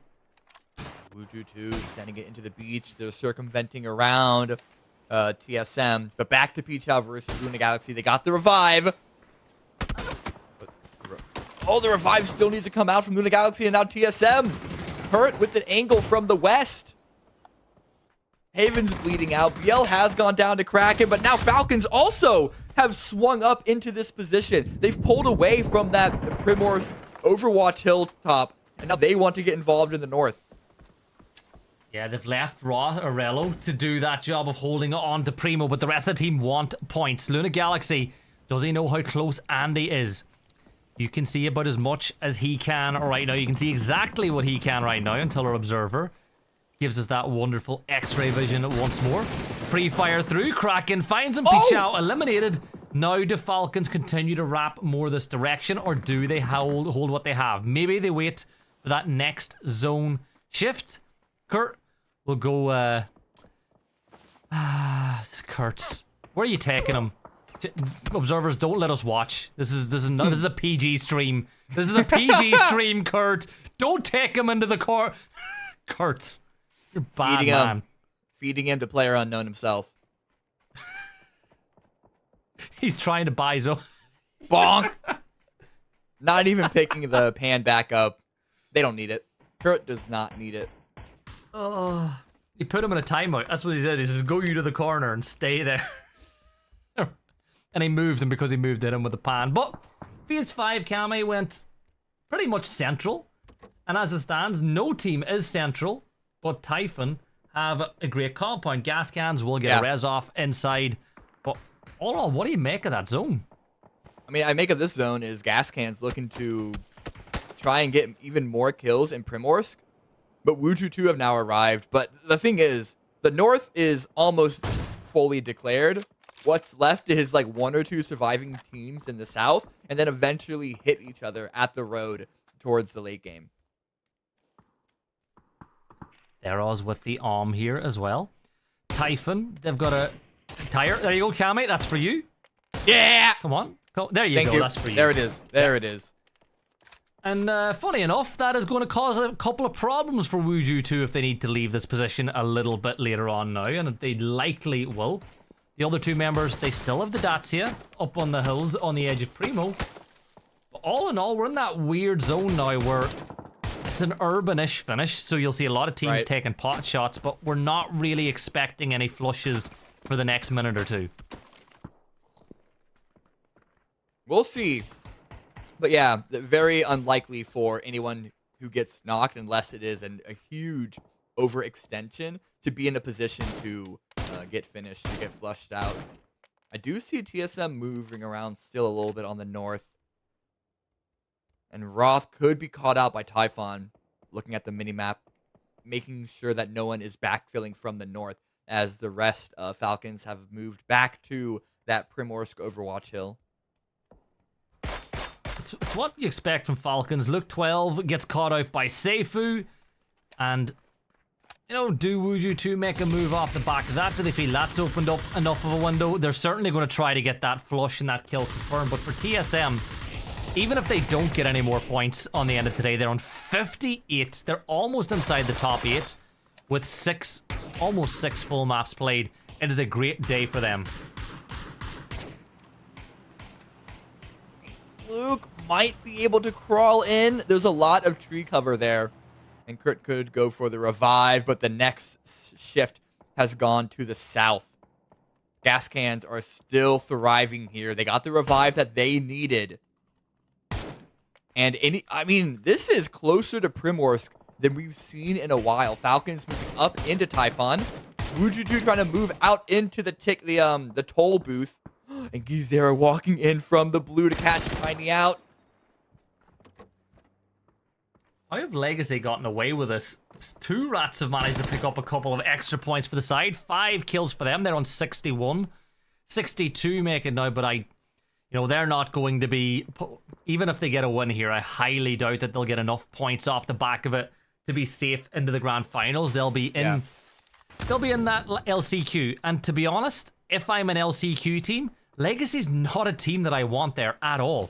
No. Again, they're a really good squad. They had a couple of good moments today. Just a poor day 1, keeping them out of a safe area. Who knows where it's going to fall? Who knows how many more points Gizera could get? Already 4 kills. Between Gas Cans and Gizera, potentially dangerous. Could kind of lose track of the backstabber. But now Typhon pushed in away from the doghouse into the Falcons crossfire. 2 knocked already. Make that 3 and make that an easy 4. 5 kills for Falcons. 6 teams alive. Are we really looking at a potential 3-peat by the Falcons? You said it. You called it. They're a team that have it in the bank, and they might withdraw right now. 6 teams left alive. Wuju 2 still alive. TSM did get that res off. They're back to a 2 on the north side of the circle. But Gas Cans have been so consistent today as well. Maybe they could steal a win. Well, that'll make it a bit more difficult. Flood adding a 6th kill as they go to 82.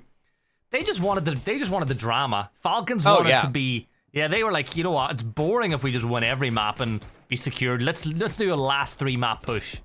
Yeah, hiding strats. Okay, so the send by TSM. They had no other option.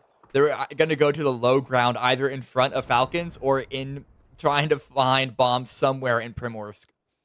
So, not surprising that they weren't able to make it further, but a pretty good round for them, and ultimately a really, really good day for TSM.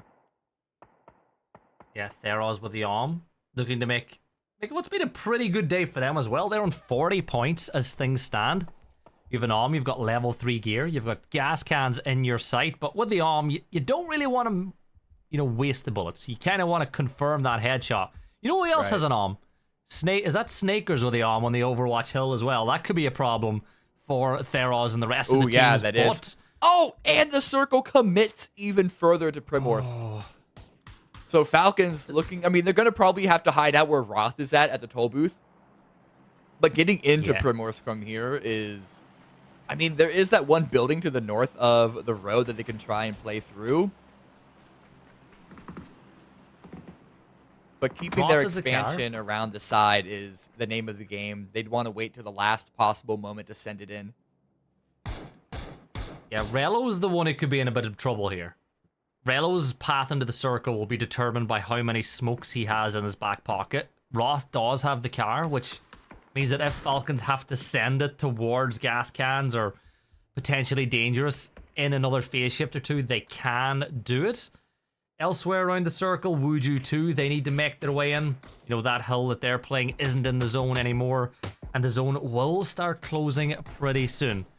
And this is where gas cans can be a real problem for Wuju 2, who I think may have just secured their spot into the grand finals as well on 81 points. Oh, yeah. I think 81 for Wuju 2, 83 for Falcons. That's pretty guaranteed.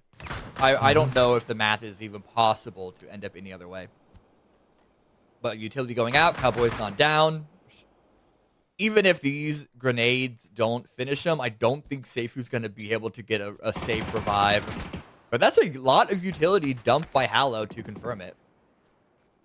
Yeah, gas cans know how important all these points are, though, and they've still got plenty of cover, so I feel like they feel they can use this utility. Roth gets the off angle on the sneak attack as he goes back to the bollards on the other side of the road. That'll force the res now onto Sneak as the blue zone becomes even more of a problem for Wuju 2. Oh, wait. They're sending it? This is the right move. Yeah, this is a great move by Falcons. They want this definitely. They want this hillside, but the counter utility answering back tags Rello a bit, but it doesn't get the knock. That follow-up could be even better, but it's still not finding any knocks against the Falcons. Yeah, Falcons, they take a lot of damage, but as you said, everybody's still on their feet. Roth still playing Overwatch a little further down the road, keeping an eye on what's going on. But for Wuju 2, this is a fight they've got to take, especially with the blue zone at their back and gas cans potentially being a thorn in their side. Sneak will be stunned. The nade from Snakers will find 25 damage, but this smoke is about to... Oh, yeah, okay. One nade. Everybody from Wuju 2 captured, and Falcons move to 87 points. 4v3, v2, v1. And Falcons, they're in prime position to three-peat, but gas cans, would you argue, maybe with a better positioning holding center zone? The problem is gas cans are right next to potentially dangerous. So they're going to be the ones caught in between, and not to mention Gizera could still be a final thorn in the side of the team. Oh! Scratch that. Scratch that. Right, that's the shot out of a car of a day. We had the one tap earlier from Gizera, but that trumps it. An arm shot onto Roth? Yeah. Yeah. Play of the day. So, play of the day. Yeah, Falcons looking for some way to break into the city. The hardcover by the town is very, very strong, for lack of a better term. But Slabby, avoiding the fire. Only getting a little bit of a sauna roast, not a full burn. When the floor is lava, you got to stay on the sofa. And that's exactly what he did after taking a little bit of... Okay, Snakers. Down goes Vox. Why not? Let's just have an arm party. That is such a good knock for Falcons. Because Vox, that off angle taken care of, they can just smoke tunnel their way into the zone. Now, there's still going to be the threat of Bizzler and Hallow. Oh, I think we turned away from a potential... Okay, it's fine. We want to see that clip. We wanted to see the replay. But it looks like Falcons have been able to make their way through despite Hallow holding that window. Roth has gone down to Theros, but Snakers and Rello getting up next to the building itself. They're on the wall. Roth won't get rezzed either, though, so it's a 2v2, v2v1 for the win. Gizera has snuck his way into the top four. Richie B steals that kill away, though, from potentially dangerous as Rello walks on in and sprays down Hello My Bad. Need time for the Bizzler. He's got the gas can prepped as well for his final stand. Theros keeping an eye on Gizera on the other side. Legacy maybe needing this win more than most, maybe needing a couple more kills. But gas cans, you may call them down to a 1 because Relo will confirm that one out. But Falcons, look, the gas can exploding just prevents them from pushing up towards Richie. At some point, Bizzler has to run out of utility and is going to get pushed. And this is going to give potentially Dangerous an opportunity to sort of be vultures around the side. Again, as long as they don't get taken care of by Gizera, who is still in the mix. I don't know how any of this is going to play out. But Relo, Snakers pushing through. They should know that Bizzler is on the top floor here, but a stun to at least let them cross and now get in front of him as they all have to make their way into the center dot. Oh, Gizera get into cover, 1 HP, and he almost does, but there's Relo to confirm the kill. 3 teams left alive. Richie B still alive for the gas cans, but potentially Dangerous now. They find themselves keeping an eye, trying to gatekeep these other 2 sides. Richie B vaults out the backside of the building as the Falcons climb up to the next one. I think this is actually really clever by the Falcons to just move into the compound and hold Richie B out instead of chasing the kill and stepping in. Yeah. Playing the blue. Even if that means that Bizzler goes and denies, it still gives them 1 step next into the win. The final 2 versus 2 for the 3-peat for the Falcons, but Theraz has something to say about that. Another headshot to knock Relo. And I don't know if there is time for the revive. 1v2. Relo has got the MG, but it doesn't matter because he's down. Snakers will pick up the shotgun. He can hear the footsteps. He'll step on out. Fires 1, fires 2, no. Fires another. Come on, Snakers for the 3-peat. Jumps around the side. Both players completely stunned. Both players, no clue, but potentially Dangerous will get their second chicken dinner of the day. 14 points.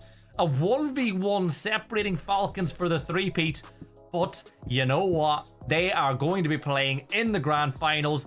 And that is one team that those teams in the LCQs do not need to worry about. A shotgun play for the win. I was hoping so much that that would come out as a victorious move. Snakers so close to clutching that one out. But Matt, man, a Primorsk circle to end things off. How much more Erangel could we get? Dude, what is going on with Erangel nowadays? It used to be like our boring, like 3 circles of rotation chess match. Now you've got like donkey destroyers charging. We had 12 teams at Circle 2 Pop. 4 squads had already been eliminated and massive 3-way firefights you can see going on at the start of phase number 2. Erangel is no longer our quiet rotation. This is just teams realizing that they can exploit, jump, and very quickly pounce to pick up points in these more open areas than we're used to seeing. Yeah, it was so much fun, and you know what? I always love watching Erangel, and seeing an Erangel pop off like that, it's so much fun. But at the end of the day, when we saw that phase 1 circle, phase 2 circle, this is what was kind of guaranteed. When there's so much water, that's all that can happen.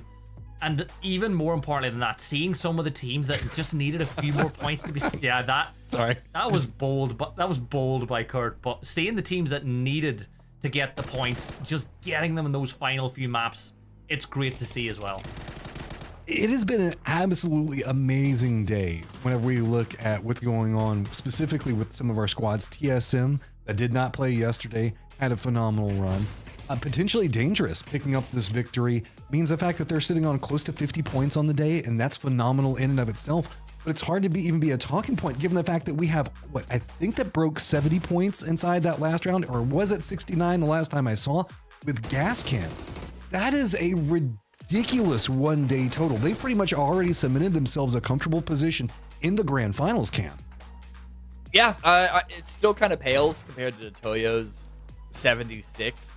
But still, really good performances by a couple of teams that you perhaps wouldn't expect. I think the depth of this region is only getting even deeper. No longer is it the days of just the 3 kings of North America winning everything from day number 1. We have a number of threats that are trying to sort of break into that tier S+ era.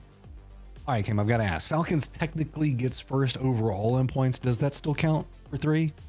Or did potentially dangerous get it? I first in points is first on the round, but like at the same time, 3 chicken dinners is kind of it's hard. I'll give him half a point. Big game also for Wuju 2, picking up 10 points. That puts them in a comfortable position. Again, we don't know the exact total. Some people have been saying 65 to 70. Other teams have been saying 75 points.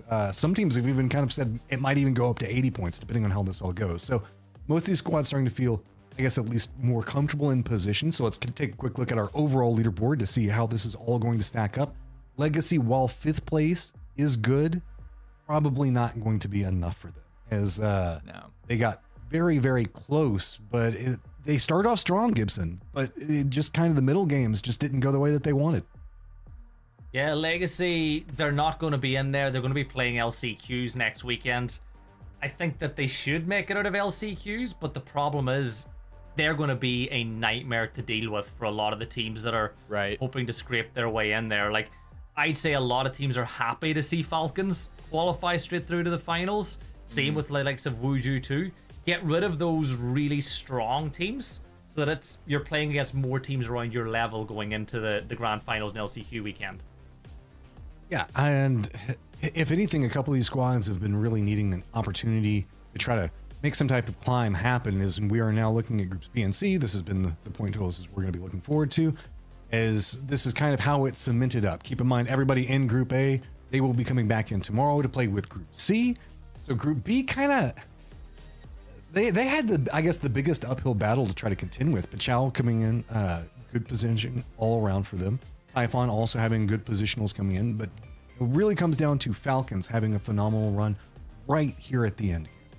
Yeah, I'm looking at Group B now, and of the 3 groups, this is the group that has played all 12 of their games. So MUT, Ragers, and Orion really need to figure something out going into last chance. Yeah, there is a lot to look at going into last chance qualifiers for Group B, but we still have groups A and C and a ton of action that we're going to be looking at going into tomorrow. But before we get into that, I do believe that we've got a friend that we're going to be hanging out with to ask some very pertinent questions, as I believe that we've got Snakers for Falcons that is going to be joining us in just 1 second. So we'll have to get that one prepared and ready to go. Oh, there he is. He's going to be coming in now. Hey, Snakers. I know, excited, feeling probably pretty good that you've qualified, but I just have one specific question. Why the hell did it take you until the last 3 games? What was going on, man? I'm asking the same thing. I'm honestly in disbelief.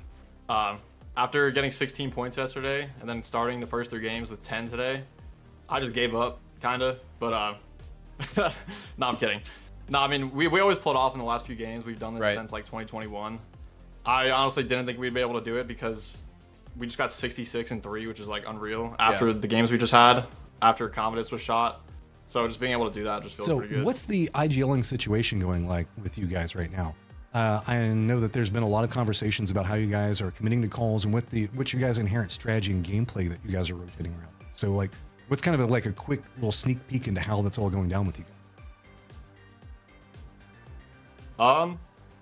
Well, we had like a decent EWC, but we had a lot of things that we wanted to change around after that. And we also haven't had any time to practice. We only played for 2 days since then because of PNC and opens and everything. But our calling structure, we've been working on it for a while now. We've had like different fourths over time, so it's definitely weird to bounce around with that. Everyone's trying to fit the role. Roth is doing a great job. He's like trying his best. He's always trying his best to improve and figure out what the team needs. But yeah, I mean, we pulled it together in the last few games, but we definitely gotta keep ironing out like a calling. Yeah, I mean, you guys have some with your roster. You guys presently have some of the, I'd say, the greatest minds in PUBG all stacked up together. So I would love to see like how this is going to continue to develop for you guys. Cam, what you got? Yeah, I was going to ask about the practice situation leading into this event. How much do you think of PNC sort of not being a distraction, but being a separate obligation away from the team has sort of led into perhaps this slow start for you and potentially some of the other partner teams in Americas?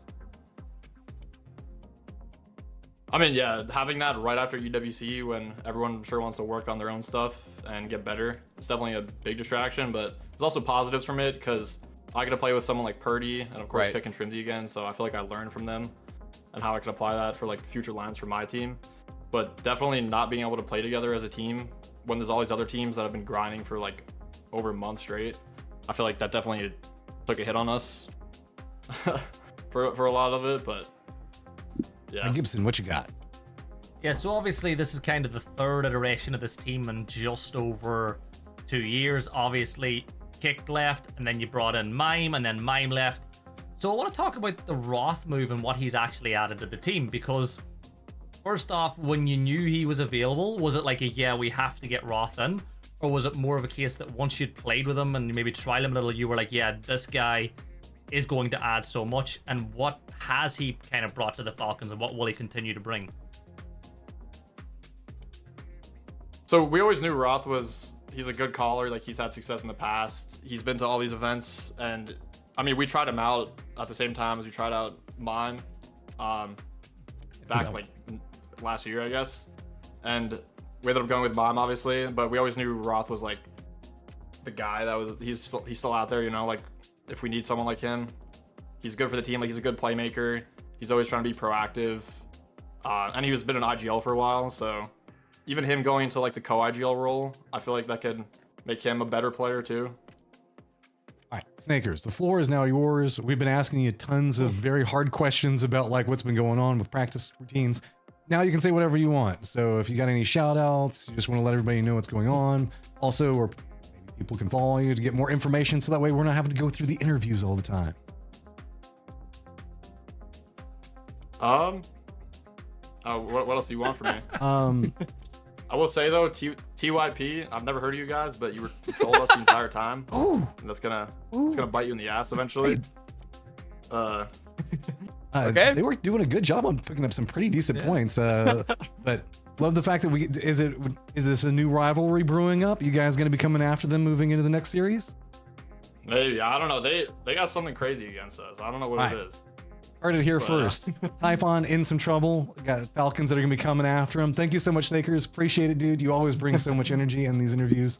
Love it. So you guys go celebrate with your team. Looks like you guys are qualified. Again, what do you think is the cutoff before you go? It'll probably be like 77 to 80. 77 to That's 80. what it usually is. But yeah, one last thing also. I just want to say like thanks for all the fans and thanks for my team for pulling it together. That was pretty big. I'm happy we gave you guys a show. We don't look like total bots anymore. Yeah. Hopefully we carry over those last 3 games to the finals. Hopefully. Just don't make us wait 9 games for it again next time. It's starting to eat me a bit, man. Yeah. All right. So go ahead. You're free. Thank you so much again. All right. So moving in, we now have all of Group B that has been finalized. So we're going to be looking at Groups A and C. Everybody in Group B's just got to sit back and watch. So we got to hear from Falcons. Did manage to qualify in. Pachao also feeling pretty good. Legacy going to be on the opposing end of that. Moving into tomorrow, Cam, what are your closing thoughts? Moving in, what are we going to be looking for? Honestly, I don't know, because again, so many of those teams that we saw in Group A had a really good day one, like Toyo. If they can deliver, and the constant back and forth, surprise performances, ups and downs from today. This is probably one of the more difficult group stages that we've had to try and read. So I got nothing. I'll be sitting back eating my popcorn with everyone else. I have no clue. Dude, no harm in having some popcorn and chilling back and relax. Have some fun with it. It's going to be a show tomorrow. Gibson, what you got for me? Yeah, I think that maybe Wu2Ju might not just be as comfortable as they think when you think about the fact that Sonics have to play tomorrow, potentially dangerous. Will probably garner enough points to pass them out. Toyo are going to add more points. I think this could be the highest ever cutoff that we've had in NA for the top 8 for those grand finals. But it all kind of starts with, is there going to be one team tomorrow that does something like Falcons did today, or will it be kind of shared amongst everybody? That will be the teller of where that cutoff is going to be. Well, only time will tell. We've been having some big games with the top 3 teams picking up 10 kills apiece inside of it, so we might get a bit more lopsided on that leaderboard like you're talking about. We can only wait until tomorrow to find out. So guys, make sure you tune back in. Tons of actions. We've got Group A and C. It's going to be a nail biter if you're a fan of anybody that is in Group B. So make sure you stay tuned. I'm Matcham, and thank you so much for everybody that's been tuned in. We wouldn't be here without you. Make sure you come back tomorrow. Can't wait for it. See you then. Every time I close my